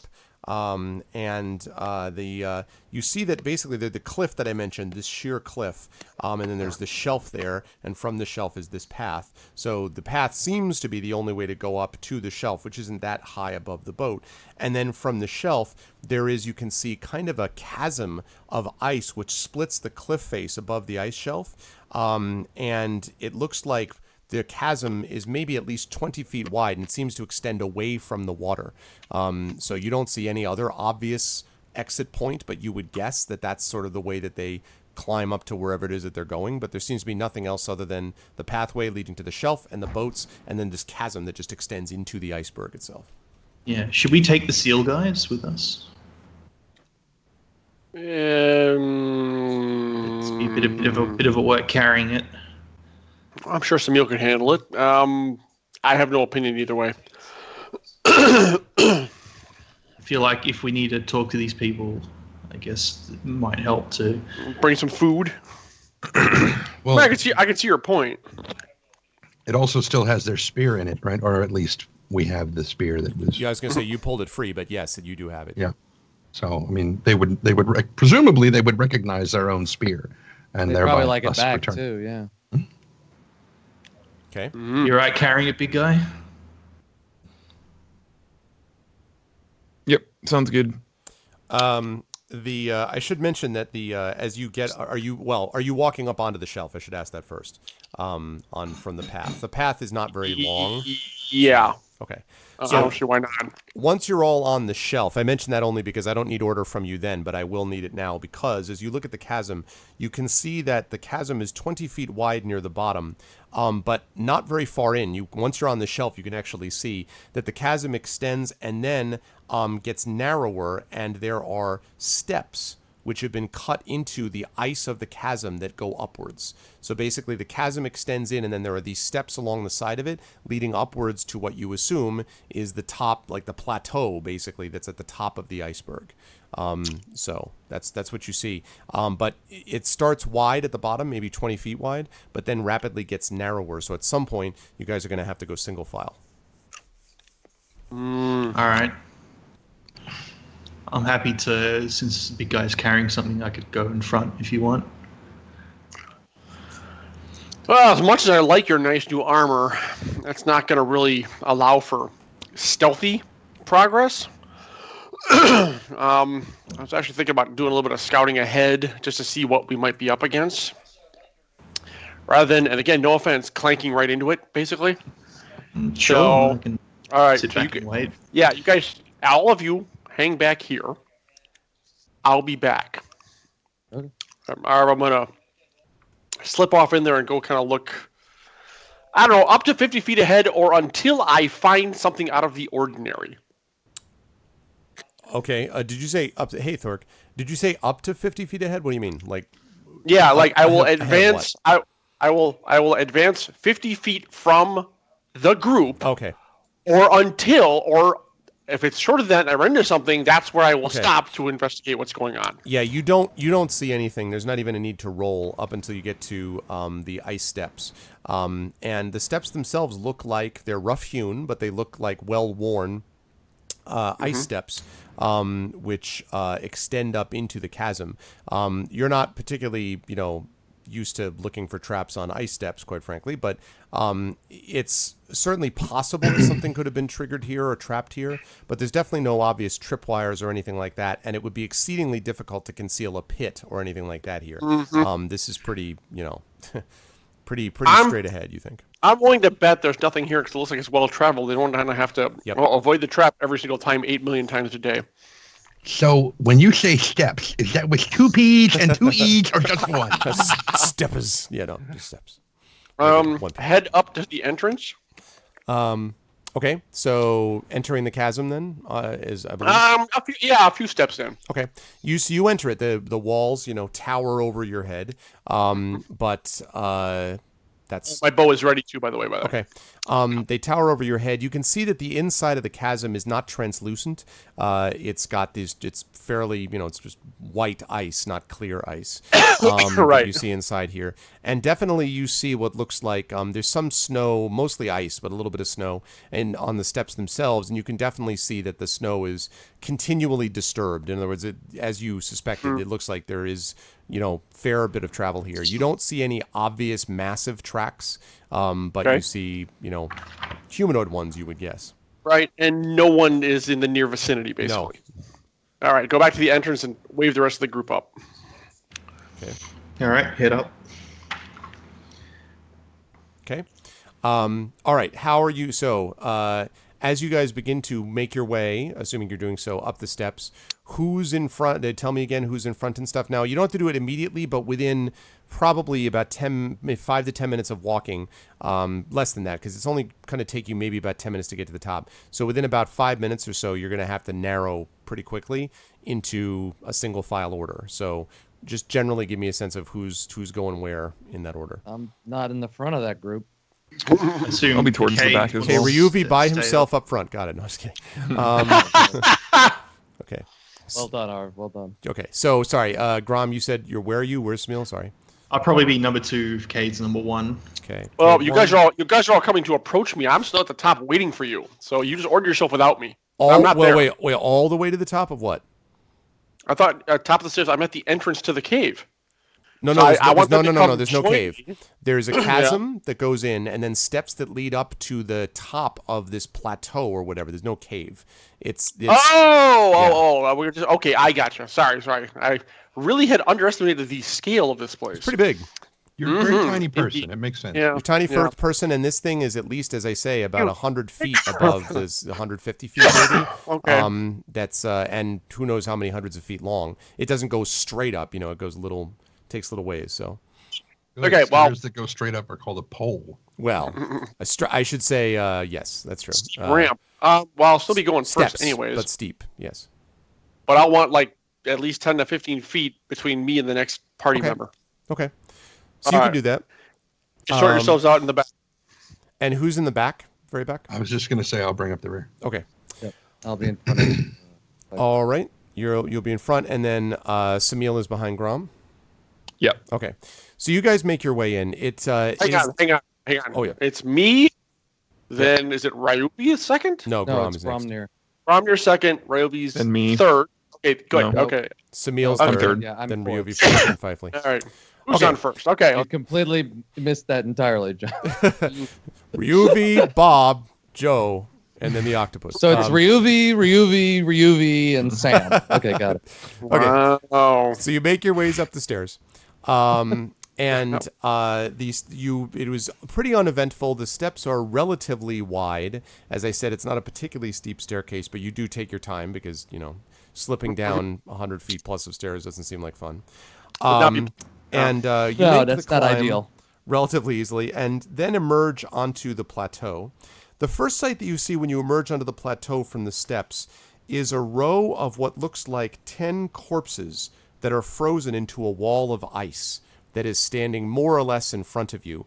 This is a wall that basically kind of shoots up from the plateau itself and is near the stairs.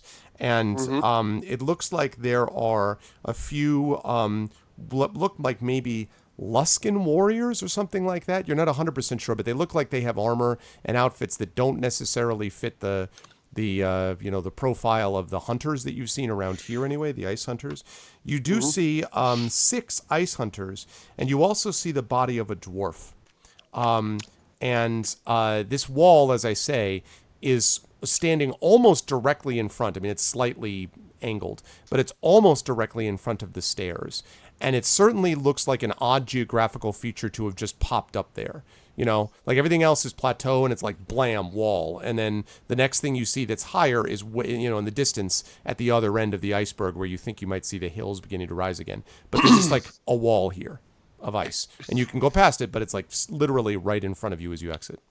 Wall of ice and bodies. How tall is this wall? The wall is probably a good 10 feet or so, I would say. And it extends off in the direction they want to hurt us in. How far? Not very far. It probably is only about maybe 10 to 15 feet wide. It's not that big. 10 feet tall, maybe 10 to 15 feet wide.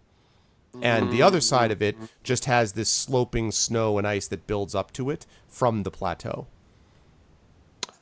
Okay, go back to the group. So there's this really weird wall of bodies encased in ice right in front of us. And it goes off to, you said the right, Arv? It's on the left of the stairs as you exit, and it extends up to the right, but as I say, not very far. And then beyond it is just plateau. Yeah, I'm thinking of having Samil give me a boost onto the wall. And you guys go the rest of the way, and I'll cover you from the top of it. I'm fine with that. Did you see where any footprints or any looks, markings or anything like that? Well, I'll be honest, the wall kind of surprised me, so I didn't really look. I mean, you can come up to the entrance and look with me if you want, but, So just dead people in the ice, like displayed, kind of. Right. The end of The Shining? That's exactly right. Think Yeah. that. What was the name of the tribe? The tribe that The Ice Hunters. You said again. The Ice Hunters. Did they have like a different What was language or whatever? the language? Yeah, the language. Yes, the name of the language is Aluik, and it's a Uluik. So Aluik. Okay. Okay, just wanted to know that in case I need. It's called Inuit, and it's very totally made up and has no relationship to any. All right. Called Inside Luick Davis. Oh my God. Good God. So, Samil, I want you to hoist me to the top of the wall. Don't throw me up there, though. I'll climb up the rest of the way myself. I want to do something before I hit the top. So just, with your hands, just, get me up there so I'm like ready to go. Okay? You sure you don't want me to throw you? Yes, I'm sure. Thank you. Really? Yes, positive. Okay. Save the dwarf throwing for another time. Or halfling throwing. So once he's I'll just throw both of you. what? Nobody tosses a dwarf, but everybody tosses Everybody tosses a halfling. halfling. Yeah, really. That's true. So at the lip of the wall, just before I'm about to get on, Arv, I cast invisibility on myself and then climb up. Okay. So he's able to hoist you up. The top of the wall, though, are you using anything to... Because it's fairly sheer. He can lift you up high enough that you can probably get your hands on top of the wall. Is that what you're doing? Yes, that's correct. All right. That's correct. Yeah. So, so as you're pulling yourself up, make a dexterity check for me. It's a pretty easy one. Just as you're climbing over the top. Yeah. I do. That would be a 23. Yeah, that's fine. So you pull yourself up onto the top of the wall and then look back down. And one of the things you notice is that as I said, the back of the wall slopes down again into the iceberg. You can see a little bit higher, but you're not that much higher than your companions. But you notice that the slope is pretty pronounced. And it doesn't look like this is not natural. Like, this was not put here. This did not just get shaped like an iceberg would be shaped. Right. They're almost positive this was placed here. That's just super creepy. Built up or made or something. Now, it's not so huge that it couldn't have been built up by humans who could have done it over a little bit of time. That's entirely possible. But it definitely was not part of the iceberg to begin with. Man, I'm totally thinking there's a white dragon up here. Which is gonna be so fun. It's not like there was one that got away from us. No, I would want revenge. Yeah, not at all. No, Still hardly. has my hand axes, man. Me. Exactly. Suck it. All right, well, let's hey, chop. Okay.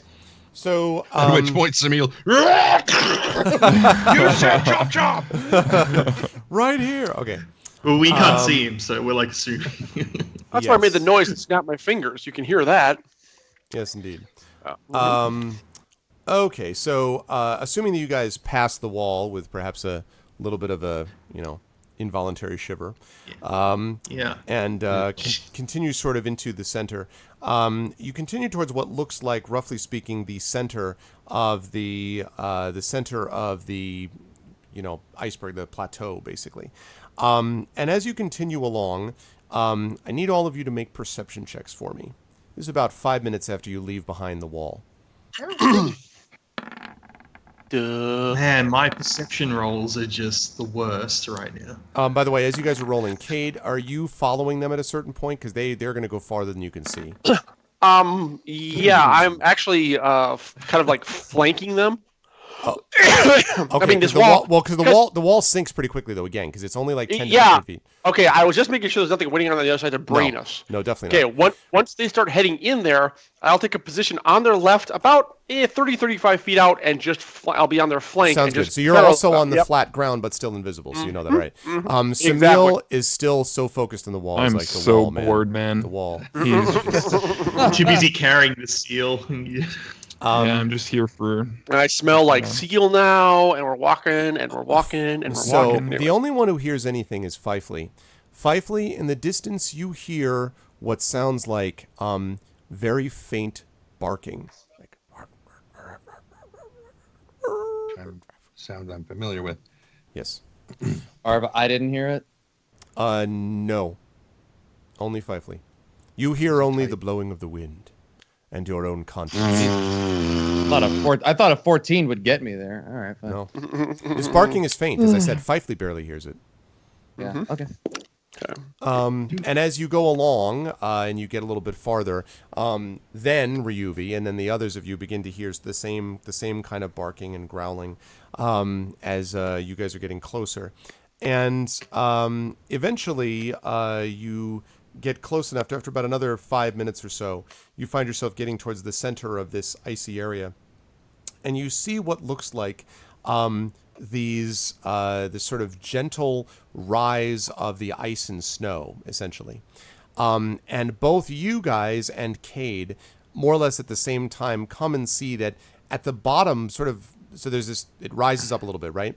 And then there is this depression that goes down from the plateau into the snow, maybe a good 9-10 feet or so, basically sinking down into the snow such that if you're like not right on top of it, you would never see what was below it, basically, right?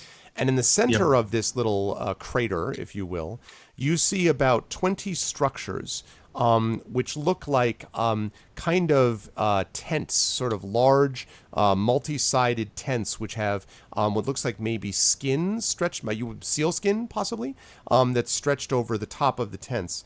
And you also note, sort of more immediately, the fact that there are probably maybe 55 or 60 people that you see that are currently in the crater, including many of them who are carrying spears, men and women alike, and then a couple of other figures at the front, and one huge, like, ice hunter-looking figure, but I mean, almost your height, Samil, but like probably close, like big guy, who's sort of sitting here at the middle, and they are all standing armed, and they sort of look at you as if they've been expecting your arrival.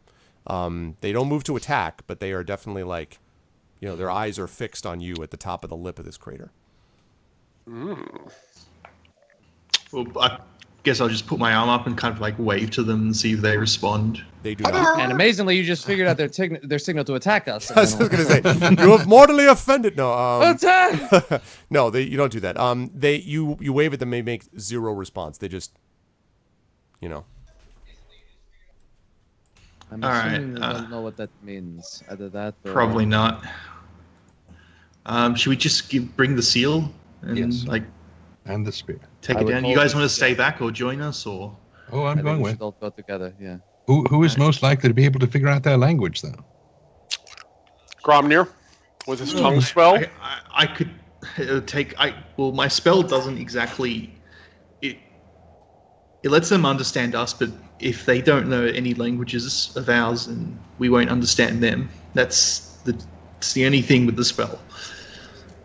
So hopefully we get someone who knows the language that we speak. Someone has to trade down south. They can't exist up here on steel, blubber, and ice. By the way, I'm still invisible, guys, so just voice is talking on thin air. Yeah, talking on thin air. Quick question, just for guys in Roll20, and chat, actually. Can you guys hear anything or not? I just noticed. That's a little vague, Spock. Yeah. What are you talking about? Do you hear music or sound of any kind? I keep the music like rustling. Yeah. I keep the music turned all the way down, so I don't hear it. Okay. I heard it. I hear a nice breeze. Okay. All right.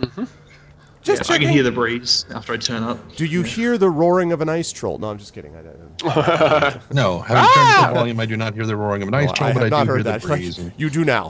No, but you don't hear that. All right. Hear the sounds of my demise. All right. I'll take the spear and turn to Siri. No. Samil. Big guys. See, this is why we have these names. Gotta start getting name tags for everybody. I know, exactly. Yeah, really. Hi, my name is... Would you follow me, please? To Samil. Hell. Sorry. All right. So I will keep the spear held across my hands open and start walking in towards them. Yeah, so just make sure we're not sheathed or anything like that. So as you do that, you see that well, there's a couple things. First of all, there is the one man who's standing kind of in the back of the group of people in front of you, who looks a little bit taller than the others. Not as big as the one big guy who I'll describe in a minute. But he has on his head, he's dressed in the same kind of furs that his compatriots are. But he has on his head what looks like, he's got seal skin on, and then like the head of a seal, like just the top of the head of the seal, sort of like over his skull, kind of looking down. And you see, as you guys are getting closer, that several of the armed people, and not all of them are armed, some of them are just sort of standing there staring at you without anything, but the ones who are armed, most of them are around him, and they sort of move in a little bit, as does this one guy, which is the big, huge guy. This guy carries, Samil, you can see, he is carrying a spear that, I'm joking, it looks like he's got a tree. But I mean, not really. But it's this huge, like, spear that is both tall and wide. Like, it looks like he basically took up a small tree trunk. And then he's got this thing at the end of it, which is sharpened. And there's, like, stone at the very end of it, which is sharpened. And it looks sort of well-worn, and he is carrying it easily by his side in one hand. This is an item which, yes, you could carry because of your strength, but you wouldn't be carrying it with one hand. Like, you would not be just taking it and, like, using it. So this is a big guy, and as you get close, he sort of stands there with his arms folded, and almost imperceptibly, but not to you as a warrior, he kind of steps forward just a bit, so that to get far closer to whoever this guy with the seal hat is, you would have to basically go past him directly. And he just sort of stands there, an implied threat in his body as he looks at both you and Fifely.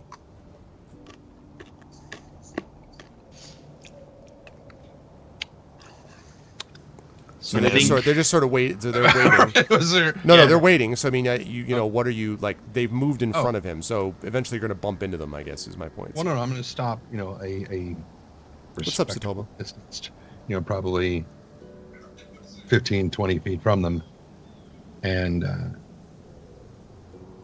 kind of looking across the whole of the group in Druidic. I'm going to say, do any of you recognize this tongue?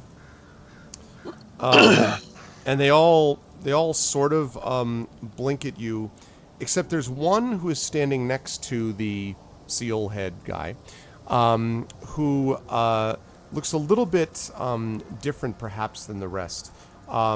This person is got a necklace around her neck of what looks like many little bones. Maybe not human bones. It may be more like, I don't know, maybe flipper bones, fish bones. It's not totally clear, but she's got a whole array of them around her neck. And she's wearing these furs. And the thing you notice is that her head is uncovered and her arms, even though it's freezing up there, I mean, you guys are dressed in your furs and you're full on everything's with the snowshoes and the whole 9 yards. Her arms are bare. And she sort of stands facing you proudly, and she sort of looks at you and nods as if she understands that you've said something to her that she recognizes, although she doesn't go back to you in Druidic, well, yes, how are you? You know, but she seems to have understood something. Okay. How long ago was it that we ran into it was the day before that we ran into the previous day. The boat. Yep. Right, okay. Yeah, day before. So I will say, you know, one sun ago, we encountered what I presume is some of your people. They were hunting this seal with this spear, but they left before claiming it, so we have brought it to you. And I will set the spear down and point back to Samil and say, could you set that down right there, please? Or could you set that down right there, please? I'll definitely do whatever you're saying. Okay, so you put that down, and the two of them, the one with the seal sort of, you know, helmet, as it were, and the woman with the bones, the necklace of bones, looks at you and nods again, and then says, "You come from south," she says. Her voice is an odd combination of youthful and low. it's hard to get a sense of her age. She, on the one hand, seems to have lines in her face that would indicate age, but then her eyes themselves are very youthful, and it's possible that it's just weather exposure or something else that's causing it. And she says, "You come from south." We do, yes. And she looks down at the spear and then looks over at him, looks over at the man with the seal cap, and he nods back at her. And she says, "Why do you follow ice hunters? Why?" Before I answer that, which I will, do any or many of your tribe speak the common tongue? It would be, in my culture, a bit rude to continue speaking in a way that no one else can understand.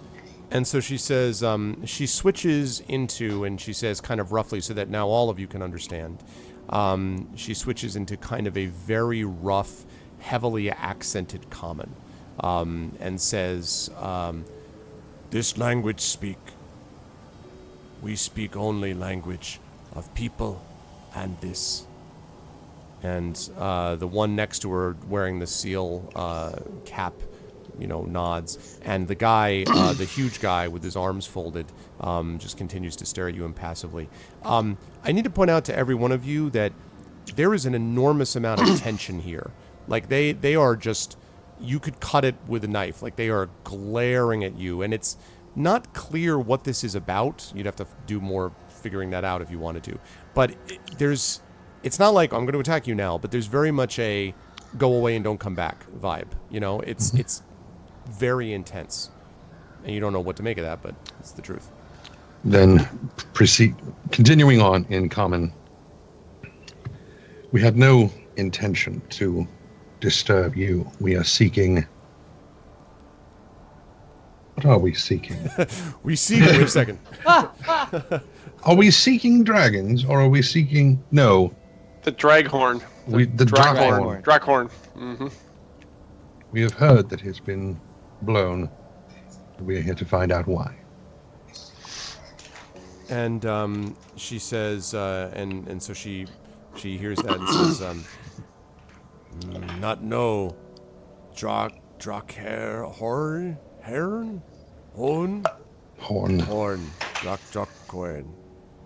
Like, and they sort of look at each other, and the villagers kind of look at each other, and they're like, one of them is like, and then kind of like makes the, like, the universal symbol for this guy's crazy. Yeah. And the other ones are like, and she says, "Not know of horn. No horn here."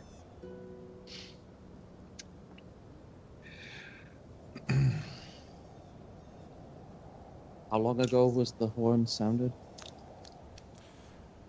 Probably about, let's see, because it was 3 days. You guys were in the room. Probably about a week and a half. Excuse you me. saying, Sirius? Did you happen to hear Sorry? a loud noise I thought you said several days ago? No.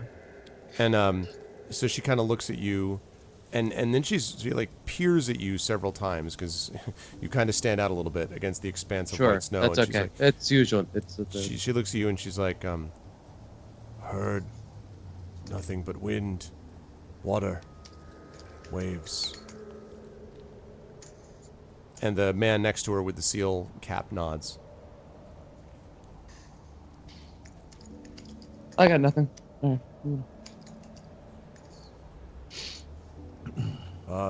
Perhaps you thought you heard sound, but heard nothing but in dream. She nods. Well, boys, we better come up with something quick because I'm running out of options. Well, I'll draw a little picture of like a generic tiefling and then hand it to Fifely. Okay. have you seen a woman like this? She is Marrakesh the Crimson. Would have been up here recently. I know I didn't get that name right. It was I something know. the Crimson. Yeah. I did. Macath. Macath. That's what I. Hey, I was close. I was close. Absolutely what I was. Marrakesh, the Yeah. the ever living, the cinnamon, Mumra, the ever living. Yes. The cinnamon bun. She and so she looks and then she looks over at the man with the seal cap and looks back at you and then says, "Oh no, never seen this. Only sea monsters and polar bears here. She doesn't say polar bears, she says bears. Sea monsters and bears here. And the slips, also scrags." And she says scrags, and the people sort of around her nod, scrags. As she says that, she's like, "But no, not no horned thing." Has their mood changed at all with either the mention of the horn or the tiefling? Make an insight check for me, please. Actually, I wanted to ask if they were lying about what he just said. You can make one for me, too. I didn't want to go that far, but I. Are you lying? I'm not going to I think accuse him. Tell me the truth. Then you do the Star Trek thing, but the opposite. I Like, think don't we might wait be for my observing the same translation. thing, You John. know. That's what Yeah, that's I'm possible. That is possible. But let's see. getting. I need to Double double the check odds. what my insight is. Ooh. I'm going to be rolling that again. Wait, what? Oh, wait. How did that work? I'm not sure. Well, I'm taking the 21, so that's what I came up with. Son of a bitch. Okay. So Ryuv, These you're like, rolls just fucking kill me. you're like, I don't understand these strange people speaking in strange tongues. You don't have any idea. Cade, wait, what was this? Perception? No, she said to Insight. insight? Insight. Not My perception. My insight, yeah, I didn't roll I didn't roll perception. That would have given me +4. Okay. Yeah, insight. 13. So, you don't know anything about the horn, but when you show the thing with the tiefling, Right. you feel like you don't know if they're lying or what they're doing, but there was definitely a pause. Like there was definitely kind of a, sort of look when left, she look looked right. to him, I Yes. thought that was interesting. That's yeah, right. exactly. And there was definitely something you noticed that seemed odd about it. The mood of the villagers overall has remained relentlessly hostile and silent. Like, no one is talking. The only ones who are talking basically right now is just this woman. But you definitely noticed that there was something that caused her to pause and hesitate before she answered the question about Macath. Yeah, which is interesting to say the least. It was. They didn't say. Didn't they say skells? There's a this, and the skells. I'm like, what the hell? Scrags is what I heard. Skulls. Oh, Scrags. I'm sorry. I'm sorry. I wanna- No. Scrags. I beg your pardon. Scrags, that's what I heard. Sorry. Well, that one then. Scrags. Ask him about that. I want to lean over to Pipely real quick and mention, whisper to him if I can. They don't seem to believe that our. I don't know why I'm doing it in his voice. I'm going to do it in Don't mine. seem to believe it. They And don't- Fifey's like, let me they tell don't you. seem to- But They don't seem to believe that our intentions are non-hostile. I think we need to make it clear to them we mean them no harm, and we will leave as quickly as we can.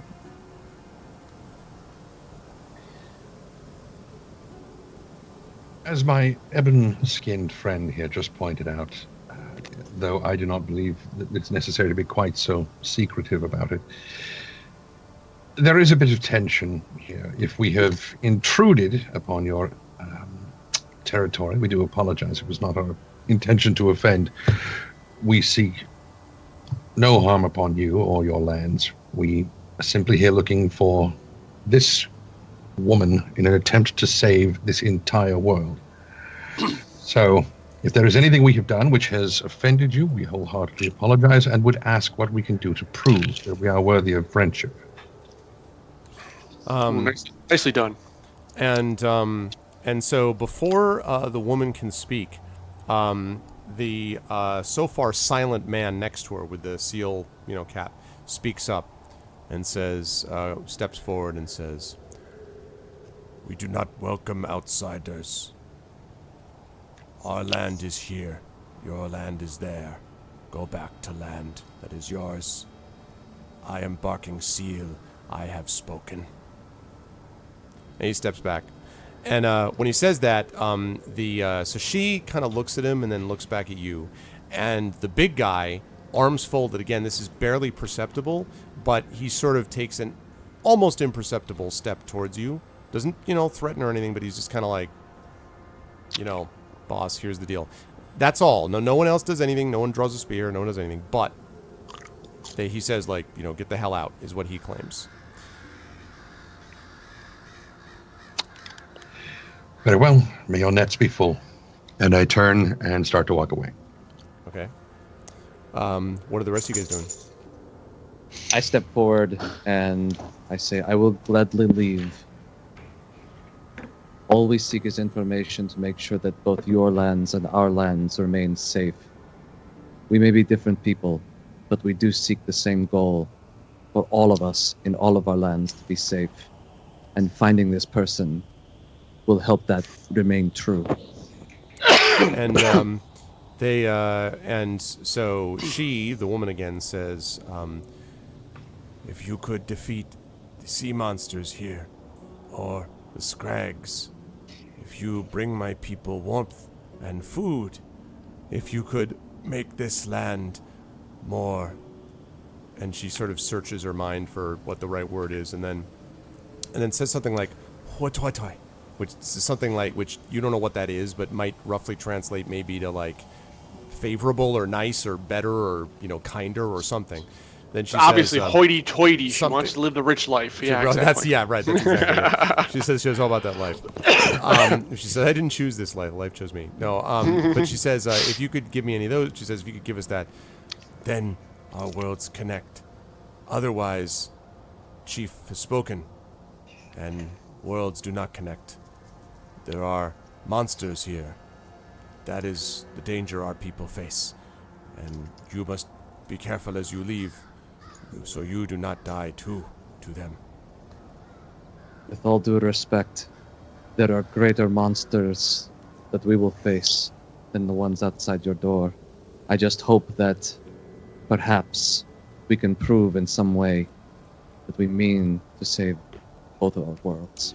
And I turn and I walk. Okay, as you're doing that, Samil, Cade, and Gromnir, I want each of you to make a perception checks for me, please. Okay. Kraken battle. One can only hope, right? Hey, 15. That's a 25, Bob. And of course, Ryuvi missed my polite. You're still invisible, aren't you, Cade? As well? Yes, I am. That's why I'm talking to you guys, like whispering out of nowhere. Samil, was I that ask 14 about the damn scrags! that I saw? That's correct. Okay. Yep. Cade, you see from your invisible position several of the people, the villagers, apparently unarmed, it seems like, slipping away, and you see that they disappear into a large hall. I like how, as I'm saying that, John himself gets up and disappears through the window. Like this. My kitties asked to come in. No, it's fine. There we go. You see them slipping away, a couple of them, and disappearing into a large building, which is sort of at the rear of this crater. I told you there's about 20 of these structures, some smaller, some larger. This looks to be the biggest one, and it's towards the back. And you've seen a couple of them who have been slipping away and looking as if they don't want you to see. They don't want you to notice that they're slipping away. Like they're trying to do it surreptitiously. But the fact that they can't see you is probably helping. You're able to see them slipping into hard to notice someone looking at you when you can't see the guy looking at you. Right. Exactly. I'm so going to regret this. So you see that, and in the meantime, Fifely and Ryuvi, you guys have turned away and are walking away, and Samil and Gromnir, as far as I know, are like, so. I will turn back and say, where are the scrags? Wrong accent again. And they say, who are you and what have you done with... And immediately they point You are their crazy spears at person. We killed the crazy person. I heard about you in Pathfinder. Get out of there. Okay. Where are these scrags that you mentioned? And she says, they come from the water. And what do I... Now I'm falling into your goddamn accent. He says, I think we should all use the same accent. Yes. He says they come from... Ryuvi. They come from All water. for you, yeah. They come from water. Underneath, they jump onto ice and attack, and then disappear again. Crazy merfolk? If we, Wills? They are larger. And then she says, they are larger than him. And she jerks her head towards Samil. Oh. do they ever travel alone? No, always 2 or 3. Let me see. If we bring you the head of one, can we be friends? And she says, and she kind of looks nervously over at Barking Seal, who is, whose arms have now been folded, and he just gives a firm, like... Bearing in mind I can't see you. Right, I know, and I'm doing it for the chat. He just shakes his head several times very firmly. And you see when you say that, like, if I brought you the head, could you be friends? You make a insight check for me, please. Oh, dear God. Hey, Ghost of Christmas Future, what's up, man? Isn't wisdom your highest score? Yes, but I'm not specialized in it, so it's only a +4. Yeah. Oh, It's like a 1. that was so Like close. you don't even know what you think about them. You're like, I don't even know. You feel like that's enough. You feel like Actually, no. never you mind. feel like some of the villagers or whatever they are, the non-armed ones, seem to be kind of moving a little uncomfortably. Like when you brought up the thing, you could see they're sort of like looking at each other, and then when the chief was like, no, they're like, but there was a slight lifting of the tension, only to the extent of them being like, they seemed somehow moved by what you said or affected by it in some way. I will nod and turn and continue walking away. Okay. All right. Samil and Grom, what do you want to do? And then I want to ask Cade what he wants to do with what he's found. I'm fine just watching. Like, I've got nothing to really input. Okay, Samil? I'm going to follow Fifely, since he was the brains of this operation. Okay. So Fifely leaves, Samil leaves, Ryuvi is leaving, Cade is invisible. So Grom, you're kind of like, so they're looking at you. You're looking back at I'm them. heading off to. Yeah, I'm heading off too. That's Okay, what all I right. meant. So you And John's gonna reconnoiter. you follow them. Okay, so now where are you guys going? Because you can go back out of the crater. Like, where are you? I don't think we have many other options. I think we should. I think if we can't make them agree to meet us even, a quarter of the way on anything, it doesn't look like we're gonna get what we need out of them. So I don't think we should stay here. I can intimidate them. Try to. It, Challenge Intimidate the all boss of man them? to a fight. well, I mean, Samil, that's if you wanna challenge the Not like the you've big never done that boss man. That was the guy with the tree trunk, right? Yep. Well, Yeah, it'll be no, fun. the guy with the tree trunk was next to the guy who claimed to be the chief. Barking Seal was the Okay. seal cap guy. Next to him was this big dude who was as big as you with the tree. He seemed like the number one bodyguard, though. I mean, if you had to guess, he's way bigger than the other villagers. Cerberus is already in favor of this challenge. I'm not against it. I don't know that it'll get us anywhere, but it'll at least be fun to watch. That's true. It would be very fun to watch. I'd rather not if there was another option. I can understand. But I mean, that.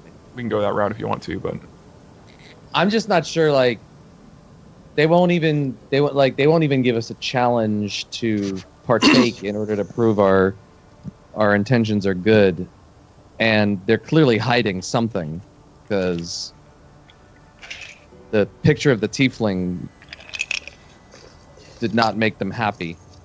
Kate, are you still over there? I haven't moved. And once you guys are safely away, I will start Yeah, to but move. we don't know where Kate Yeah, is. I think we No, you just don't. need to get the fuck out of here. So, Yep. while we're walking away, just out of earshot from them, I could send an eye in to look around if you want. See I if we would can find any l- clues. I would leave the sneaking to Cade. I imagine anything that we need is going to be heard, not seen. Probably. My eye's invisible; they won't be able to see it. I don't think anyone here has the capability of seeing. I don't think you How can far hear can you through the move? eye, right? No, but I can see. I'm out. I mean, I think what they're going to say, like if they whisper to each other, is more important than I don't think they're going to do anything that we need to see. It would also But- be in their native tongue, most likely. I'm not there, so I can't say anything. Not in their native nose, in their native tongue. But Fifely actually, Fifely nailed it. You were gonna fall. Well, but I'm you're sure gonna whatever fall happens, he'll there. smell it. So there's probably. Well, Yeah. PKD fan recommends trying intimidation when one with a chief or the bodyguard. That's PKD's suggestion. while they're discussing this, I'm gonna head back to that big building. Okay. Now, as you're moving, now you are invisible, but I am going to need you to make a stealth check because you can be heard. Yeah. Your invisibility Yes. can still be heard. Believe me, I'm stealthing it up. You betcha. Okay. Would you get advantage for just being visible straight up? Well, I just rolled a 30, so I think I'm pretty quiet. Oh yeah. Notice every roll this you realize in a fight you're gonna be like one. That's gonna be the fight. Yeah. So no, you are like, I mean, you're as silent as the wind. Like You are not even leaving footprints in the snow. No, The you're just wind is loud compared to Careful, me. they Yeah. can hear the wind. Yeah, they're aware. That's all they've been hearing. as of it late, says so. memorably in The Hobbit, smoke on the wind could hardly have surpassed it. Saying what Bilbo as he's going down to the water with Gollum. So yes, you're able to make it up to the building itself. And there What are these buildings? What are these buildings made of? so they are in fact, yeah, that's a good point. So they are in fact made of skin. They're made of skin. They are in fact. There are some of the shelters do look like sort of standard igloos, like snow block shelters. There are some of those, but there's also a lot of them that are what look like kind of like a yurt, like a double-walled yurt, which is made from like seal skin stretched over what you think might be whale bone, because they're pretty sizable bones, like over the top of them. Frames. 16 of them are pretty small. Like a lot of them are small. And then there's that. There's one yurt which is a little larger than the others. And there's another one that has a bunch of like animal totems and whalebone carvings around it, and like a bunch of stuff. Like maybe that's the woman's home. You don't know. You're just guessing. I'm guessing, but I think it's a pretty accurate guess. Yeah. And then the largest structure, the one that they've been going into, is heavily decorated with whalebone and the skulls of fish and mammals. And it looks like there's one door, which is basically just flaps of skin that you would have to, or flaps of fur, really, that you would have to push aside to go into. So. All right. These people look basically human. Is that correct? Yeah, they definitely do. Okay, good. Which means They probably look human. They're somewhat darker skinned, sort of copper skinned, maybe a little lighter than that. And otherwise, and it's hard to tell like what their builds are because other than the big dude, they look like normal size and they've got furs all over them. So, except for the woman with the bare arms that I mentioned. Exactly. Which I'm expecting. My only point is I expect they have light inside, so I will. Yeah, they do. Cautiously, carefully, stealthily enter the big tent. All right. I need you to make a stealth check again, because as you are entering the tent, someone is walking out at the exact same time. So I need you to make a stealth check to avoid running into said person. All right. If I have to use, I have nimbleness, which means I can move through the space of larger creatures. So that gives me anything on it. I'd like to use that ability. The first friggin' time I've ever used that ability. Yeah. The problem with nimble though is it's not about sort of combat positioning. It's whether you bump into the person. You could still get through them, but you'd have to like be able to duck around them. I was just see if this gave me any kind of help. All right, that's fine. I will. 18. Jesus, a 7, you get an 18. So yes, you do manage. I put a lot into I stealth. know, it's your thing. I know. You managed to just avoid someone who's walking out like type of deal. You find that the inside of this structure, this is just one large room. And you can see that this is kind of like a hall almost that has a wooden floor. And it's kind of an odd wooden floor. There are the planks, it's basically like planks of wood, but the planks are not the same color as each other, and they're not even. So they look like different shapes and sizes. Like the whole floor fits together, but they look like different shapes and sizes of these planks of wood to sort of make up the floor, basically.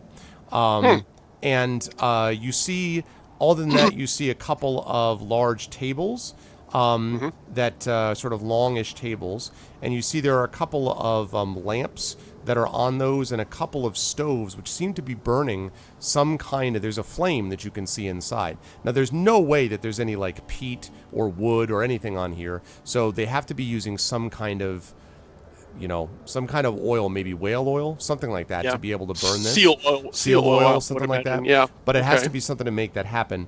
And there are, I should have mentioned as well, that there are also racks of food. And I want you to make me a survival check. If you don't have that, just straight intelligence check for me, Cade, actually, before I forget. This was actually outside as well. Was another rack of this food. I would prefer to make the intelligence check. I don't have survival. I am unskilled. All right, go ahead. In it. So go with the intelligence. Okay. But I'm a smart little motherfucker. Well, not great. Only a 12. Yeah. Well, that's enough for you to be able to figure this out. This is way, way more food than the number of villagers that you've seen would require. Way more. There's like 60 people in this place, and this food looks like it could feed 5 times that amount, 10 times that amount. There's tons of whale, seal, you know, just food all over the place. Okay. Interesting. And you see some of those racks inside the place as well. There's the only other thing you notice is that there's like there's like a big coil of rope that is hanging on the wall near the back corner. And there is what looks like a hanging from one of the bones that is holding up the roof is a long, looks like a metal maybe pulley, which is suspended from this bone that's hanging above the coil of rope. And that's pretty much it. There's a little bit of whalebone inside, like decorating the walls, but not much. Most of the decoration is outside. Basically, you got your 2 tables, you got your lamps, you got your stove or whatever that is, and then the wood floor that I mentioned as well. What are the people in here doing? There's no one in here right now. I thought you said the people who were leaving were heading towards the large building. I did. He did. And now they're all gone. You are correct, sir. Wait a minute. Something's not right here. On this floor, this is the entire room that I can see, correct? Right. But it's a wooden floor. I start searching for secret doors. Okay. So now, how are you, like, is there a particular place you're focusing on? I know the floor, but I mean, like, what are you looking at? Yeah, I know. Let's see. I would think it can't be a space where they moved a table, so it's got to be somewhere the clear areas first. And it's got to be... oh, sorry. I'm going to look at the cleared areas, and actually what I'm going to look for, since they're going to track in shit all that, like, if there's snow and dirt, that suddenly stops. And, like, they opened a trap door and stepped down and didn't close it, so, like, the trap, like, the footprint's, like, cut off half and half kind of thing. So that's what I'm looking for. Tracks that vanish into nowhere in a space where they didn't have to move anything. Okay, make an investigation check for me. While you're doing that, the other 4 of you, Fifely, Sumil, Gromnir, Ryuvi, what are you guys doing? However, I'm going to use a luck point on this, by the way. Ah, okay. This is one of your new feats, abilities. Yes, luck points. yes it is. So, all right. And Chad, be aware that if the guys they may need you too. Oh, there it is. I was them. waiting for it. Damn right. Didn't we leave? So we're basically outside. Yeah, you are right now. You're just out. Well, and I didn't specify if you were like. I assume you're maybe like right above the lip of the crater because you didn't tell me that you were going that far. But yeah. Should we go look for some scrags? I say to the rest of the party. No. Just out of eyeshot. Well, we don't have many other options, and right now we can't support Cade, so we should do something. I think we can just wait here and make it look like we're just discussing amongst ourselves and see what happens. We can make snow angels. We would very much do that. I wonder if they will like that. Let's give it a shot. Let's see with a big fro, Samuel. We can invite them to make snow angels with us. That might get their attention. Doubt it. Or maybe not. My joke goes completely like, You're like everyone's and like, so I just stop talking again. And, never mind. I also go over to Fifely one more time and I say, I know we have Cade inside and we cannot support him. Do you think there is anything that you could become that might be able to go in and take an extra pair of eyes at the situation? Probably become something very small and sneak in, yes. Do you think that would be of use to us? I don't know yet. I don't like the idea that, rather, I choose not to believe that Cade would do such a profound amount of reconnoitering that he couldn't get back out again before he came to report anything to us. Mind you underestimate me. I said but. I did say but. I'm less worried about his stealthing abilities and more worried about how much one person can traverse or find. 2 sets of eyes is better than 1, but I'm only requesting. Let me rephrase. I'm only. What's the word I'm looking for? Suggestion. I'm only using it as a suggestion. I leave the choice, of course, in your capable hands. They certainly can, of course. I'm going to ask Hazaran what he wants us to do. Sorry about that, chat. I just had to set something up. He says, "What I want to do is go somewhere to get warm. Why'd you come here, to fight some polar bears?" Homie, I got you in a freaking silk sheath, man. You're not warm enough? You know the funny thing about silk? Not particularly weather resistant. This is the kind Man, of planning I would expect from you. All You right, also that's know what's fine. funny? Steel. I'm gonna go ahead and Steel, I'm gonna go ahead and not change out. particularly warm. So I'm gonna go ahead and change out my my swords. I'm gonna put Shaft in the silk one, and then I'm gonna put Hazi in the normal one now. It's like he's in timeout. You think this is punishment? I've I've been here for 1,000 years. You have nothing on me. Go ahead and use your pathetic piece of dulled metal. Good I'm luck. sorry, we can't hear you, Hazi. Thanks. Okay, bye. on silk. When we were down there, Drow, says. when we were down there, were there any dogs? Yes, I should have mentioned that. In Yeah, addition you to, should've. yeah, I'm sorry. I beg your pardon. I beg your pardon. In addition to the people, you do in fact see there were some dogs. They looked probably like sled dogs. They're not that large. Well, let me rephrase. They're definitely bigger than your normal dog. They are definitely larger, a little bit larger than a husky would be, but they're not wolf size. Like, they're not that big. And there were about 10, maybe 12 of them that were in several pens on either side of the village. So when you came in, they had been barking and growling, but when you came in, they kind of fell silent when the villagers came out as well. What's So there was their just pen? kind of a bare in two pens on either side of the village, like the entrance, the path where you went down into the cavern, the crater. So there was like pen on one side, pen on the other side, and they were, again, they were very much like just sort of the picking up maybe on the tension that the rest of the villagers had been involved with. All right, if I go in there, what are you going to be doing out here? Literally just stood up. There's not much I can really think of other than I could go and ask if they've got any wounded and just heal them up as I do. I don't know healing if there's abilities. anything. Is there anything on the ship that we could offer to them as a tribute or anything? That's the only thing. The only other. I don't know that there's many other options for us out here. We can either. Apparently, bringing back a scrag head doesn't mean anything, but perhaps we have something on the ship of value. I don't know. That is completely in the We purview of the could captain. for now could say that we need to stay the night here as the ship is out of as it takes a day for it to come here and gives us a day of figuring out what the hell we're going to do.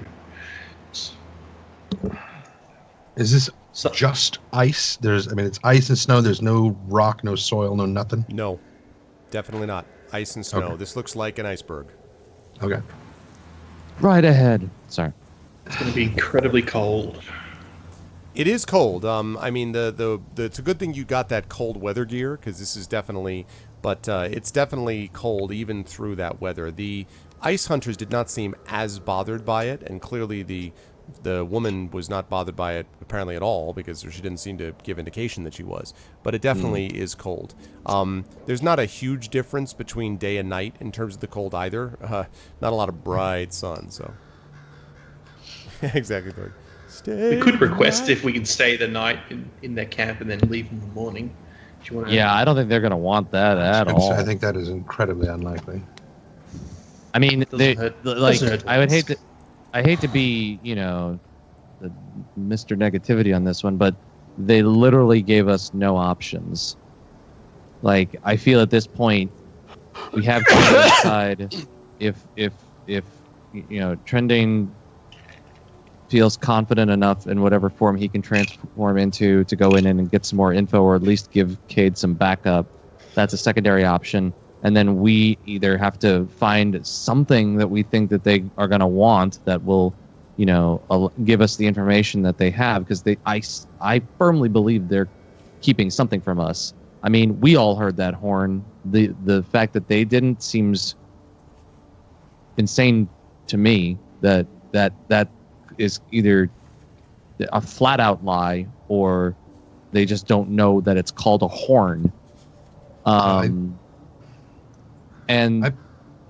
tiefling, the reaction to the tiefling was worrisome at the very least. So I'm just not sure what options we're left with. I do believe that when they said that if we could do something to increase the prosperity of the tribe, that they meant that if we did something, bring down a sea monster, bring down, I mean, perhaps only one scrag head would not be sufficient, but this is why I asked whether there was any dirt around, because Cade has a bean, and I could just druid craft it to sprout. I can grow you a bunch of crops if you want, but there's no dirt, so I can't do that. That's actually kind of cool. Yeah. I belong to the Peace Corps, Heifer International, at your service. Yeah, but maybe they're a then you tribe of form a dire action cow. where if you show your proof of action to help the tribe, maybe then they'll believe us rather than just coming in like with nothing really. I mean, the seal clearly made no impact because we didn't fell that seal for them. They felled it. They just didn't take it with them. So all we did was transport it. I'm just not sure. Like, I agree with you, Trending. I heard everything she said about, how to connect our two lands. It just seems like in the time frame that we have, it could take days, maybe weeks, to satisfy those goals, and we may have hours, days at most, if we're going to recover Marrakesh or whatever the hell her name is alive. So, if she is even still alive. But my guess is that, and this, I could be completely wrong about this, if she's alive in there somewhere. I don't believe that they are telling the truth when they say they have never seen her before. She may have just come by and then left as well. We don't really know. All right, as you guys are talking out there, let me jump back over to Cade. Cade, you are doing your investigation check, I believe. 22! Okay. So you kind of like tap along, sort of the floors. Mm-hmm. And you're kind of, tapping along.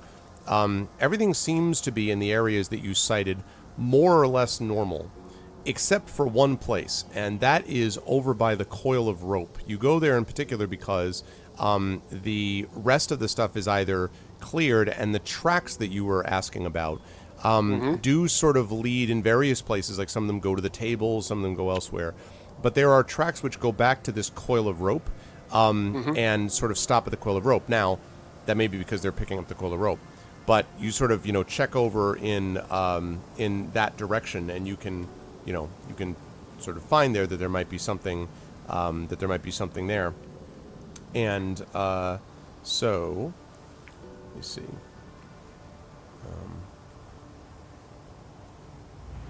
Where did I just see the description? There we go. Okay, so, right, so. So when you get to that spot and you're kind of, tapping on it, it does sound like there might be hollow below that particular area that you were tapping. Tappa. Okay. Excuse me. Now how to open the damn thing. Look for seams, spaces between that I might be able to prise up, perhaps. Okay. Given their tech level, it can't be that complicated, I wouldn't think. Right. Yeah, without too much difficulty, you're actually able to find that there are a couple of planks. How long does your invisibility last, by the way? It goes for an hour, and I'm thinking I'm probably about running maybe 40 minutes right now. Right. Yep. That's about right. Okay. Okay. So- And by the way, I am tracking it in my head, Okay. to be honest. No, I am Yeah. too. I just want to make sure. I want to make Okay. sure our tracks were the same. Yep. So Okay. you're able to pull up basically the one of the planks. But as you pull the plank up, there's kind of a as you pull it up. Crap. Make another stealth check for me. All right.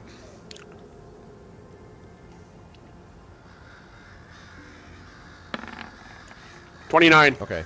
So you do that, and at the same time, someone actually walks in, and they walk over to one of the tables and sit down, and you see what looks like they might have a plate with them. And a minute later, another couple of people enter, and they sit down at the table as well, and they look to be sort of chatting in a language that you do not understand, but they seem to be eating something. And you're sitting there with the plank. Excuse me. What you happen to be catching, John? All the way from Wisconsin. You don't want this, believe me. You don't want this, yeah. You have the plank that you basically have held above this little space below it. It looks like there's an empty space below, but the problem is you're like, if you lower it, if you raise it higher, so it's just kind of halfway, and you're just holding it, and they're eating. So I would assume the space that I've made is not wide enough to slip through yet. No, you're going to have to pull it higher. The plank has probably got to come off. The plank is not very wide. You're probably going to have to pull a couple of planks off to get through, even you. But it does look like there looks like there may be, you can see maybe a wink of light below it. You can't tell for sure, but there definitely feels like colder air flowing up from below, and there's something, maybe a shaft, maybe like a foot, like there might be handholds cut into the shaft. You can't really tell until you get it open more, but there's definitely an empty space below you. How far away are they, at the far table or the table closest to me? They are at the table closest to you because you were at the back right corner. They came over to the right table. Damn it. But they're talking and eating amongst themselves. Right. 3 of them. This situation's getting better and better by the moment. Oh, yeah. All right. I am going to, pretty much, I'm going to start moving it an inch at a time.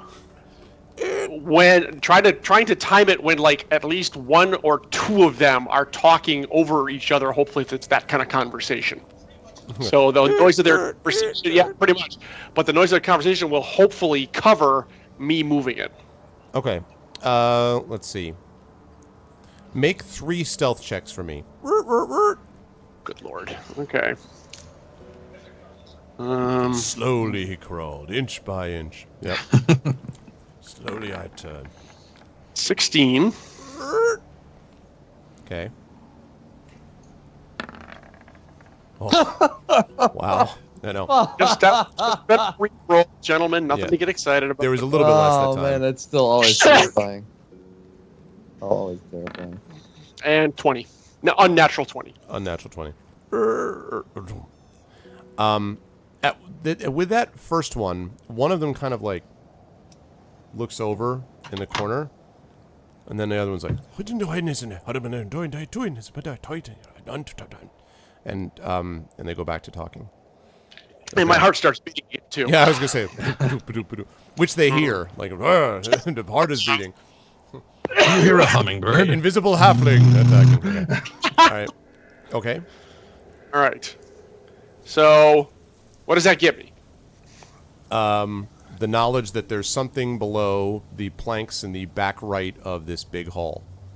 Okay, but is the hole big enough for me to get into it now? No. You laid it back down. If you're going to pull it back up, there's no way you can do that without... Because the thing is, they're going to also see it, right? Like, you had it pulled up enough. As they see it, it's going to go like, regardless of how stealthy you were being. So I assumed you were lowering it back down. Lowering it back up would be very difficult. Okay, it would just be way too visible. Okay, yeah. All right. I wasn't... They're fairly long planks, too, so you can't really slide them very easily. Like, they're clearly meant to be... pry up, and then you go down. They're not locked down there or anything, but people who go in if there is someone who goes in this, clearly they don't care about being quiet about it. Yeah, and the heat and the cold from the ovens and the cold also makes it, that's why it's so sticky. Yep. Okay, you're right. You're right. If I because I didn't. Yeah, see sorry it. if I misunderstood, but that would have been. I would have. No, you're perfectly fine. And Would have been and different. I'm glad you called me on it. That obviously Kid would know better. That he couldn't. There's no way he could do it. Okay. That's got to be close enough. It's time to go. Okay. So, as you make your way out, make another stealth check, please, as you are exiting the facility. Lunchtime, dinner time, whatever time. Goddamn cafeterias with secret doors. Okay. Well, hold on a second. I was really confused. Like, what just happened? Yeah. Too. 28. Okay. Okay. All right. I feel like every time you roll stealth, it's just enormous number, exorbitant number, massive number, ridiculous number. Okay. So you make your way out successfully out into the place where you see now that many of the villagers have now sort of dispersed back to their own places. But you still see three standing in the middle of the village, and that is Barking Seal, who is chatting with the big guy, who's talking with the big guy, and the woman who is there with their bone necklace, who occasionally looks over at the path that led out of the crater. You can't see any of your friends, though. Yeah. What? Okay. But is she like off to the side, like a few feet away from them, as the guys are talking, kind of thing? No. She's talking with the three of them. Like the three of them are in a group. Shit. Chick, you are not making it easy.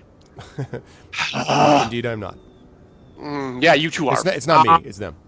Oh, sure. Yeah, that's what they'll say. I'm just the messenger. All right. Okay. Actually, there's one more thing I want to try to do. I'm gonna duck around her, the back of her tent. What I think is her tent. I think it's a shaman's tent. Okay. And cast my second invisibility. So reset to an hour. Okay. And I'm pretty much gonna frickin' hang out and hope she comes back here in like the next 30 minutes. All right. Quick question though.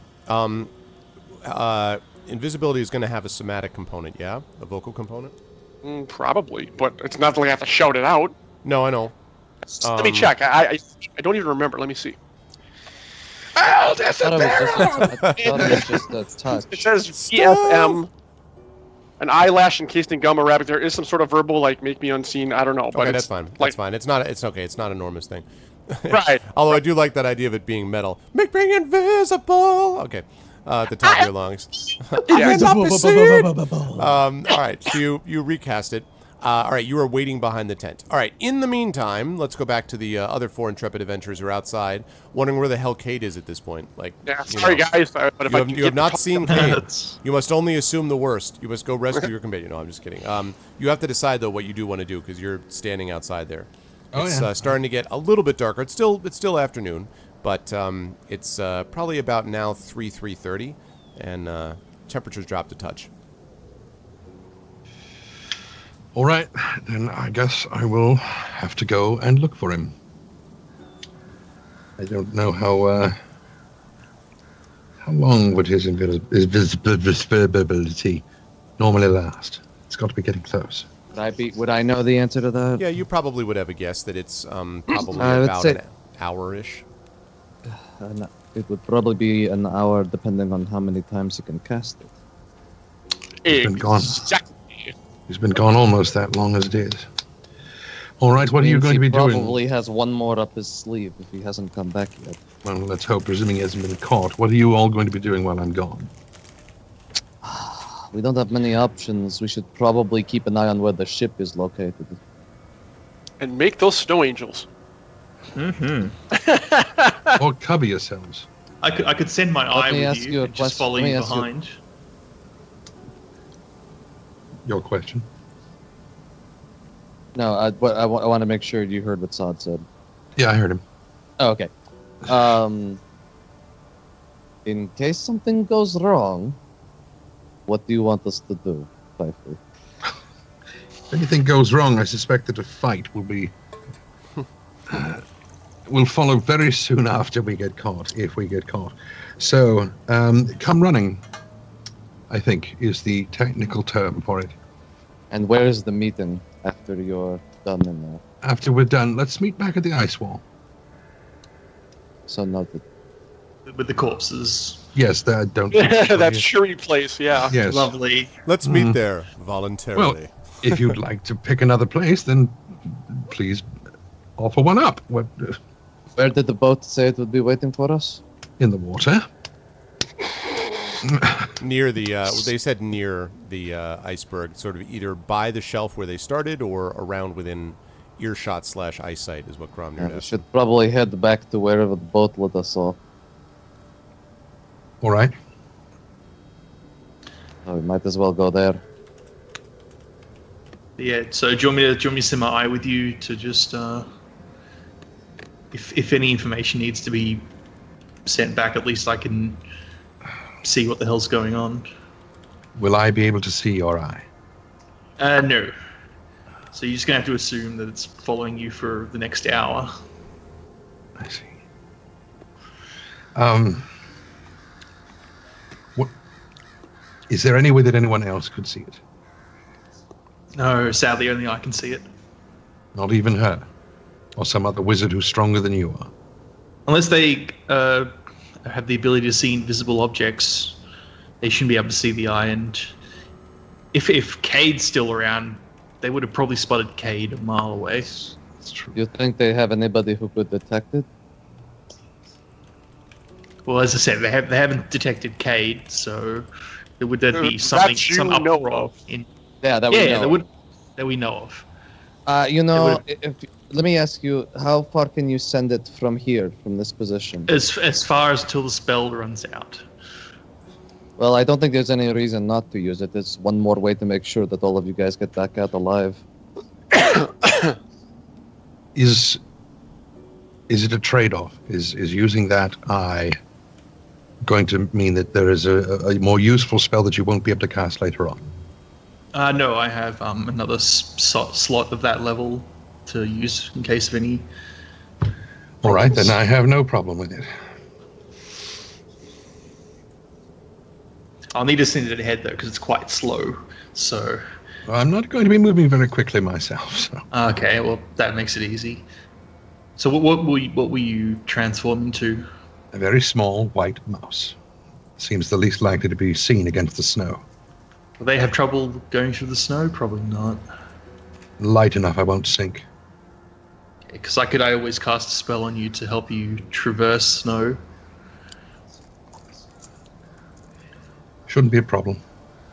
All right.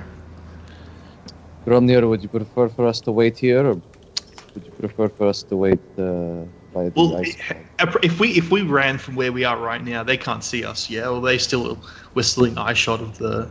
No, you were past the lip, like out of ice, Okay. visual. So if sight we is were what to I believe you run, said. how long would it take approximately? If you did what now? A minute. If we ran to the village from where we are right now, would it take what a few minutes? Less than that. Remember, you have to be almost on top of it to even see this crater go down. So Okay. you'd be there within 30 seconds at most if you ran. Okay. So yeah, we can just wait here a moment and see what happens. Okay. Keep your eyes peeled. Okay. Because I'm casting an eye, is that right? No, actually, not at all what I was thinking, but very good. Down into a tiny white mouse. That was a very good idea. Really amused. Okay. Right. So you have turned into, you said spider? Mouse. Mouse, I beg your pardon. Okay. Turned into a little white spider, but I was going to say, okay, so little white mouse. Okay. Lost in the expanse of the snow. So now you are lighter, which allows you to be on the surface. The mouse fur is not super effective against snow, No, it's not. so you're kind of like, oh, cold. But you there was a point I was going to turn into a snake, and I was like, yeah, I was gonna say, yeah. the sound. Cold-blooded, check it and see. All right, so you bolt towards the edge as fast as your little mouse legs can carry you towards the crater. And finally get to the edge of the crater and look down, and you see what I described previously to Cade, except he was seeing it from the other direction, and that is the three apparently principals of the village, the barking seal plus the big dude and the woman are talking to each other, standing in the middle, sort of talking to each other with earnest and hushed voices. They are chatting. Yeah, and an owl swoops down and grabs you. That's exactly what Damn it! Exactly, Jedi. Speaking of which, I should cast 1d4 minus 1 from my hit points. More like a ferret or a fox. I was just gonna say, like, the mouse with 3 hit points is like a giant in its society, right? Like, well, yeah, Big mouse. big mouse. 1 Hey. hit point. Outstanding. So, and the reason I didn't turn into Primed like, for combat, Chad. right. The reason I didn't turn into anything like an Arctic fox or like a white weasel is because that is something much larger that they would probably make note of. Ooh, fur. Let's get that. Yummy, And so, like, yummy. Yeah, nope. exactly. With 700 of you, they could maybe make a sock. So they're also it's a pair of socks. Okay, I wonder what. what? I was going And to say, I was wondering what would happen if you rolled a 1 for the my mouse's health. It would be 0. Would you just You just automatically instantaneously die, like Die. And turn back into a human. like didn't work. That was odd. Oh man, the hell was that? I was dumped into the light at the end of the tunnel, just like so it was promptly right there. Okay, So into the longhouse, or Okay. toward the longhouse. so you go up there, and then and across into the longhouse. And when you get into the longhouse, you notice a couple things. First of all, you notice that you are no longer on snow. You were or dirt. There was no dirt, as I said. There's not snow anymore at the bottom. It's wood planks that you're on. You notice that the planks are uneven. You notice also that white mouse on brown planks equals rather visible mouse. Yes. And there are 3 people that are sitting around a table that are eating and talking to each other in a language you don't understand on this table. And you see what I described previously to Kate. Right. And of course, I don't see Cade because he was invisible. Correct, and is not there anymore anyway. And there's that too. The Yes, fact but that he's yeah, not you do there. not see But him. I don't know that. That's correct, So, you don't see him. And unfortunately, Fifely doesn't know about my paralyzing fear of mice that I immediately must destroy Exactly, that. yeah. No, What you do kidding, not kidding. see cannot be heard, cannot be felt, cannot be smelled. So there's no snow drift in the into the room at No, all. well, there are some like steps of snow, although most of it now is melted. So there's like a little bit of because it's much warmer in here. But no, there's no like drift of snow leading. It's because there's that flap of you were able to kind of skirt underneath it. But even as it was, it actually drapes all the way to the floor because you kind of had to push under it like to get inside. And I was trying to get to the very corner of the door where the whalebone would probably come down. Okay, that's fine. On the edge, instead of coming in between them. Yeah, I see what you're and saying. being Okay, like, that's fine. hi, right That's through the middle fine, of the curtain. although it's actually the highest point is the middle. So as you get Right. sort of closer, it's farther. It's like draped down. So there's more pushing involved, but you do manage to get through. So yeah.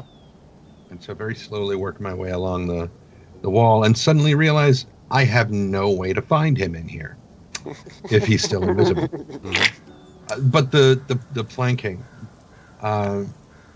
does it look like these might be pieces of boats that they have salvaged and put together in a... If you had to take a guess, you'd bet that's exactly what it is because they look like they're from different pieces, different kinds of wood and grains. And it does not seem like they all were at the same time. And also, you don't know where the hell the wood would have come from otherwise. Like there's no wood Right. you've seen anywhere else. So yeah. All right, well, then sitting there and they're still eating. Yep. Presumably. Yep. Um, So as you sneak along the edge of the tent wall, or the wall of the hall, I would like you to make a stealth check for me, Stealth check, but I'll ask you to yes, make it at advantage. You are very small. okay, let me find... It's just a tiny little mouse. Yeah. You are very small.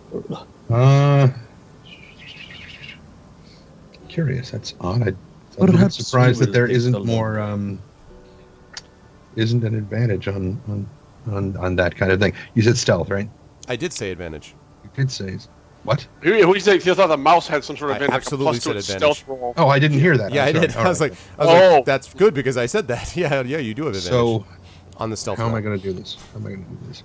Right, but I don't know what a mouse's stealth Well, roll would be. Oh. It's just its Dex mod. Would Right. probably be the Dex Okay, mod. I so agree, yeah. Dex would be 11, which is pretty much the same as mine. It's a +0 anyway. Okay. So stealth. Where did it go? Right there. So with advantage. Where'd it go? There you go. I looked over and I saw the 1. I'm like, wow. No. Okay, so 18. Yes, I was gonna say not the 2. Okay, so you move very carefully, tiptoe, and you manage to crawl along the wall of the hall or the building until you get to the back wall. And above you is this coil of rope, and what looks way above you is this like iron pulley. Yep, that is descending down, and the back wall, of course, extends out in front of you. There's also along the back wall, a little farther along, a stove. It looks like a squat metal thing which is putting out flame and presumably heat. All right. Don't go into the stove. Oh, good idea. Damn it! You smell burning mouse. Dire chicken pot pie. Yes. And then I turn into normal-sized Fifely inside this tiny little stove. Ow! And then the bad news is you die. The good news is the villagers adopt you. It's like, because it's the best meal they've ever had. You are part of our tribe now. We will make you a part of our tribe. Literally. Best meal I ever had. Fifely, if only you were here to join us. Well, you are. Back on the menu, You boys. So the rope, does it go through the pulley and down to the boards?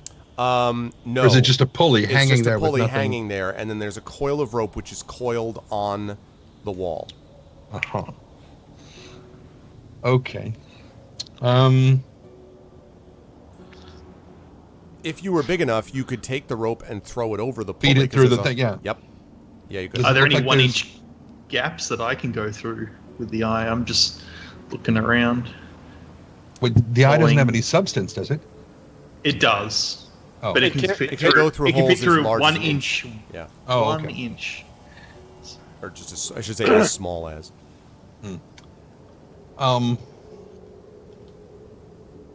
Does it look like there is any part of the boards or whatever that the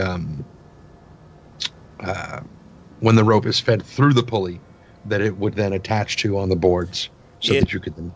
It definitely looks as if there are like knot holes and things like that you could feed the hook through, but you can't tell from your small position how the alignment works. Like you can like probably, if the pulley went down, it might be able to like hook into some holes, but you can't see quite line it up with the hook relative to you because it's too far above you. So, but yes, I mean there are definitely knot holes and things like that look like they might be big enough to accommodate a hook for sure. And the can I smell anything? Because I have keen sense of smell. You can smell anything. It smells like a maybe delicious kind of fish stew, which is fairly strong actually in this building. I meant specifically under the boards. Yeah, but I meant fish stew because boy is that Oh, fish stew a dominant smell. Can't stop thinking about fish stew. Fish stew. But the one thing I will say is that the area above the planks underneath the rope does feel a little colder to you than the rest of the room, as if there's like a draft, basically, coming from somewhere below you. So the boards have been completely replaced back exactly where they were, and there's no gaps that a tiny little white mouse could fit through. No. There are gaps, but they're not big enough for a mouse to be able to fit through. In fact, this looks, if anything, a little bit more tightly fitted than maybe the boards are elsewhere on the floor. Oh, I thought you were going to say than they were before. Like, way to go, Cade! Cade has accidentally mended it. Yeah, no. Hey, See, here's proof that we are a benefit to the tribe right there. Yeah, exactly. Look, we've brought you. Yeah. We fixed your stupid refrigerator door. And there's a lot of food. And there's a lot of food. That was something you noted, like the racks of food are everywhere. So yes. See, now I want to ask about smell again, but Fish stew, man. I get the feeling that all you're going to tell me about is fish stew. Have I mentioned it though? Because the fish stew is really strong, and pungent, and smells delicious. You have mentioned it, but I was going to see tasty stew. if these guys actually smelled human. Let's see. That's a really awesome thing. I just have to check and see about the fish stew. Yeah, fish stew. The reason I keep bringing it up, honestly, is because like it is actually very strong, and it seems stronger now. well, you're not going to know relative to when Cade was in there, but it's pretty strong. And they seem to be, eating a lot of it on the plates where they are, up at the tables. Fish stew on a plate? God, that's so stupid. Yeah, on a Use plate, bowl. not on a bowl. I know. Just because Not even a cereal it's just a spoon. fish sickle. I know exactly. A bunch of Okay, otters. you ponder your situation. Yep. Samil, Gromner, Ryuvi, you guys are still sitting out Just there waiting. waiting for them. And wait, Gromnir, how's just- your eye doing? It's following him quite well. There's a lot of food. They have a shit ton of food. Yeah, they do. Way more than what they need. That's about it. I didn't see Cade. He's still invisible somewhere. Also, to specify, the food is all food that could be got. It's seal, it's fish, it's bear probably. Like it's all food that seems like you would get it in this kind of an environment. It's just a ton of it. It makes me wonder why they spend so much time talking about stuff that would help with their prosperity. It seems like they have a lot of stuff already with which they're prospering from. They have plenty of food. Like what, you Well, were food talking in danger. about. They gotta be safe. From what they're saying, it sounds like these things are attacking them while they're trying to gather food. Curiouser. All right. That leads us to Cade. Cade, you said you were waiting, and after about 10 minutes or so, indeed the conversation at the center of the village breaks up, and the woman returns to her abode and enters it. It is the one I'm at. It right? is her, yes. The one that's with all the whalebone outside and all that stuff. That's hers. All right. Apparently, Now- at least that's where she's going. Okay. Can I slip in behind her as she goes through, so I don't have to move the flap again? Yes. Make a. I'm trying to think about a dex check. No, make a stealth check. Okay.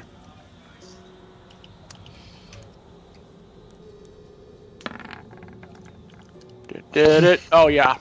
Okay. So Not good enough. with her 48 perception, Yeah. you sneak in behind her with no problem, and you are now inside this, smallish kind of structure actually, and inside there is again this sort of First of all, there is a little stove that's over on one side that seems to be burning. Hey. Yeah, it is a little bit warmer. There is what looks like a heap of furs that might actually serve as a bed, something like that. Okay. You see along the floor is also basically snow and ice, although there have been furs thrown over it, presumably for comfort. It's not a very large roof. It is also sealskin, kind of stretched over bone. But you notice that hanging from the bones are lots of what look like maybe like bones and eggshells and things like that. No herbs or anything like that you can see. But it would be, frankly, you don't know where they would get herbs around here. It would be pretty difficult. Well, yeah. So that would make it kind of rough. But you see, that, and you see also what looks like maybe like an iron pot of some kind, which is on the stove. And there is one chair that's sitting in front of the stove, and then there's last sort of portion of the inside of it is another pile of furs that is sort of connected to the one pile of furs. So just a couple piles of furs over in that area that you see. Well, you didn't answer the most important question. Do I smell fish stew? No fish stew in here. Okay. Instantly leaves. The bottom is still. What does she do when she gets inside? So she goes over and warms her hands by the stove, basically, is what she does. And then she sits down heavily in the chair. And she kind of looks around herself and then sort of stares into the fire. And, she... Every so often, she kind of looks back over her shoulder at the entrance to her home and then goes back to looking at the stove again.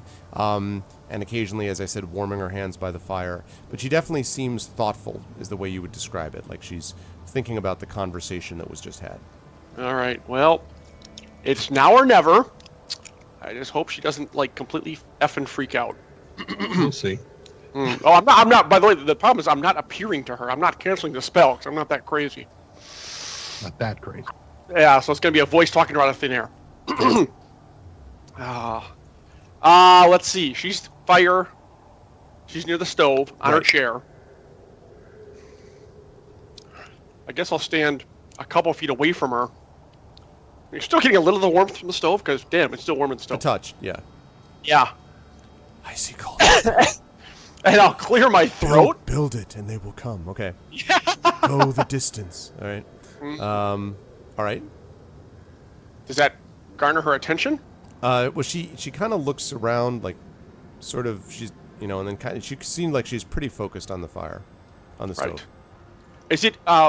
Describe the stove for me. Is it like an open fireplace? No, it's like a squat iron thing, like with a grate in the front of it, basically, like a grill with thick bars. This is like a rough Franklin stove, basically. Yeah, that's basically exactly what it is. Okay. And there's a pot. Well, hey, what is on in the top of the stove? Yeah, what's in the pot? Well, you need to go over What's in and the look. pot? What's in the pot? But you need to go over and look. Yeah, cautiously, carefully, but I'll go and take a look. Sure. It looks like there might be what looks like some bubbling water or something, but the liquid seems thicker than that. It's like some kind of thick, viscous liquid. Okay. Yeah. All right, go back to where I was standing. Okay. I'm just gonna have to do this. Please don't be alarmed. Bah! She's like, it's like, so she sort of jumps forward, like practically falls off the chair, and she turns. She lights herself on fire and instantly dies. Yeah, exactly. She turns, bangs her head into the grate. The whole thing goes up in flames. Jeez. Oh, yeah. Oh man. A week later, see what had happened was like Waterdeep. Like, why is there no sea of moving ice? No. So. No, she doesn't do that, but she does sort of fall forward, almost like lands on her knee, and then she turns around, her eyes blazing, and she has whoosh, like a wicked sharp dagger that has been drawn, and basically you're like, oh, like a dagger like, goes past your invisible throat, and she's like, and she looks around, she's like, who's there? Who there? Who's there? Who there? I mean, who that? Who? Who that gonna beat their saints? Who that? Edging away, I mean. Who that lady? Oh yeah. You no harm. And she says, "You speak from air? Yes. Who are you? Ghost? Spirit? Trick?" Yes, I am a spirit. You have your inhospitality towards the foreigners, before the outsiders. You have made me very angry. And she's like, she sort of is like bemused. She's like, angry. What spirit? Tell, what spirit? The spirit of the crater. What? And she sort of is like, her eyes narrow. Spirit of crater? No spirit of crater? And she kind of looks around. Knew of until now there was no spirit of the crater. Make a. Oh, this is gonna be bad. I think it's a deception. God. Kate, you'd make a terrible god. Oh, I'm it just was gonna say. until now. You didn't know there was a god before, but Guess for what? just $99.95, you can get a god of the crater today. You thought there was no god of the crater, but you were wrong. Make a persuasion check for me, please, at -2. No, deception. What am I talking about? Persuasion. Deception, -2. Okay, let's see here. I need Spirit to. of bad loving. If It's the someone best asks you time. you're a Really- ghost, you say You know what? yes. Exactly. God. If I had been in Vegas right now and I had put money on this is going to turn in Cade becomes a god, I would have made hundreds of dollars. Still rolled an 18, even with the minus. All right. So Let's see what her insight check does. Yeah, she's like, no spirit of crater that I know. Why appear now? Why speak now? Because of strangers that come. Unless you one of strangers. Which one? Big one? Small one? Metal one? Dark one? What? One as big as my head. Oh, okay, all right. I'm not gonna dig myself any deeper here. You are very clever. I am not one of the four, but I am with them. But honestly, we want to help you if we can. when you had the conversation with my friends, I was observing, I saw the whole thing. When they showed you the picture of the small one, you look to your leader as if there's something going on here with that person. And he spoke for the tribe, and I understand that. But if we can help you and you can help us, everyone will prosper. And she looks at you. I love Divnor. I'm the ghost one. I was the ghost one of the 5. Help me help you. Yeah, exactly. Elias. Okay. She so she looks at you and she says,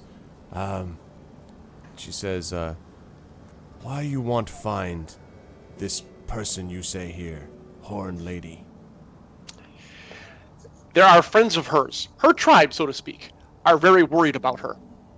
She was investigating something up here that has the potential to impact all of us. You, the South, the North, everywhere. No one will be safe anymore. And she sort of looks at you and kind of lowers. I got the line real quick. I know your leader claims we are from our lands and you are from your lands. But I believe you are smarter than that. You understand we are all connected. And what happens to us will also eventually happen to you and vice versa. So if you can help us, please do so. So she lowers her dagger and she says, Nice, John. Thank you. I cannot talk with air. Show self. Oh, crap. She lowered her dagger. She lowered her dagger. No, I think that's the last invisibility spell he's got. Well, but night is coming, and, I am the night. So I shouldn't be too much sneaking out of here. Shit, right. She's like, where are you? Here. Ah! You have lowered your knife as an expression of trust. I will appear to you when I cancel the spell. Okay. So you show ready up. I have to. Yeah, I was just gonna say. Well, first of all, she's looking like above you, and then she's like, oh, and like looks down to see you, and she's like, oh. So she's shorter than I once. Yeah, thought. she's assumed this was different. So she stares down, and she looks down at you and says, you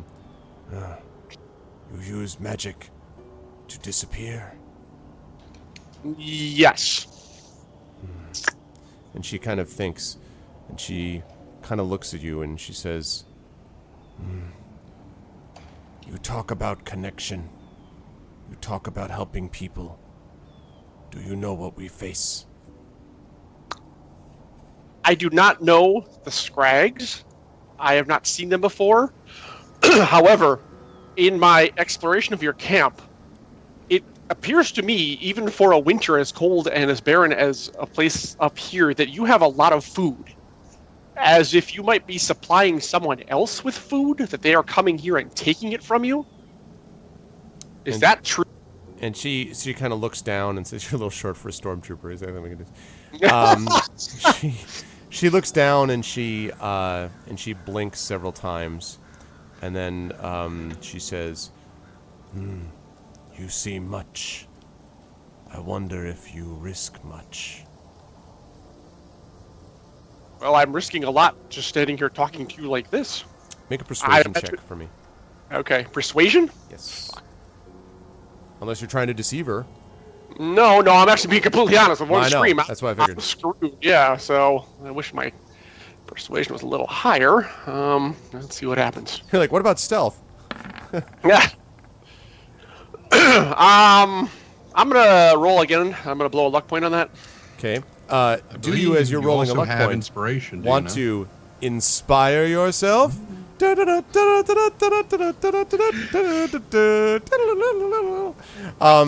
Someone else has to inspire me. There is inspiration available now. I will use that inspire to have him to allow him to roll that at advantage. All right. Look at that, Rob. Can you do that in chat so people can see the glory of it? It's just exclamation point inspiration. I figure at this point, our options are fucking limited. So we better do something. You should make the command inspire and then just put someone put a word after it. And then it's have inspiration. Like the bot say. Yeah, I know. I'm gonna talk to Shadow about that. Okay, so Crash, let's use inspirations. There it is. So, so he has used. Rob has used his inspiration for pay to win get burned. Yeah. So go ahead and roll that check at advantage, and then the luck point allows you to add. What does the luck point do again? Well, I just choose which roll I get to use. So I basically just get to roll it. I get to roll this one at advantage, and then pick which of the 2 dice I get to use. That's how it works. So I'm scrap unless I rolled really shitty, then I'll take the 8. But this roll gives me advantage, so I can pick either of these 2 dice rolls and use that as my including roll. the roll you already made. Correct. All right. Okay. Because he split my luck roll, which is pretty clever, Rob. So nice job, by the way. All right. So here's the I am first. the original OG gold farmer. All right. Here's the first. Just want to remind you the first time you did. That's looking pretty good, but just in case I can get the critical, let's find out, because I might as well, Oh, well, hey, they were both good. I'll take the 22, thank you very much. I like the image of critical. The critical is where all of a sudden it's a bad Dance with Wolves outtake, and she just marries you on the spot. You're like, I'm leaving all this shit behind. Husband, we were wedded now. Thank you, by the way, Bob. Thank you for the inspiration. That really came in really handy. And that's so been we are very limited inspiration. in our options right now. So Yep. Good work. Okay. So, the reason we're talking about that, folks who just came in, is that inspiration can be done by people in chat. The reason Rob is able to do it is because Rob supports my Patreon because he's a good person. So that allows him to inspire the party. So if you're interested in doing that, please support the Patreon at the $10 or $20 level. Yes, Which, by saying that, Arv is not saying that people who do not support the thing are not good people. Just no, that, you're I a much emphasize better the goodness. person. No, not even a that. sniveling piece Not of even shit. that. if You're you much don't more of a. support- You're just $10 better. You're That's much all. more of a. You're much more of a person who supports the Patreon. That's all. It doesn't mean anything more or less. rather than a scab. Gotcha. Okay, got it. Yeah, exactly. I would say about 45 minutes, Techno, probably. Maybe, yeah. I would say less than an hour for sure. That's funny. So you say this, and she kind of looks at you, and then, her dagger by her side, and then she says, I don't know why I trust you, but I have seen visions that the spirits would send some to save us, and perhaps you are the one I can tell the truth to. And she kind of, you see, she walks over to the door, and you can see on the other side that there's actually what looks like kind of another fur that is woven into like a strap, like a thin strap, which she closes and ties, more or less like locking the door, in quotes. We'll welcome in Techno. Does the sexy saxophone start when she does? Yeah, exactly. Kate was drunk earlier, and now you're drunk now. It's perfect. So it's all good. Exactly. So she does that, and then Kate goes, "We're no stranger to love." Yeah, that's what happens. She's like, I got a Rickroller, so I feel I've been Rickrolled. Yeah. No, she doesn't do that, but she does try the flap shut, and then she comes back over and she says, "I have only one chair," and she sort of, kind of looks at you and looks at the chair, and then she gestures to the chair. I thank you, but I'm good. Please. Okay. So she sits down and thus is now even with you. Yeah, well, that's the thing. Yeah, I don't want her like looming over me like, ah! And she says, for some time, Ice Hunting Tribe has been under a curse. And she sort of looks around herself somewhat fearfully. Yeah, I do too, because I expect anyone to bust in here and like try to cut my head off at any second. Okay, well, please go on. It is the curse of the dragon. You saw bones on the shelf of ice.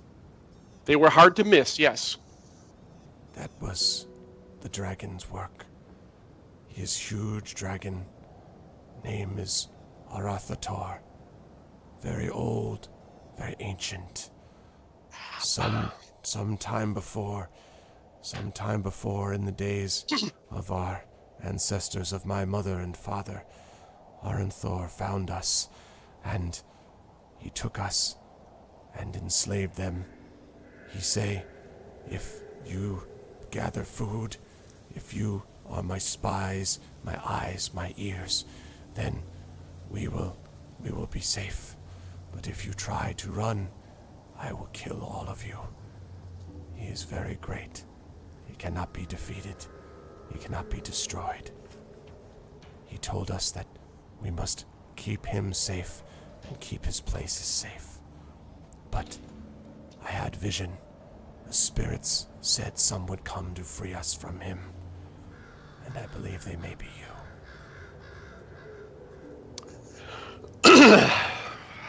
Eradicating the dragons is one thing we have been tasked with by the Southerners. I know you feel, Agatha, or whatever how I pronounce his name. I know you feel this great enslaver is invulnerable, but they have their weaknesses.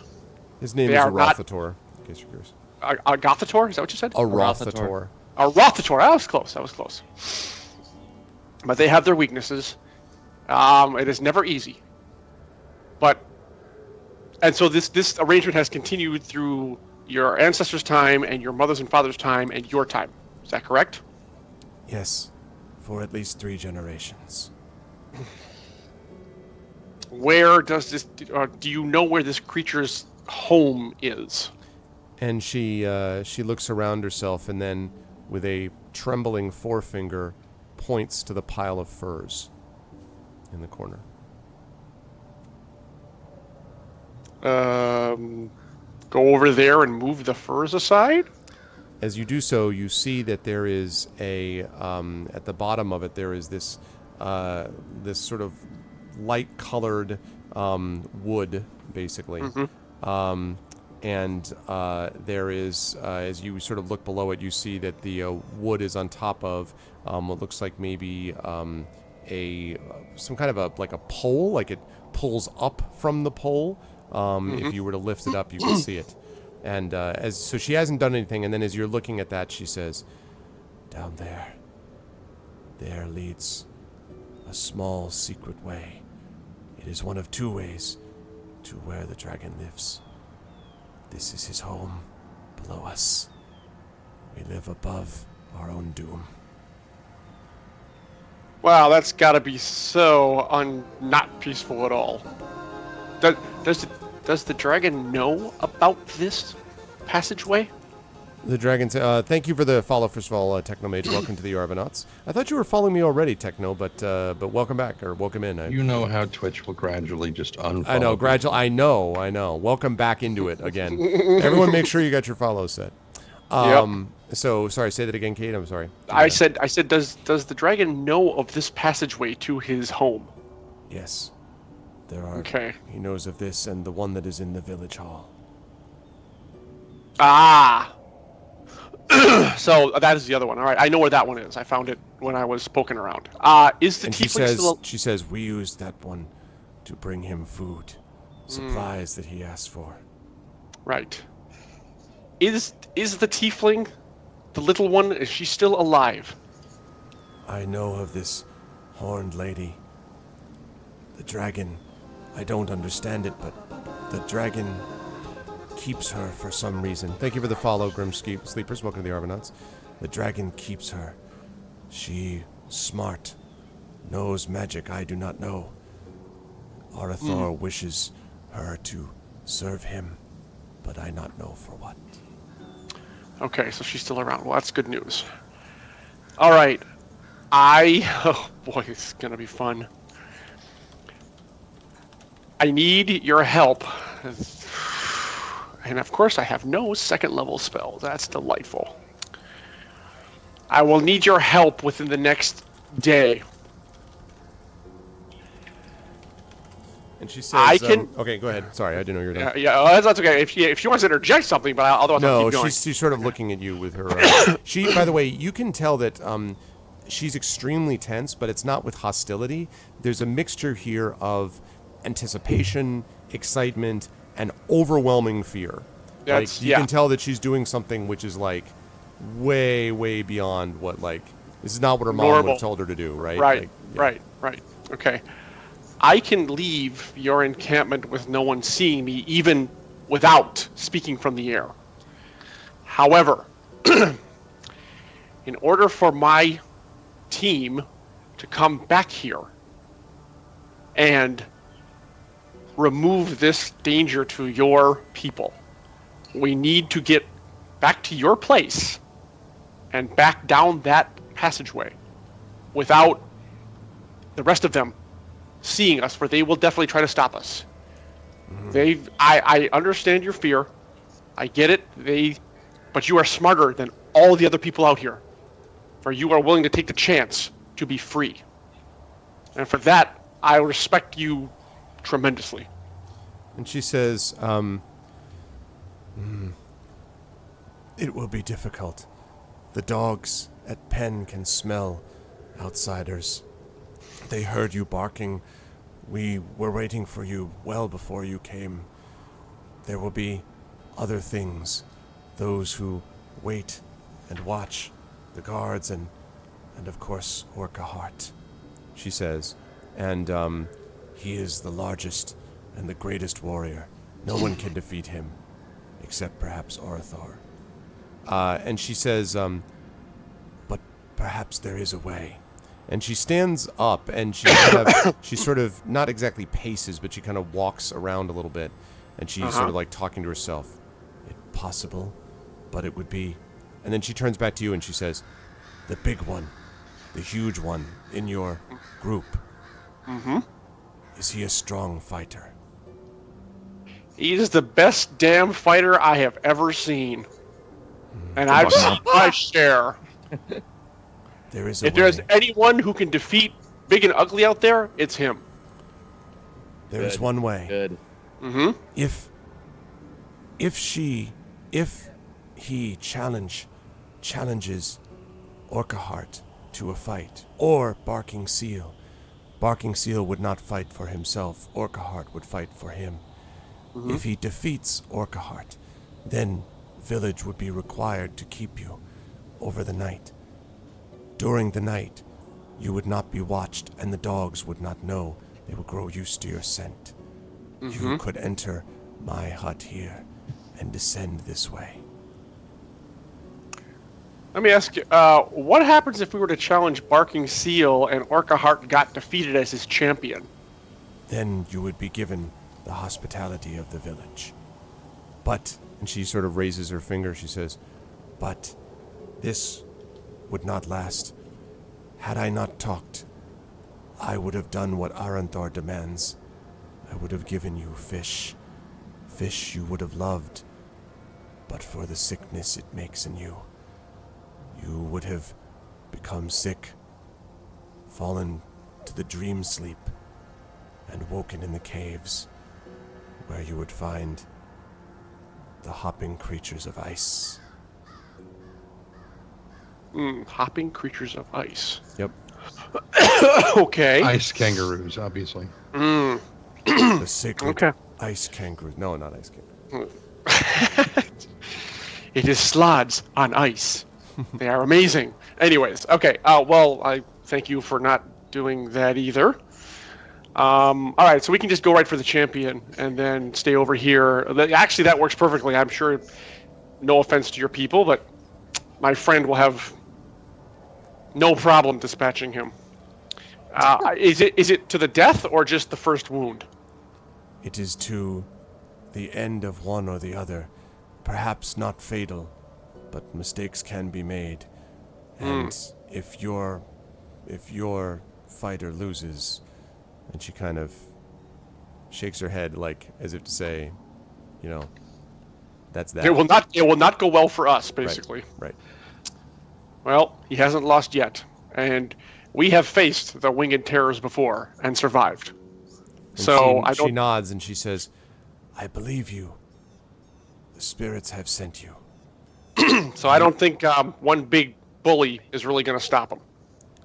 And she says, he is a big fighter. Has largest of spears. He once killed a whale himself. He wrestled a bear to the ground and broke its neck. I saw it. A whale does not fight back, and a bear does not fight like my friend. He will have his hands full, I guarantee it. Very well. I will support your challenge, but you must go now and gather them and bring them back and make the challenge to the chief or to Orcahart. Like right now? And she said, well, Night is falling. We can do it now if you want. He's ready to go, but night is falling. I wasn't sure how this is going to work. I thought we'd come in maybe at daybreak. Night is not fallen yet. You might have hour or two remaining, then could stay here. Otherwise, would have to spend night in boat or on the plane. You make a good point. All right. Let me see if I can slip out of here. Go get him, and we'll come back. Believe me, you'll hear it when we arrive, because all the villagers will come back out, so you'll know when we're here. Okay? Very well. And wait. I'm sorry. One more thing. I am Cade. May I ask what your name is? And she says, yes, you could not pronounce the name in our language. In yours, it is Bone Carver. All right. Oh, how pleasant. Yep. And she hands you, and she takes from her necklace, she unfastens like one of the little bones, and she says, Cade, this is from my people. It is a symbol of my trust in you. It will be something for you to remember us by, and if trouble comes to you, it may be of help. And then she says, and she sort of grabs your arm and says, you must save us from this slavery, please. Okay. I will do everything I can. Is she armed, by the way, at all? No. Well, I mean, other than the knife, I mean the dagger, which is like by her side. Yeah, but it's like bone, right? Yes, it looks like a bone dagger. Yeah. She grabs your arm and says, "Kiss me, you fool!" Sorry. So I take it was a necklace I put around my neck. I actually wear it. Okay. And then I draw one of my just standard daggers, but it's a steel one, and offer it to her. Okay. And say, here. And she looks at it and she. If the worst happens and you need to protect yourself, take this. And she sort of bows and says, "You honor me." Well, you have honored me with your trust and the information you have shared. Okay. And now we're going to try to do our damnedest to end your people's servitude. Okay.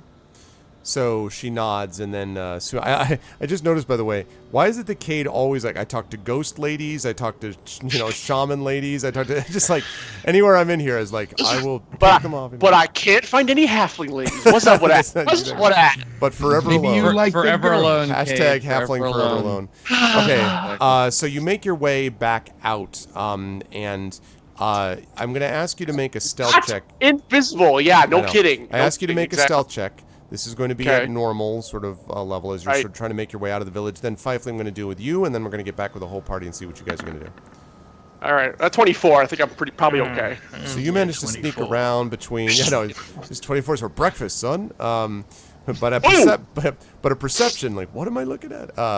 So moves around and to the left and over and up, and finally sneaks his way out. As you pass by the pen of dogs, you hear growling and maybe the beginning of a little bit of barking, and then you kind of scramble up and get over the edge. And Hustle, son. Hustle. So Samil and Gromnir Ryuvi, you see Cade coming back to you, and as you guys are about to say hi to him, Fifely, as a mouse hanging out by the back of the wall inside this place, what are you doing? Just kind of chilling, thinking about fish soup, and just thinking about jumping up there and having some, but then some telepathic part of me realizing, wow, what if I try to eat this soup and I fall into some deep slumber and then I fall into the pot and die? Yep. That's the way that goes. I've seen that movie. And then being in the pot and dying, and then I turn into my normal self and I'm stuck in the pot like the Yogi Kudu, and that's incredible back in the 1970s when he was in the bottom of a pool in a big Lexan thing. Never mind. I want that image to happen to come to pass, by the way. I know, really.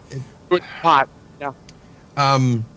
When the barking starts, I mean, I know this is a little ways from when I'm in here. Yes. Do these three guys leave, or do they leave beforehand? I mean, because I'm looking for Cade, so I'm kind of sitting very still and just watching to see if he suddenly just, appears somewhere or something, and then realizing this plan was not as well thought out as I thought. Right.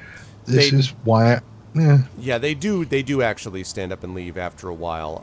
And not long after that, you do hear a little bit of barking. It's temper. I mean, it's very brief though. It's not like the barking that you had when you were Right, the and consistency of the barking. The sun's pretty well down by now. No, but it's getting there fast. It's probably Okay. low over the horizon at this point. Then I'm gonna try to make my way back towards the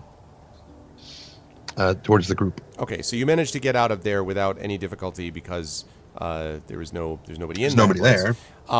Once you're back out, I'll ask you to make a stealth check, but add advantage as you're getting across the now again white snow. Okay.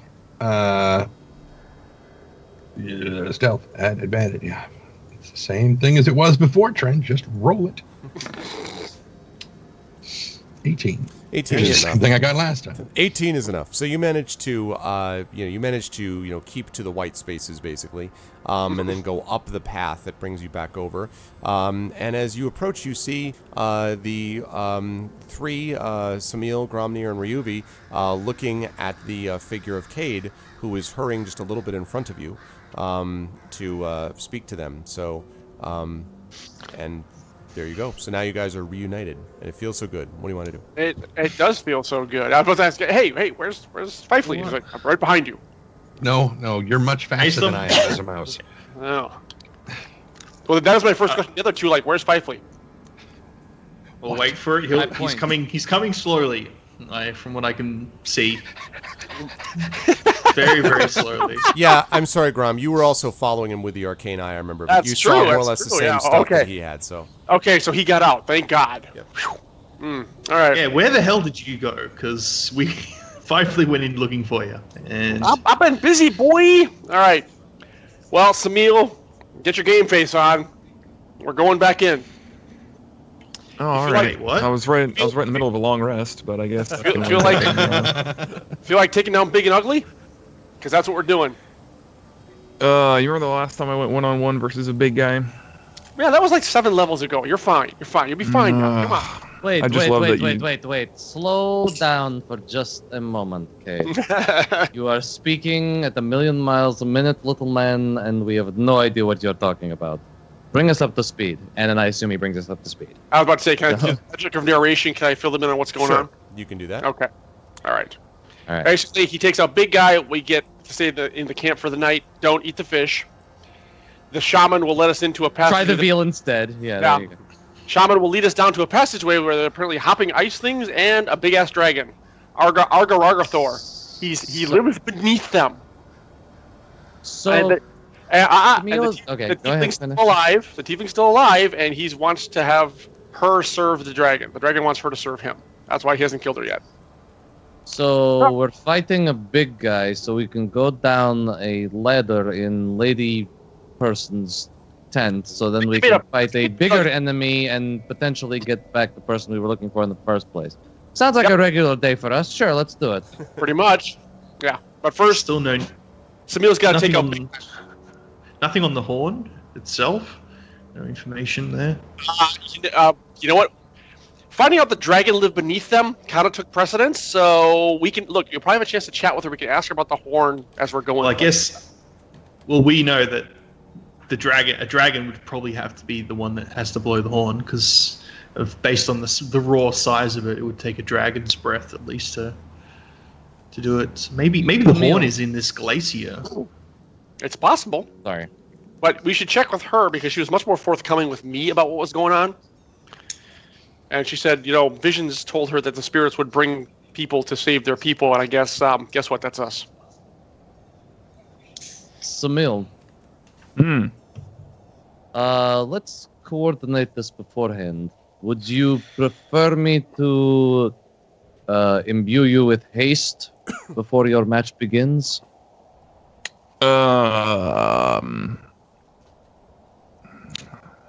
As long as I can. I mean, they're going to call it out as soon as they see it. Probably is unfair. Yeah. Doesn't seem to be. I'm guessing they're just going to wait it out. I don't know. I mean, I could just rush the guy, but then that might grab everybody's attention and everyone will get killed and all that. So it's up to you. I don't want you to waste your waste your stuff on me. I'm guessing they're going to call it out as unfair, right, Arf? Well, I was going to get to this when they actually describe it. Well, the duel Well, that's being expected is required no magic. Oh, Like okay, they that make it settles clear, that. like it's All just it's not unarmed. It's like you can wear what you wear and whatever. But Best of luck to you, big guy. It's I know you you'll do versus great. this dude. Yeah. Pat him on the shoulder. But I mean, I can wear my rings though, right? Like the ring of protection. We'll see. It just looks like a Oh, ring. okay. So I'm sure That's right. The won't- question is whether they have any what are their detection protocols, right? I mean, if they, but nothing obviously magic, no potions, no stuff like that. No haste spells cast on you, that kind of thing. Right. Yeah. Well, if one of you can, obviously. Where the hell were you? I was fine. Where the hell were you? The whole point of being Never mind. invisible is Yeah, I not was- to be seen. Remember? I couldn't really tell you that he came back. Sorry. Just. Gee, there's an invisible eye. Rest assured, I was in no danger. Although I appreciate the thought, Fifely. Carry on. Yeah. All right. Yeah, I was just saying, if one of you guys wants to somehow imbue me with something that's a little bit less visual than haste, if you could. Sadly, I make think stone- all That's mine the best. That's be the best I visual. got, buddy. Yeah, you have stone skin, but I imagine that's also quite visual. That, but it's that's sort of. They'll see that right away. And- Also, and- I need a date. I need a guys, date. guys, we're not going to get that. We have to go in tonight. The hospitality extends to one evening, and then we're kicked out again. We don't have a choice here. This is the best I could do. Arv, with the with having full plate mail, does that mean I have access to a helmet as well? Access to. Yeah, I mean it would. Yes, coming with the full plate would be a helmet. Although I don't know how you're gonna put the fro. I'm not joking. Like I don't. I mean, Yeah. seriously. There's a hole in the top just for it to come. Yeah, right. Exactly. It's the most useless fro ever. It's Cairo, more like a crown than the plate. Bro, what's your helmet, buddy? Cairo, if you whisper me a question, just be aware that everyone will see it. It would be better to Twitch PM me because I have it just capturing my own chat window. So Twitch PM me and I will get that and I'll check my phone to make sure. If I could somehow cover up my face, then that would also cover up the stone skin. Anything else? They're I gonna mean, be- you guys could but they'll be bless able to. me. They'll be able to detect stone skin, won't they? They might. Yeah, they have shamans. Yeah. I don't know, I think man. we should. Can you I think we cast- should do this straight up because Cade risked a lot. It's his neck on the line if we fuck this up. And by the way, it's kind of all ours. By the way, if we want a stone skin, you're gonna want that freaking against the dragon, not against this dude. Come Agreed. on, it's Leo. You can take him. Have some faith, big guy. You've got this. Oh, I know. I'm just. I mean, as a tactician, I mean, You always want to have as many cards available to you as possible. Like you don't want to. That's true. If you're able to get buffed, then there's no reason not to. So, could you bless my ring? Would that affect Sadly, you at all, or? no. All Okay. my effects are pretty visual, I would have to say. That's Yeah. the problem. You went in for too showy. Is like, zing the pots. Here's my spot. Gonna make it magic. No, I'm not. And I was like, oh really? Are you doing magic? No, this is just my ritual.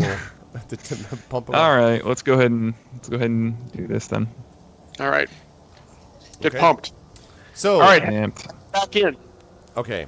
So you guys return to the village, and as you descend down now we're in talking dusk basically. So there are some what looks like lanterns that are burning in different spots in the village. And again, I mean, from all the amount of seal and whale you see, it must be pretty easy to keep them lit if that's the oil that they're using to do it. But again, there's no wood of any kind that you can see. But there's definitely light enough to be able to see within the village. And as you come, again, the dogs start barking and everything, and you see Bone Carver come out along with Orca Heart and the Chief Barking Seal, and then some of the guards around you as well. And Barking Seal sort of stands there and looks, angry, like the hostility, if possible, is even greater. Bone Carver sort of looks at you a couple times, Cade, and so he's like, told stranger to leave, never return. Why have returned? We have come to face you for the insult you have given us. I point at his champion. My champion wishes to challenge him in single combat. And he sort of looks over at the guy confused, looks over at Orca Heart, and he looks over at Bone Carver, who's, kind of shrugs like, well, that's the way it goes. And he says, which one of you challenges us? That's when I step aside. And I point to Cade. Very well, it'll go like this. Wait, what? I will shoot him with my bow and arrow from 50 yards away. And that's how the party I'll go ahead and step collapsed forward on an and, ice floe. Yeah. Okay. And, bow to him and be respectful and whatnot. Okay. That is an awesome helmet, Divinorum. That is, yeah. There you go. Perfect for the. That's funny. Sorry. Oh man, That's great. good. That is excellent. Oh my god. That is He the looks like the best. dude from Spaceballs, but with the jackboot on it. What is it? I mean, and why do we have the... Is that, like, I assume that was a guy watching one of the football games in London? Because he's got the NFL thing. But then he's got the UK... Union Jack, who knows? It's a good question. The Union Jack, right? Union Jack, yeah, that's what I meant. If it's at sea, yes. All right, wow. Anyway, that's it. That's what you need. Okay, so they look back at each other and look down and look around, and the villagers sort of move uncomfortably. And Barking Seal finally says,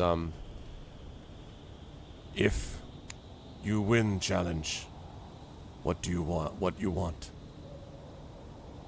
If you're in challenge, you will give us the hospitality you refused us earlier. And Don't you guys want answers too? I kind of look around at you guys. Hospitality is a very general term. and then he Information. You will provide us shelter for 2 days, unimpeded. How about a lifetime membership, man? I didn't ask for a week. Instead of And you guys want your spells 10% back? off the dry bar, right? Okay. And then take us at our fucking word too, that we're like, trying to help you. and then Well, they don't know that. Only the shaman knows it. That's the thing. so he nods and then he says and if you lose, the penalty, and he looks around, will be you must leave behind steel weapons, take ship, sail away, never return, and your champion will lie where he fell. I'm good with that. I have spoken, he says. Will I still have my head, or is that going to be? Well, We're talking Yeah, about the conscious. very strong Or are we impression you talking- get is that, that's all she Kind of wrote. sounds like this is to be the death. Yeah, I think this is Well, like it the will be where it will Get be up where it again. fell. So if you ever wondered So where it was all dramatic. going to come to an end, and you hadn't picked Iceberg in the elimination pool, you might not win. So right. So he sort of says, "What do you say?" And as you look over, you see Orca Heart's like, knuckles cracking, right? Like he's the muscles rippling, muscles on top of muscles. Like this is a huge dude. Hello. And he's like, the pecs jumping on either side. I and so I Got a lean big over guy. to You can take I lean over to the big guy and I say again to him, if you want stun skin, you know now. It's not like these people have ever seen Rock, so it's, whatever. It doesn't change the appearance, and they didn't say anything about no magic. Interestingly didn't. enough, so I'm pretty sure That's it. it does. It does change your appearance, right? I mean, turns you skin to I stone. thought it It's- did. it Yeah. says makes it hard as it doesn't say you look like a rock. No, but I believe bark there's skin maybe, makes your skin look like bark. I was but just I going don't to see say, I any thought of there it. maybe, I don't know if there's like a grayish tone to it. Yes, pecs of pecs. Opening scene of Troy Big. Antrox, this is D&D, which we're playing using Roll20, which is something you can get it. There's a free version of it, but the one that I'm using is actually the professional version because I get different maps and different tokens that I can use. You actually haven't seen any of that stuff yet because we've been doing a bunch of Theater of the Mind stuff today for the most part, but oftentimes there are maps that are exploratory that in nature that you can see on the front of it. So yeah, I highly recommend Roll20, but D&D is happening all in our head. So okay. I mean, the reason we're doing this is to get information about the horn, right? That's the overarching concept here. The main goal is the horn. Kill a dragon. Yes. We are supposed to be killing a dragon here. Kill a dragon and get an asset back. Right. The Arcane Brotherhood wants their Makath the Crimson back, who was also checking out the dragon and presumably might know something about the horn. But she kind of is the person who you thought if you could get a hold of her and bring her back. Which was the Arcane tiefling Brotherhood would be that, happy. The tiefling, yep. Yeah. So, I mean, the reason I'm fighting this guy is to get information about the tiefling. Yes. Correct? Well, no, because I told you, we know where the tiefling is. It's to get us access to her and the dragon. That was the hut, right? Okay. Yeah, there you go. All right. Okay, now you got it, buddy. So I'll go ahead and look up at them, and I'll say, look, we just want information about the tiefling. Is there any way that we can do this without this ridiculous contest? We all know that this is going to end with one of us being dead, and I'd rather that not happen. And they sort of, they look at you, they look at each other, and Barking Seal finally says, "You do not wish to fight?" I'd rather we both get what we want. Let me go over to you and say, just by the way, don't mention anything about the Agon Day. Okay? Yeah, I won't. I got All that. right. What we want is you to leave and never return. See, not going to get that. Well, give us information about the tiefling, and then we'll discuss terms on us leaving. And he says, only choice is challenge or departure. And he points at Cade and says, he has already challenged. And the villagers kind of nod, and you sense this sort of rising, tightening tension in the room. Spears being lifted a bit, gripped more tightly maybe. And Orcahart, for his part, is sort of implacable. I mean, his face is kind of like just deadpan, not doing anything. But you can see his muscles like tighten a little bit. His jaw, juts out a trifle. We did So that's kind of it. say big guy. I think that's about it. Yeah. That's unfortunate. All right, I thought we could be friends. I like to make friends with people bigger than me, but I guess that's fine. We also wield weapons bigger than me.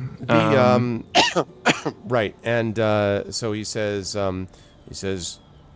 for this fight, you may use your weapons and your armor, but no power, no magic. And he sort of nods, and he looks at Bone Carver, and he says, this village shaman, she prove with spirits you are not using magic. If you lie and use magic, the penalty is death. I think the penalty is death anyway. Is that right? Gonna For say. all of you. And he says, for all of you. Oh, I don't care about that. Yeah. It seemed to me like, I'm going down. I'm taking these guys with me. You got to catch me first. Good luck with that. as he's like slipping into unconsciousness, he's just yelling back, "They did magic on me!"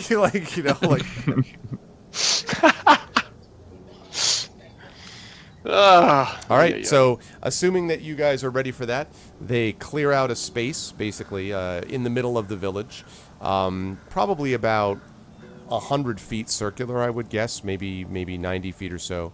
The village, and it's interesting. Now, when you fought back in the caravan, Samil, as you remember, with the pole, if you remember that guy, when you fought back there, it was like a big, woo, hooting and hollering. There's none of that here. This is very much, they're all deadpan serious. They're just staring into the middle, and they're watching to see what happens. So it's kind of eerie, because there's almost a sort of silence about it, as this enormous human being steps forward, carrying his tree trunk spear, essentially. He is human, you said? He is human. I mean, he's a big-ass human, but he is human, yes. How tall is he? Probably... he's got to be over 7 feet. I mean, and he's got to be not only over 7 feet, not only over 7 feet, but like 300 pounds, 350 pounds. I mean, he's huge. He's have to be 350 if he's 7 feet tall. Yeah. Yeah. Yep. You got this big Yeah, guy. he's not a beanpole. Like the pole that you fought was tall but kind of thin. This guy's not thin. Also, you aren't naked and like grappling and stuff like that. True. This is an actual weapon fight, fully armored. So it's All like right, so let's freaking do this. All right. very first let fight. me get this. Let's drop that out. Let's drop that out. And chat, get ready for it. The time has come. I give you the power of Battle Music 2 Enrique by Enrique. All right, so remember your first fight with Langredosa, all the way back. Yeah, I was Make it like relying on this again. dice rolls. Little different this You've time. improved a but- lot since then. Are big we? guy. Have we moved away from Exactly. them? Yeah, I mean, there you are have we moved standing away from right. them now? Yeah, you're standing in the edge of the on the edge of the ring of people. You know, sort of watching as. So we don't have a chance to talk to Samuel one more time. You can talk to before him the one more fight time. begins. Sure, you can do that as Yeah, they I'm sort just of want to go prepare. up to him and say, Rocky! I- Rocky! I live. Come yeah, on! exactly. Come on, Rock. You gotta kick him where it hurts. You gotta punch him where it hurts. No. I just say to Samuel, I know you can win this fight, but when the time comes, the decision to lay the final blow, it comes down to you. Whichever you think will bring us the better result, choice is yours. And you turn around and go, Um, no pressure. I'll nod my head and I'll say, I imagine it'll be quite easy to think through that decision when I actually get into combat with him. I should be able to feel out his intentions, his heart a little bit better. It's something that you can feel in combat that you can't when you're simply speaking to someone. I'll make the best decision, I promise. I know you will. Wow. Quite well, brother. Nice. Okay. Just So kick his ass. Walk away. And then as I'm walking, I just say, yeah, let's do this. All right, let's go. okay. Let's see. You got this coming. I don't know why I thought about that. Ladies and gentlemen, in the Yeah, I know, right? We need the echoing. It's like in the white corner and in the other white corner. And in the other white corner, in the white, it's the same corner because there's no corner. The creep color and then- ladies and Oh my God, he's actually got it. gentlemen, welcome to this Royal Rumble. Let's get ready. Okay. That's cool. Oh, that's pretty Samil, cool. go ahead and roll. Did you roll that initiative or not? Is that you? I have not rolled anything yet. Let's see some initiative here. Come on, buddy. Roll high at the start. Yeah. Okay. I'm talking about. All right. So Bone Carver stands between the two of you, in the center, and she lifts her hands to the sky, and she says, "Again, the greatness of our people is shown in this fight." And she looks at both of you and says, "No magic will be allowed, only strength. Those who are stronger survive, those who are weaker are destroyed." And she sort of quickly shoots a glance at you, Cade, maybe not even noticeable, except that you sort of were looking in her direction. Exactly. And then she says, says, "Let none interfere." And then she waits and she lifts her arm. She's had both her hands up, as I said, and then she lowers them and backpedals basically to the corner, to the ring of people. And he looks at you uneasily. You're up first, Mill. So let me get this straight. When you say no magic, what are you talking about? Like, did I strip down everything? Yes, I assumed you did. You can still they did not. You don't know what they can detect at the moment. You're still, unless you don't want to be, wearing your rings. It's a pretty good bet that they would know with Hazaran, though. For one thing, he's not very quiet, and for a second thing, he's so there's a pretty good bet that that's not likely. But you said you had Shaft reset anyway, so. Yeah, I have them. Yeah, I had them both, so I can always put Hazi. I wish I could use Hazi. I think he'd like this one, but You're damn right. You'd probably love this one. okay. So I still have the rings, but I do not have Hazaran. Right. Okay, Also, no access to potions. that's fine. I don't need to. I've literally never used a potion in this entire campaign, so. All right. I still get to keep the fro though, right? You're the unlike Fro does you think. grant you met. No, that's fine. Yeah. Wait, you can detach it? They said no magic. I mean, I don't know. So he's got. I should, by the way, okay. tell you how he's positioned. So he's got this Please do. spear, which is like the tree trunk thing, as I mentioned, right? But then he's also got in his left hand, he has what looks like kind of this interwoven shield of bone. Like it basically looks like bone, and then cross-hatched bone, like over the top of it. So it's basically a latticed, but it's very tight together. The holes are very tight together, so you couldn't like. It's not really a way you could pierce through it, but it looks very strong. It looks very heavy. And it seems to cover a lot of his torso. So he's got spear in the right hand, essentially, shield in his left, made of bone.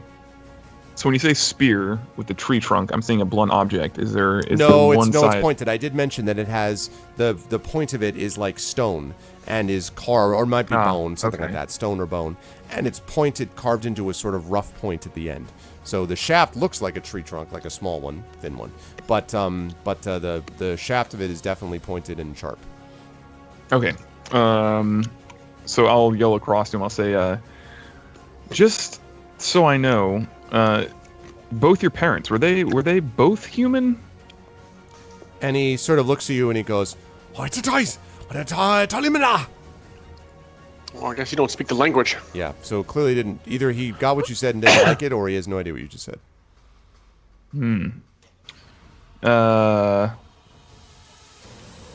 I'll look back at the group, kind of shrug, and then take Shaft out. Okay. All right. All right. He waits for your attack. Think about this. All right. So the best way to do this is to be reactionary. That's always the best way to go about this. Okay. I don't know what this dude does. I don't know his fighting style. I don't know if he's aggressive, defensive. So I'm going to take a reactionary stance here. I'm going to hold my action. Kind of. I mean, I need to get a lowdown on how this guy moves. So I'm going to stay where I am, and I'm going to watch him, how he moves, how he puts his weight on his 2 feet. Okay. Does he favor one foot over the other? Is Okay. he both his arms? You know, all that stuff. Just kind of analyzing him. Are you holding your action to attack until you get this, or are you taking your action to sort of analyze him the whole time? I mean, would that be profitable? I'm not sure what the rules are on that. Well, I mean, if you're holding your action to do that, it might give you a chance to react to his attack, to, you know, whatever the case may be. You probably would not get a benefit from just taking your turn to watch him. You don't think, because you don't have any particular mechanical thing that does that. I mean, but certainly you can analyze. I mean, that you will get some information. It's just it might not have a mechanical benefit or an obvious one. Okay, I was just thinking if it's like, I don't know, if you see that he's favoring Right. something. No, then I can tell you might try that. to I mean, I'll break it or tell you all something that like stuff. I'll give you that info as you're describing it. I just want to know if that means Okay. you're like, then I attack, like counterattack, go. Or Get in not. there I and see. kick his ass. I'm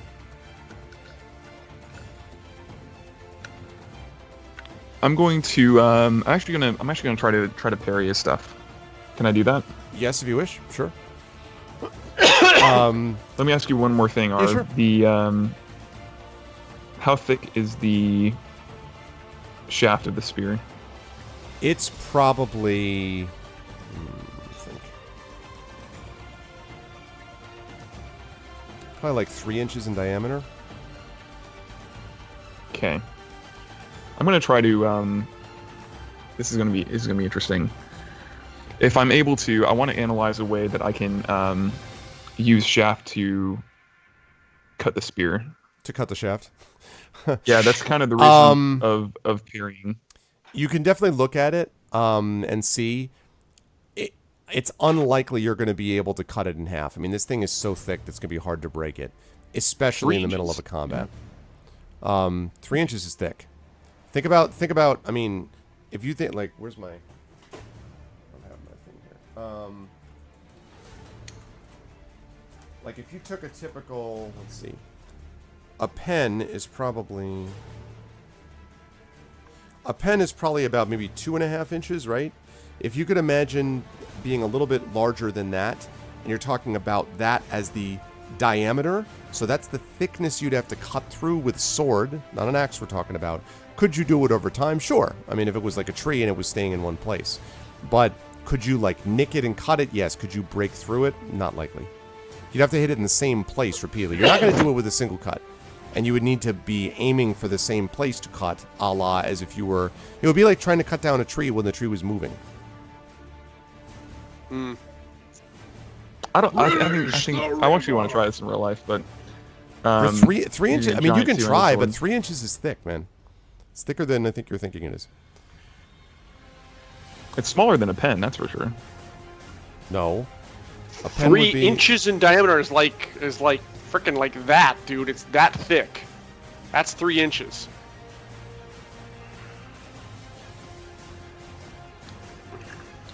My pencil is definitely okay. That's not. I don't. No, not gonna... thin. No. I understand what we're talking about. Length. I'm talking about length. Not the diameter. Not diameter of the pen. pencil. I'm saying the length of the pen is the diameter. Oh no, I got that. Okay. Yeah. I was thinking. I was like, well, that would be easy. Like he's. No. You could do that with your hands. Yeah. Right. Okay. All right. As we usually get into semantic wars, Arv. I'm just gonna go ahead and. No, it's cool. I'm not trying to shut you down. I'm just trying to let you know the reasonable sort of sense of it. You can definitely, however, try to, I don't know, like, you could, I mean, it's possible if you cut deep enough, you might catch on it, maybe, but cutting through it, I don't see that as likely. Okay, so this is how we're going to go. We're going to take a defensive stance here, and we are going to take a look at this real quick.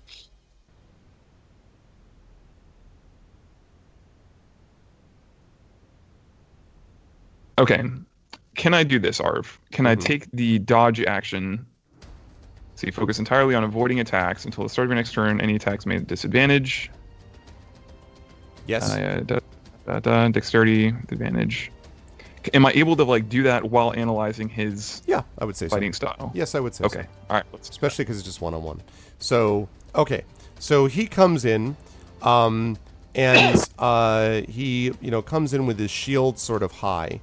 And sort of protecting his face and his torso, and then he moves off. Now he has a very wide stance, like sort of stable, like apparently as one would, like trying to not slip on a slippery surface while fighting.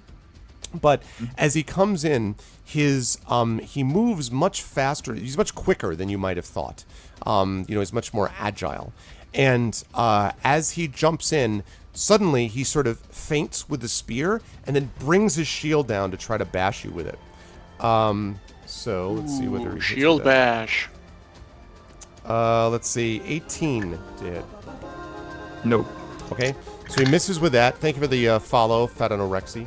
Oh, Jeez, that was his low roll? Holy crap! His other one was a critical hit. Oh. So thank goodness for disadvantage, right? Yeah. Okay. Damn. And then, so he does that, and then so he misses you, but immediately tries to strike you with his spear. So, make that a disadvantage. So we've got a 21 and a 19, so 19 actually. 19? 19 will miss. Okay. Is your AC 20 now? It is. Okay. Thank So God yeah, for so that ring. so he misses you. Imagine fighting this guy with his spear and a shield. But it's close. Yeah. So he misses you, and then comes around in one motion. So he's like bash, weapon, and then tries to bring the shield forward again. So it's backhand, spear, forward. All very flowing too, like spear. So shield, spear, shield, basically. And he's doing this with one hand, and that shield. It's immense, so to be able to stop the motion of it, right, and then bring the shield back across is pretty impressive. However, it's probably going to miss with again, all the disadvantage. So 13 would have been the high there, which obviously doesn't hit. So he misses you both times. So like bash, miss, spear, hit, miss, bash, hit, miss, and then sort of backs off, looking at you with, I don't know about respect is the right word, but definitely sizing you up again since you missed him. Time to go on the offensive. Okay, do I get to read any reads on openings? when I was watching that sequence. Well, the one thing I would say is that he definitely started with the shield. It's not clear that it'll always start that way, but you get the impression that the shield and the spear are linked for him. So you don't know whether he would just go like stab, stab, stab, right? You get the impression it's like spear, shield, spear, 1, 2, 1. shield, spear, shield, Yeah, right? yeah. But how? I mean, you know, this is not a Dark Souls combo, so I don't know if it's going to be that specific, but For sure. Okay. Does that mechanically help Samil at all with footing, or? Not so much with footing, but it if there was an attack that he does later on that would be sort of a surprising one, you might be conscious of Might it. be able to see it coming. Yes, but he got Yeah. 3 attacks in on you there. Definitely. Yep. Big dude. Okay. So next turn, you're up. All right. So I'm gonna say, are you sure you don't speak common? And this time he doesn't answer you at all. He just kind of his lips set in a line. You can see like he does this with his neck, like you know, crack crack type of thing. I'll go And ahead he and says, say "I it will in break you." Orcish. No, I doesn't do that. Sirius, If I say it do you have inspiration right now? no, I don't. I would like to give one of my inspirations to him. Hey, there's that inspiration. Ooh. Bring. So go ahead and do exclamation point inspiration for me, please, Trent, in chat, so we can do it official like. There it is. And you're giving me, give me the specifics on this. So that means Lifelink. that inspiration means Journey. that you have this. You can now use that for an advantage on an attack, on a saving throw, or an ability check. You don't have to use it as the next attack. It can be whenever you want to use it. You're either inspired or you're not. So when you use inspiration, it's over until someone inspires you again. I will choose to use that if I'm in a dire circumstance. Okay. And so I'll go ahead and say the same thing in Orcish, and I want to see if he He doesn't changes seem at to all. react to that at all. You get the impression he may Brutal. only know his village language. Like he was not one of the ones speaking. Remember, it was just the chief and the shaman Right. who were speaking before. Jesus, Samil, what are you, a pacifist now? I do want to point out though. Know your enemy. There dude. is. I do want to Everything that point he's one thing telling out right though, now. as you're sort of analyzing this, which is he does not attack you in anger. It doesn't seem like this seems very ritualistic is too strong because it's not like he's a robot fighting. But you don't get the impression that he's. You fought people who were enraged. This guy's not enraged. Okay. All right. All this stuff is helping me Yet. understand kind of. Okay, Yeah. I hope so. I'm just glad he missed that first round with the 3 attacks he has. Oh yeah. That just got me worried. I'll go ahead and do the dodge. No, I'm just kidding. I'm not gonna do dodge again. All right. So I'm gonna go ahead and approach him in kind here. Okay. And, take a swing at him. All right. All right. ahead So and this do is so. not Hazard. Okay. That is a 20. Let's see, as a tournament. Okay, yes, that hits. Ooh, first Is blood. there anything else there that you were gonna tell me? No. I was looking at something. I was trying to decide if he was going to do something, but he's not going to yet. So. I decided if he was going to use his burst into flame and destroy you ability, but not yet. All right. I'm gonna re-roll that too. There you go. 13. 13, you said? Okay. So that obviously hits him, and you open up a cut across his chest, but he seems fairly unperturbed by that, frankly. He's like, oh. He just sort of wipes the blood Just a away from flesh his wound. Yeah. Did he try to use a shield on that one, or what was the deal on Yes, that? he tried to bring his shield up, and you were able to basically cut beneath it as he was bringing it up. I should say, I'm sorry, cut over it. So that's why you hit him in the chest. So he's trying to went bring his over. shield up. Yeah, but you went over his shield. Yeah. Oh, interesting. Because if you think Since you about said the it was- flow of it, so it was flow, and then he brought it back, and it was as he was bringing it back, it sort of got lower, and then he was bringing the shield back up, and that's when you hit him above the shield before he could get all the way back up. Gotcha. Okay. We're gonna take another swing at him here. Ah, 12. Nope. Okay. Miss. So he blocks that. All right. So then that is his turn. So now he comes in, and this time he leads with the spear. So he starts with that. Misses horrifically. A 9 is not going to get it done. Then tries to come up. Oh, and he criticals with the shield. So that's a definite hit. Let's see. So that's going to do. So he does 12 points of damage to you of, let's see. Oh, no, I'm sorry. He gets an extra die attack. Savage strikes. Oh, that's... no, not with the shield. I beg your pardon. So he just gets that. So 12 points of damage. Now, when he hits you, what size creature are you? I am a medium. Okay, that's what I thought. So, you make a strength saving throw for me, please. He hits you with a... like, you know...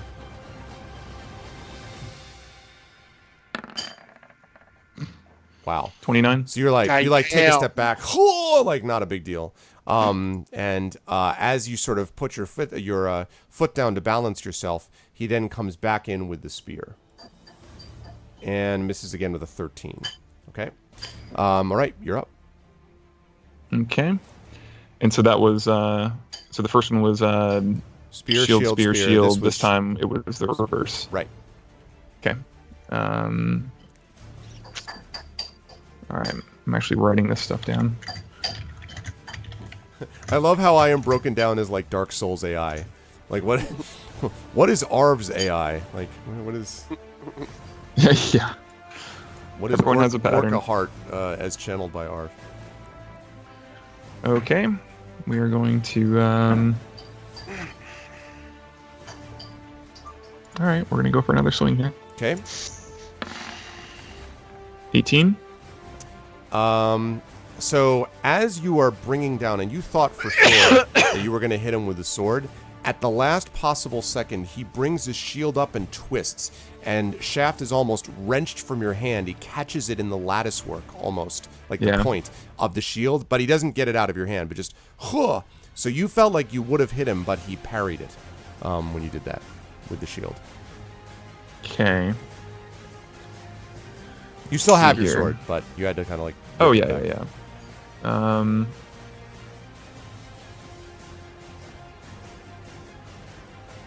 Okay. Did the spear, did the parry open him up at all? No. Yes, because he twisted it. He twisted it like... He moved his elbow up to make the twist, but he still got the shield in front of him. Okay. We'll go again. 23? Yes, that'll hit. He cannot bring the shield up for that one. 14. Okay. So again, another, wicked hit, as you're used to seeing. He's still kind of, I mean, it's another cut across his side this time. And it seems there's no grunt of pain. He fights almost silently. There is no, blood sucking chest wound, nothing like that. Kind of thing. Yeah, exactly. That's a really disturbing, sound effect that you had cratered. He just explodes out of nowhere. Yeah, exactly. All of a sudden, it becomes like Dante's Inferno or whatever, right? Like the. Yeah. Okay. So now he comes in. So this time he leaps forward and lunges at you with his spear. He attacks once. These attack rolls are dreadful. 15.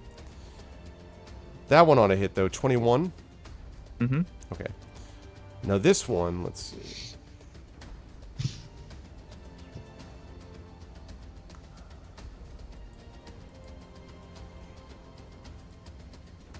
Okay. He does another 13 points of damage to you there. Okay. And so that was 2 with the spear, and then comes up with the shield. And that's a 21 to hit. Yep. All right, so that time he does 9 points of bludgeoning damage, and I need you to make again that strength saving throw.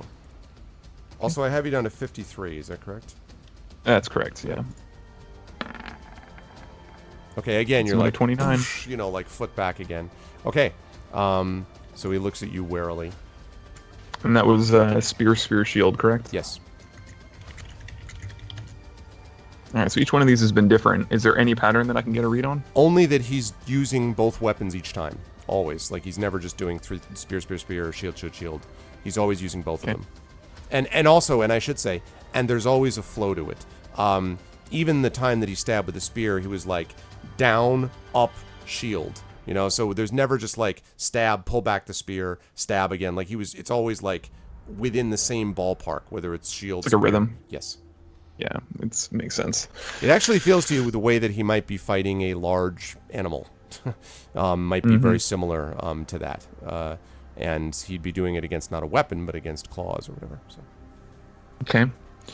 All right, we're going to with the whole lattice work thing. Do I have a read on potentially a way around that? Can I strike him from the side that his shield is not? Would that help? You can try to make an effort to do that. One thing it looks pretty obvious to you though is that as you make the attack, even if he does it once, he can't. It doesn't look like he can do it twice. Like his doing that once means that it doesn't open him up, but he can't do it again. Like at least it doesn't seem like he could.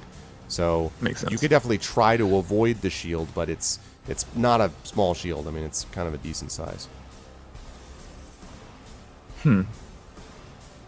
Okay. All right. Need a little more information. All right. Let's take another swing. Okay. All right. That's a miss. 11. Miss, unfortunately. And all right. Also a miss, unfortunately. Okay. So let's see. This time he comes up with critically misses on his first attempt to hit you with his shield. Why are we even fighting, man? I know, really. There's like we can't do this. Okay. Miss. Oh gosh. Goes back the other way. Let's see, 19, which is a miss, I believe you said. That's correct. So shield backhand miss, shield forehand miss, and then his spear is a 17, so that's a miss. Okay, you're up. So that time it was shield, spear, in case you're interested. Got it. All right. All right. Another roll. 21. Yes, hit. Nothing on the shield? No, you were able to get it basically around his guard. I don't think that's what he meant. But okay. I'm going to re-roll the 2. Nice. All right. That's going to be 14. Okay. All right, so definitely again, he is hurt, but he's looking pretty robust for a guy who's taken stuff that would have basically blown up a goblin or kobold or would have like seriously hurt an orc or whatever. I mean, this guy is like taking the punishment seriously. Okay. But you're definitely hurting him. I mean, it's just he's big. Yeah. And let's see. You have one more attack on him? Yep. Just double checking something real quick. Okay. All right, you're up. Nope, miss. All right. He comes in this time with his spear first, which is a miss. Then tries to bash with the shield. That's a 22. So that'll be a hit. And that's 9 points of damage. And then again, you need to make that. Strength saving throw. Right. Expect the 35. 23, okay. 23. 23. All right. This is like trying to get Cade to fail on stealth. It's not happening. All right. So he managed to stay up. And then he's going to come in with a spear again. So spear, shield, spear. God, terrible. All right. 10. Never mind. That doesn't work. So go ahead. You're up. Okay. Let me ask you this. That attack was the same formula as the second attack he did. Spear, shield, spear. Was it the same? Yes. Well, it was the same amount, but given where he was positionally, it was not quite the same because he had to stay. He sort of had ducked down a little bit and was standing back up. So it did not look quite the same. It looks like he's always doing like low to high to low, side to side. You know, there's the flow also applies to the way in which he attacks across your body. Basically, it's very seldom attack your leg, then go up to your head, then go back to your shoulder. Like it's more like shoulder, chest, side, or leg, torso, head, or head, torso, leg. Like, you know, it's going in a direction. Yeah, since I mentioned this before, and I'm not going to feel bad about mentioning it again, I'm mostly focusing on the footing, since he needs to put his weight to be able to throw that thing around more. Yeah, right. Yeah, is the footing the same? Each time that he's doing the footing, he definitely plants both feet strongly before he does his drive. because it requires, it seems like, a good deal of strength, even his strength, to get the shield up and the tree trunk spear forward, and so yeah. I'm gonna ask one more question. I don't mean to. I mean, this kind of stuff I enjoy. The footing for this attack, which was spear, shield, spear, was it the same footing? Like, did he put weight on left and weight on right, then weight on left? Similar, but because he was standing up from that position, there was more tension in the knees than the feet, so it wasn't quite the same positioning. Okay. Yeah, he did step in the same, like, left, right, left, or whatever it was, but there was more weight sort of coming up from the ground. Alrighty. We're gonna go for another swing. That is a crit. Hit. Yep. Oh, well, then clearly a hit. All right, max damage there. That is going to be 17 plus 6. Let's see. That is max. That's going to be 23. Okay. Let's see. So, let's see. 23 damage. Damn it, that should rock him. Here we go. Like the Herbie Hancock. Yeah, so that definitely hurt him. You see him stagger back. He's maybe moving a touch slower now, or at least he seems to be more. Still no rage, though. Still no, anything like that. But definitely there's blood coming from many wounds at this point, and he definitely looks kind of hurt. You can see just sort of a quick. The rest of you can see that the villagers look kind of startled and like kind of are. They're not saying anything, but they're kind of like, whoa, like clearly they're not used to seeing Orca Heart be in any That's kind what of a I'm fight talking. whatsoever. That's what I'm talking about. So, let's see. Cool. All right, let me check one more thing here, and then I will get to my second attack. Okay.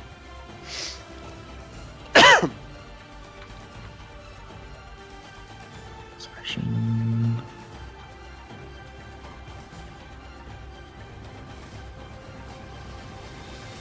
Okay, interesting. Okay, we are going to go for another attack here. Okay. That's another crit. Jesus. Wow. All right. It's going to be 17 plus 5, so it'll be 22. Wow. Gee, Tommy, I guess you were right. All that observing did pay off. Yeah, exactly. I was going to say. Holy I guess. crap. Yes, you What's that? stagger him back again. He's like, oh. That's like 45 points of damage in one round. That's pretty amazing. Oh my god. So he is like, you can see now there is definite respect there. And he's sort of And I'm moves up. definitely, when I get 2 crits in a row, I got to go for second wind to get a third one. Okay. So I'm going to take one more swing at him here. Okay. Oh, come on. Come on. Come on. That would have been Unnatural 20. amazing.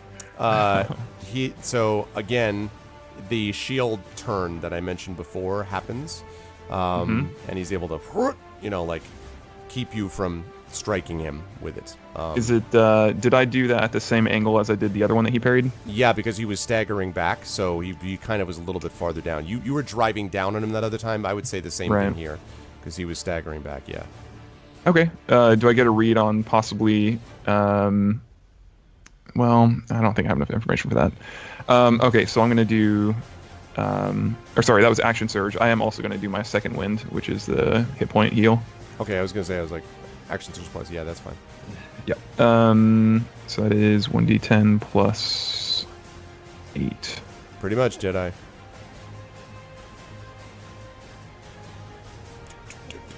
Music, dramatic battle. Oh, God. Okay, so 64. Okay, so he looks at you, and you can see, again, no rage. There's maybe even a touch of sadness. And then he drops his shield to the ground, and he grabs his spear in 2 hands, and he whirls it around himself, and he starts doing this chant. Like, this ritual chant. He bangs the spear on the ground. Each time it's right? And then comes at you, attacking 3 times. Times would be 3. Okay. The first 2 are an 8. Second one is a 20, actually. Not natural, just like unnatural. All right, with his spear. Now, he is doing everything he can to hit with this one. Let's see. So that's 13 points of damage on that one. Okay. And then one more, and crit. Okay, that's going to be a good deal of damage. Let's see. Yeah, he does 20 points of damage on that attack. Okay. So, I'm actually kind of having fun watching these two just damage, like just blam. So he now no longer has his shield, but because instead he's got his, the two-handed spear thing going on. So, for what that's worth, that may reduce his armor class a touch. It certainly will reduce the turn and twist thing that he was doing before. Okay. Is he just as proficient using only a spear as he was with both? Sure looked like it. Okay. All right.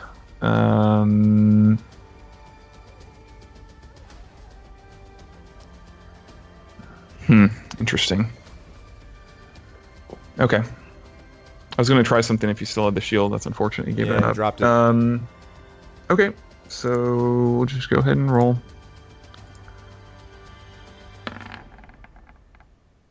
Okay. Nope. Nope. And 20. Hit. All right, rerolling the 2. Oh, wow. It's going to be 12. Okay. So he looks very hurt now. He definitely looks very hurt. He's kind of breathing heavily. And you can see he's like, but then he's like, he sort of roars again, and his roar sort of shakes the village. You almost, hear a little bit of the ice, on the rattling or something. And again, he charges you still with the two-handed spear and attacks 3 times. Critically missing the first time. Hey, me too. Missing the second time, but he hits the third time with a 24. And let's see.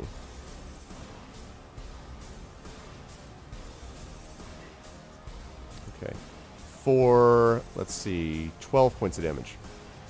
Okay. You got 19? I'm at 10.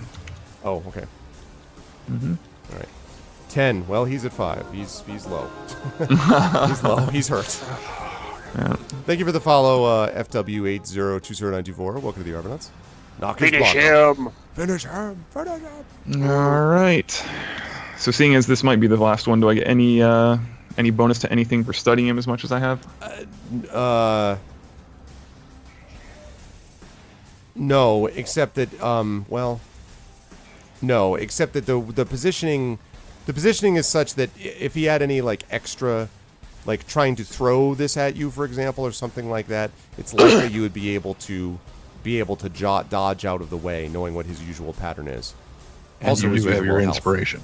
And you do have your inspiration, yes.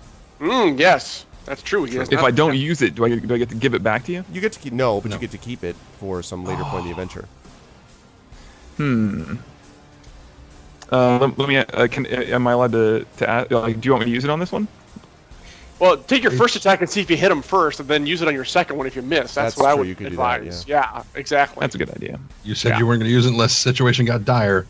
This is getting Seems near kinda that. dire. Yeah, You look over and your party's like, oh, you are also not used to seeing it. I like how both remember you that and the you have villagers are like, this isn't usually how Yes. this goes. All right, first attack. All right. Yeah, I did. Yeah.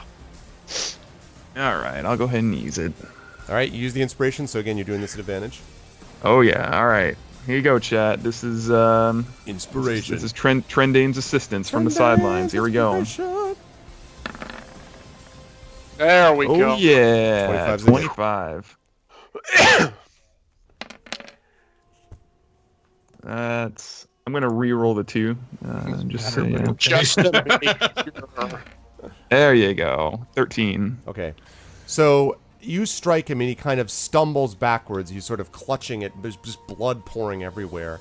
and he sort of reaches towards you, like his arm out, and you see his spear, like he's like poised to strike, and then just and he topples down and like lands on the ground. And there's just this muffled crash and then silence. And then the villagers are all just sort of staring at each other. Bone Carver comes rushing up to his side, and she sort of, touches his body, and she whispers a couple of words. And as she turns him over, which is none too easy, by the way, she's got to pull him. You can see that he is still breathing, unconscious, but still alive.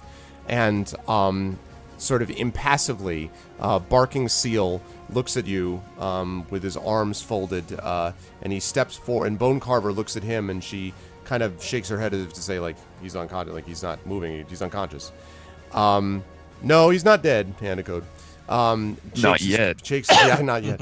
Shakes his head, and Barking Seal looks at you and says, you have one challenge. You may stay here for 2 nights. You will stay there. And he points at this hut that's not far away from where the shaman's is. And he says, and he looks at Bone Carver and then looks down at Orcaheart. And he turns without another word and walks off towards the somewhat larger building, which perhaps might be his.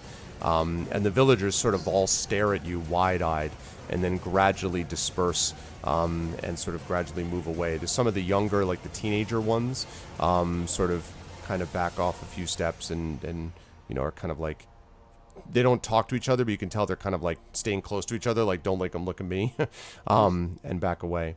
And, damn right. And yeah, and I'm gonna, yeah, go ahead. I'll walk up to Bone Carver was the shaman, yeah. The shaman chick.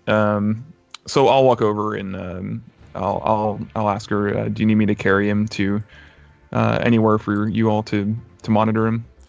And she says, she nods and she says, take him to his place. And she points over at this hut, which is another one of the huts with the seal skin. And she says, I will tend to him.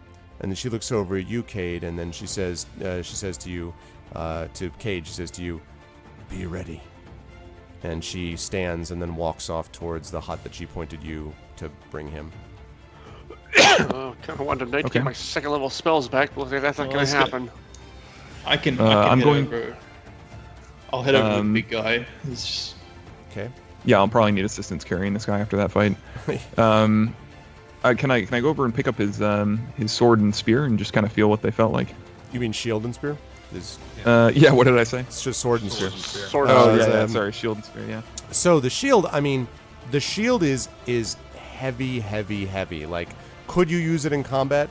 Yes. Probably would not be easy for you to use one-handed. You would have a hard time. You'd probably be using it at a minus, honestly. But it's very impressive. The spear looks exactly as it is. Like, it's just, this big spear. You can barely get your hand around the shaft of it to be able to heft it. As a two-handed weapon, possibly it could be used. But you don't know how he was able to make those kinds of attacks with it, because it's the kind of thing that you could imagine thrusting forward with it, sure. But he was doing things where he was thrusting and then spinning it almost. Like, not spinning it completely, but like, turning to the back of it. And like, it was almost like an extension of his arm. And you can only assume that it is almost supernatural strength combined with training over, decades that allowed him to be able to wield it that effectively. I'm going to ask Gromnir to, is there a way that you can somewhat not... I could stabilize obviously, him, if that's what you want. Stabilize him, but if you can also take that time to get a read on if there's anything magical about him. I'm guessing that as you're healing, you can kind of mask that. Okay. So to do that, you're going to have to go to the hut, but are you bringing him, Samil, still over? Yeah, we'll bring him to the... Okay. So you kind of push through. You have to duck your head down, and it seems like he's barely big enough for his hut. Like, if he were standing, he might just fit below it if he had to duck. But you managed to put him over on this pile of furs there, and Bone Carver, of course, is already there, and she kind of she nods and says, thank you. And then she looks sort of surprised, Gromnir, as she sees you enter. And she says, I will take care of him. I can do this to help out if you would like. And she I says, have and she some raises power. her hand. She says, "No, it is not our way. You will be healed, but cannot be with your magic. You should help friend. He will tell you what is to be done." I'm going to put her hand down and say, I was the one that caused all this damage. Allow me to be the one to choose a representative to mend it, at least partially. And she sort of looks at you, and then she says, "It is not our way. I have allowed much already in what I have arranged with your friend. This I cannot allow." Okay. I obviously don't understand what she's doing, but Yeah, you don't know what. Well, I mean, you remember what Cade told you, but since Cade trusted her, that would give me a little more leeway to let her have some latitude. If you want to make an insight check, you can do that. If you want to make an insight check to see if you think that she's lying or she's like covering something up or what. I mean, I would like to do that, since since it was. I'm asking insight. you to do it because you made clear that was part of what you were thinking about. So. Sure. And which one is that? Insight would be wisdom, I think. Is it wisdom or intelligence? Yes. It's wisdom, right? It's wisdom. Wisdom. Nice. Yeah, you don't think she's trying to conceal anything. You get the impression that this may be something cultural that's being talked about, and that the culture requires that, it's all kind of ritualistic, that they don't want outsiders healing them. Yeah, that makes sense. Also, this is kind of the shaman's job. Can I just hand her some bandages just to help? Yeah, she takes those and she nods at you, gratefully, seems like. And again, he's breathing. You can tell Gromnir that he's probably going to make it, based upon the whatever she did to him to sort of stabilize He's going to be his wounds or scarred whatever. for a bit. So. He's going to be scarred, yeah, but he has some other scars here and there. This seems like more damage than he's taken in a long while for sure, but I mean, he absorbed, just mechanically for a minute, he absorbed over 100 points of damage from you. Dang. And so, Jeez. yeah. Monster. Yep, he sure was. Thank God for those 2 crits you had in that round, man. Otherwise, I Yeah, could have easily gone the other way. I think I got a little bit lucky, and the armor class. That was the So he helped. Yep, the +2. And I think with that, guys, we are going to wrap for the evening. I think that's a good spot to stop. You now know Wrap you those have bandages. Wrap up this session. exactly, wrap with the bandages. You have the little infiltration that you're going to do with your crew next time. But this was, you made good progress. You got the interrogation done, got back to Waterdeep, got out to the Sea of Moving Ice, got into this place, and very different place than the Tomb of Didarius, I think you would agree. Very different kind of environment. But, A little brisk. Yeah, a little brisk. I haven't taken any damage yet. This is a good start. Yeah, exactly. Samil decided to take up your. I've taken a lot. And I'm gonna put her off because our guy needs to heal. He can't go in bleeding from every orifice. I can at least stabilize him without using up any spell slots. Serious, you gave even better than you got, brother. That was nice. No, it was a good fight. That was intense, man. Hillness, that you had a lightning strike do that in your house. Do you guys see that image he put? He they had lightning strike his house. So there's like pieces you could see like on that picture that he posted. Oh my god. Jesus. Wow. Damn. Wow, that was what was left over when Samil finished. No, that was pretty epic as far as that fight was concerned. Yeah. So that was pretty impressive. But yeah, you guys did a great job, and again, I've been really continuing to have a great time, great fun with this campaign. I'm really, really pleased with the balance of this. This is something you can't really know for sure until you see it in execution. But as you guys are going up levels, I don't feel at all that you're outpacing the enemy's ability to do stuff. I think you're powerful in doing powerful things, but you're fighting powerful people, and it fits. Doesn't feel imbalanced. When you gave him 3 attacks around, I'm like, that's not good. Yeah, and I wasn't, and I didn't have to fudge that. It was right what it said. So yeah, he was. Holy crap. Yeah, it was good stuff. Yeah, that was epic. So that was cool, and the inspirations, by the way, helped you. Yeah. Helped you in that last fight both times. So Ryuvi hit up some with the inspiration too. Ryuvi, did you inspire Cade? You did, right? Yes. So your inspiration mattered too, by the way. Yeah. Persuasion, persuasive abilities. On his yes. luck roll.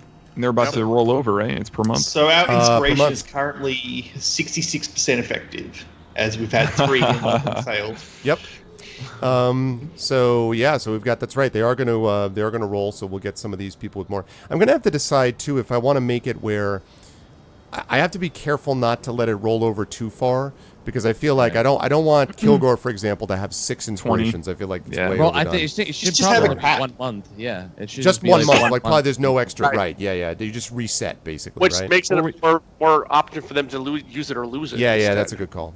I mean, you can also do something like you can 1 inspiration per character per fight or something like that. Yeah, that's I don't know. that could be Per imbalancing session, though. per Inspiration is pretty powerful. So I'm yawning my damn head off. yeah.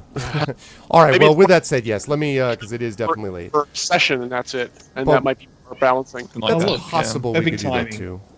too. And there's Lily. He's like, I'm done. So great job tonight, though, guys. And I hope that I want to have 60 inspirations to just drop in one magical month, and you get an inspiration, and you get an inspiration. Yeah.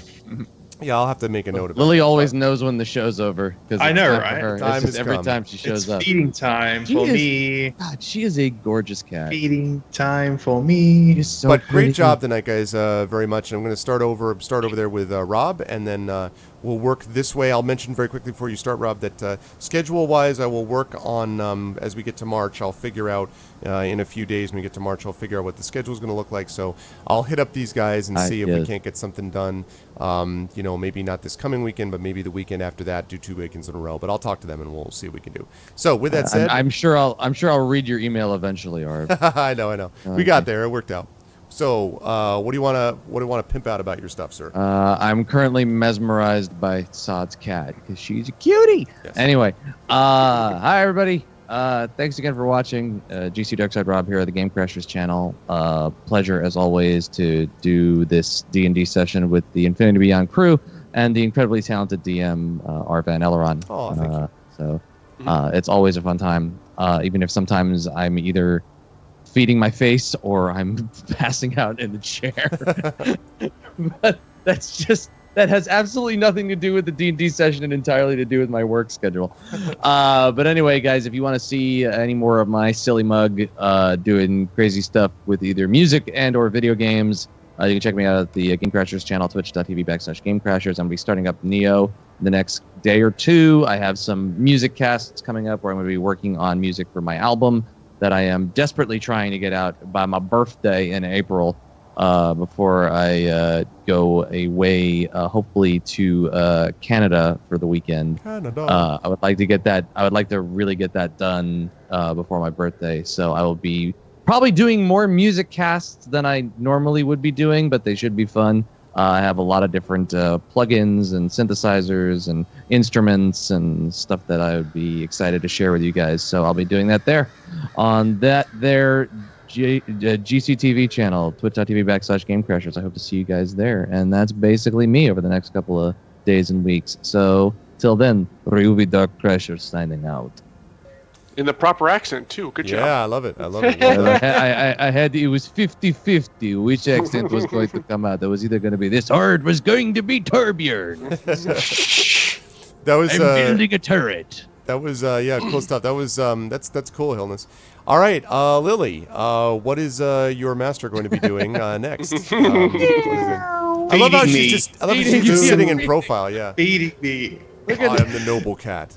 She's just like staring the at me. Egyptian What you don't princess. see. That's her staring at me position. Just staring directly at me. It's like, now? That was the villagers in the crater. They're like, back and Yes, forth. I'll be, without putting my can back on my face, I'll be streaming on my channel probably later this evening. More Blackguards.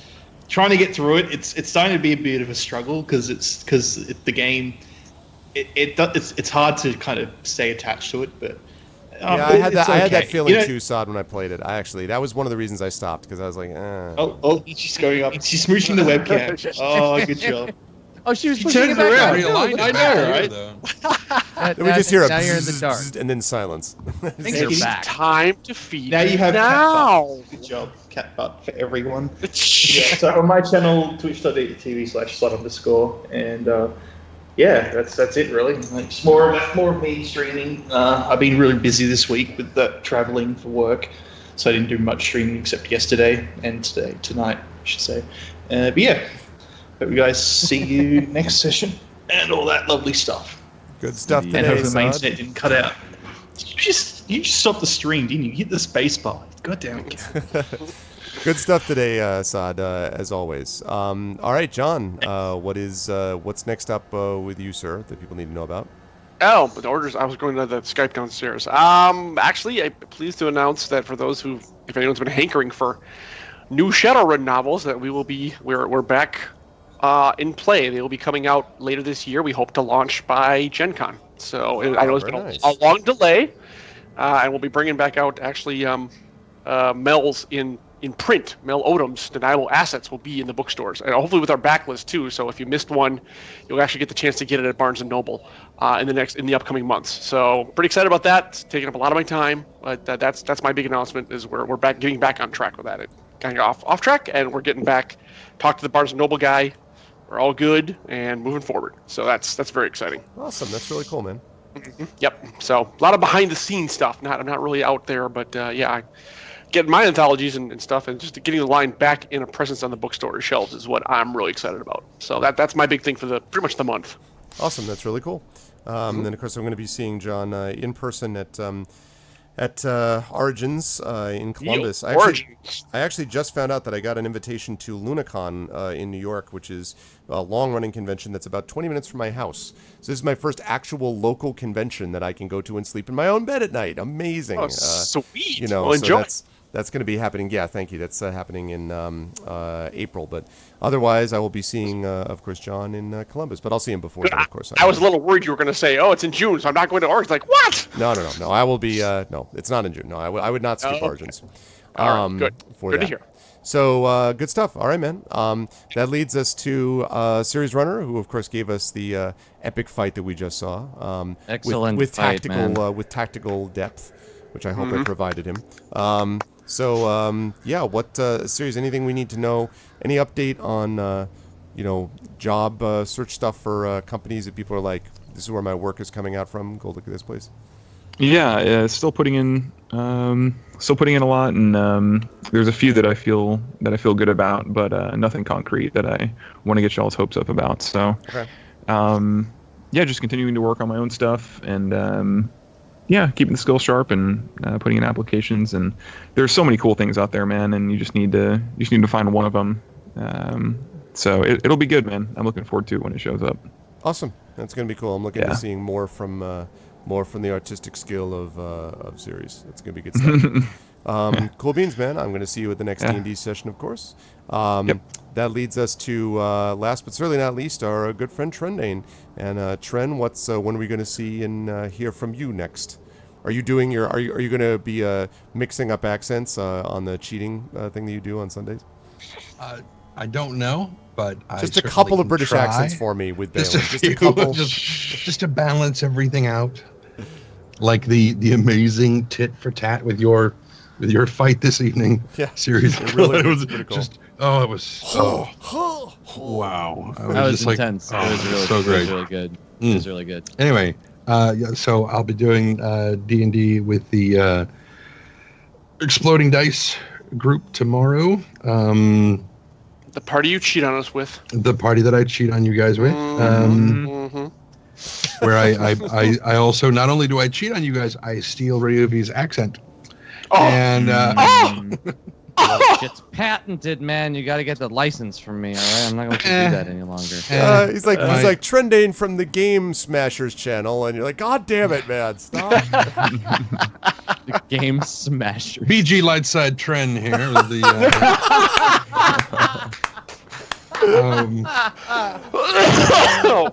good stuff. Anyway, so I'll be doing that, but that'll be tomorrow. If you want to figure out, I don't know exactly when it's going to be tomorrow. In every dark side, there must be light. I know. So just follow me on Twitter. It's just at Trendane. Very simple thing. Plus thing. And then I'll tweet it out when we're starting. Aside from that, no specific plans, but things that you guys will see. I mean, Arv, obviously you will see it or hear it because I'm going to probably record chapter 5 tonight. And I still need to finish editing chapter 4 so I can send it to you so you can sit there and say, it's too fast, slow it down. And you make me feel like I'm a one-trick pony. I'm just like, that's all no, I it's ever just say. I part of me keeps trying to get through it because the longer it is, the more I get paid. So it's like, are you trying to make me make it longer so I get paid more? Is that what you're doing? Anyway, never mind.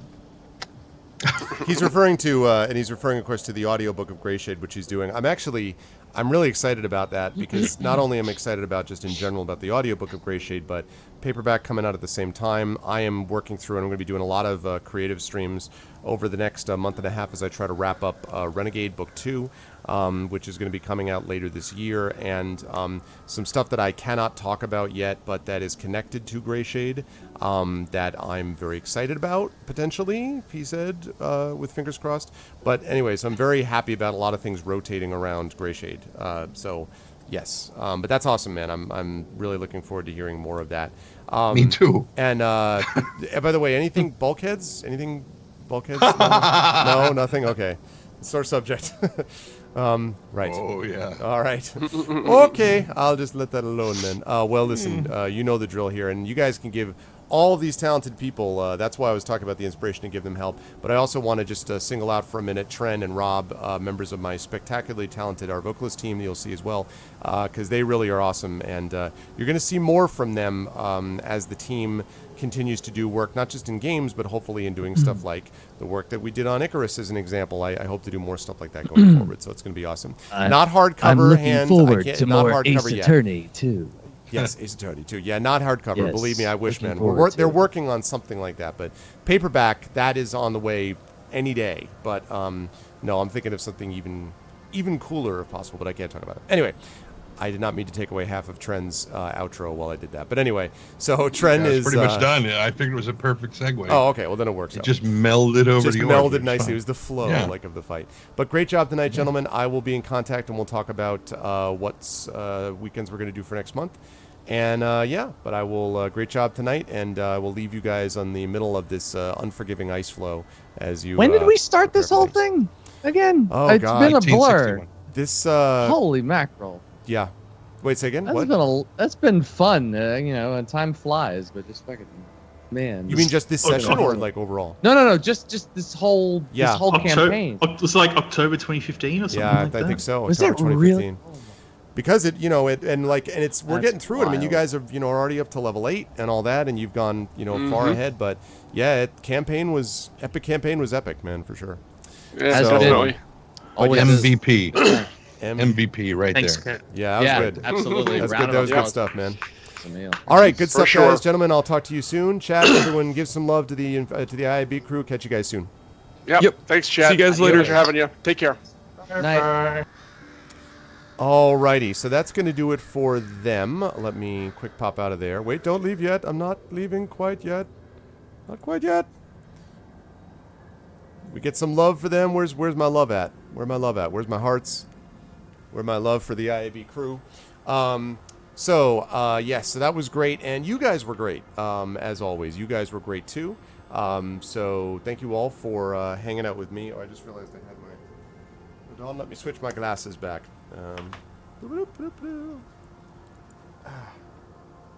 There we go. That's more like it.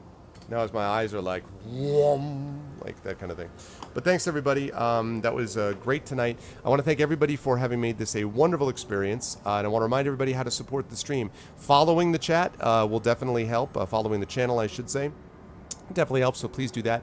Please let everyone know about the show. Please check out the Steam group with ! Steam group.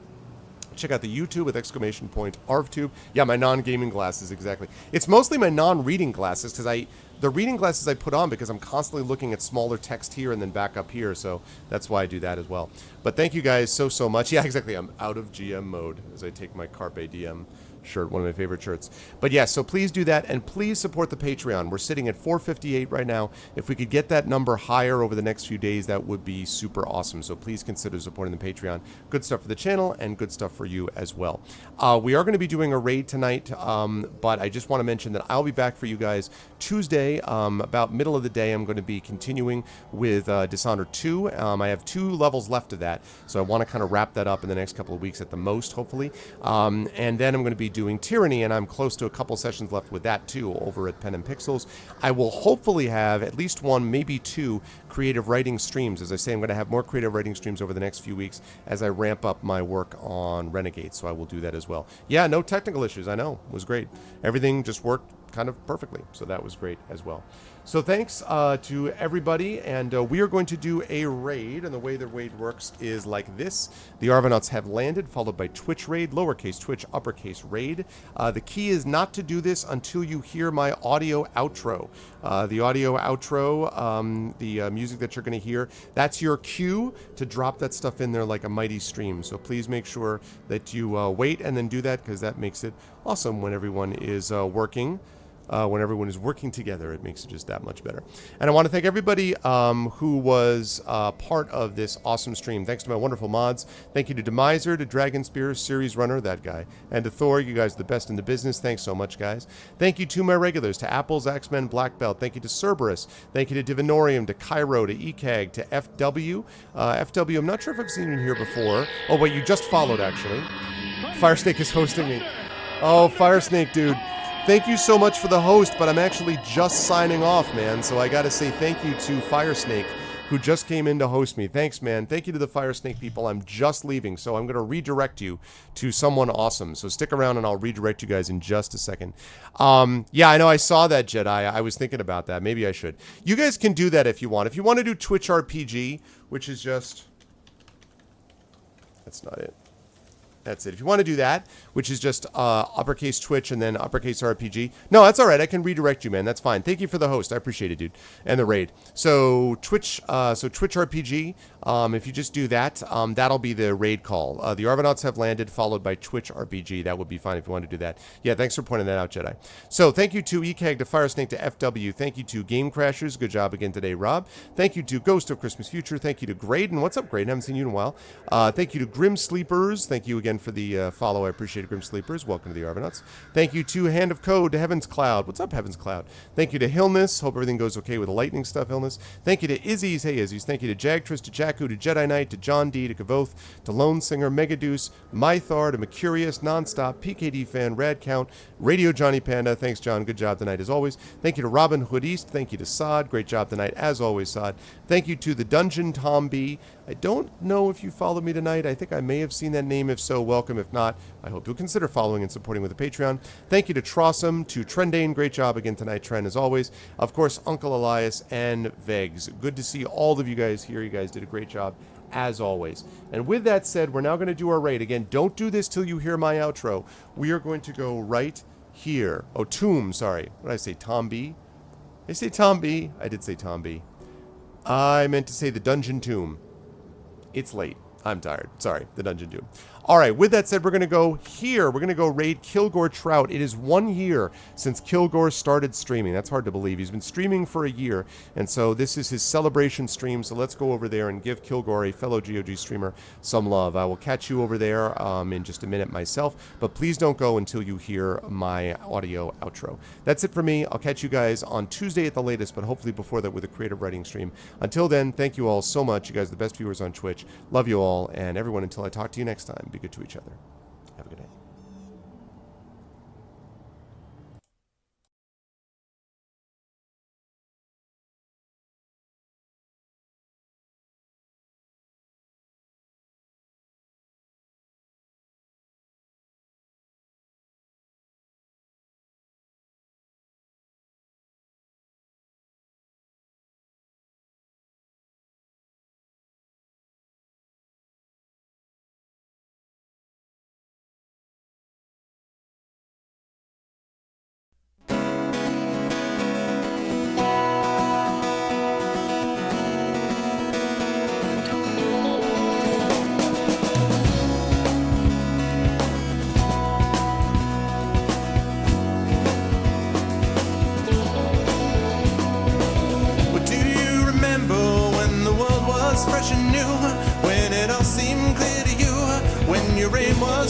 true.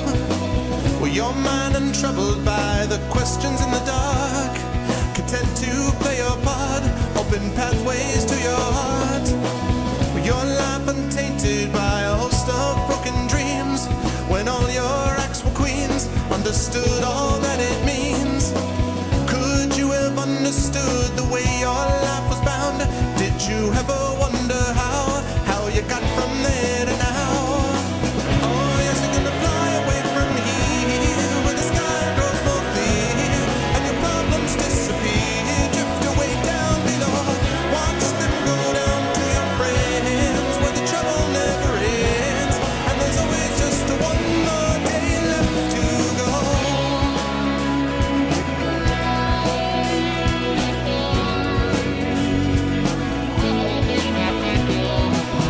Go on and search now through your pile of broken lies, and your set of fake goodbyes, another cynical disguise. When will they catch you? All those little things you said, will it turn around instead? Blame the voices in your head. With all your subtle language, try and turn your life around. If your center gets unwound, you do your best to slow things down. And if you feel things that you never felt before, things that shook you to your core, a shattered truth you can't ignore. Oh, yes, you're gonna fly away from here, when the sky grows more clear, and your problems disappear, drift away down below. Watch them go down to your friends, where the trouble never ends, and there's always just one more day left to go.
And when you've struggled and you keep on falling back, 'cause it's confidence you lack, you try and take a different tack.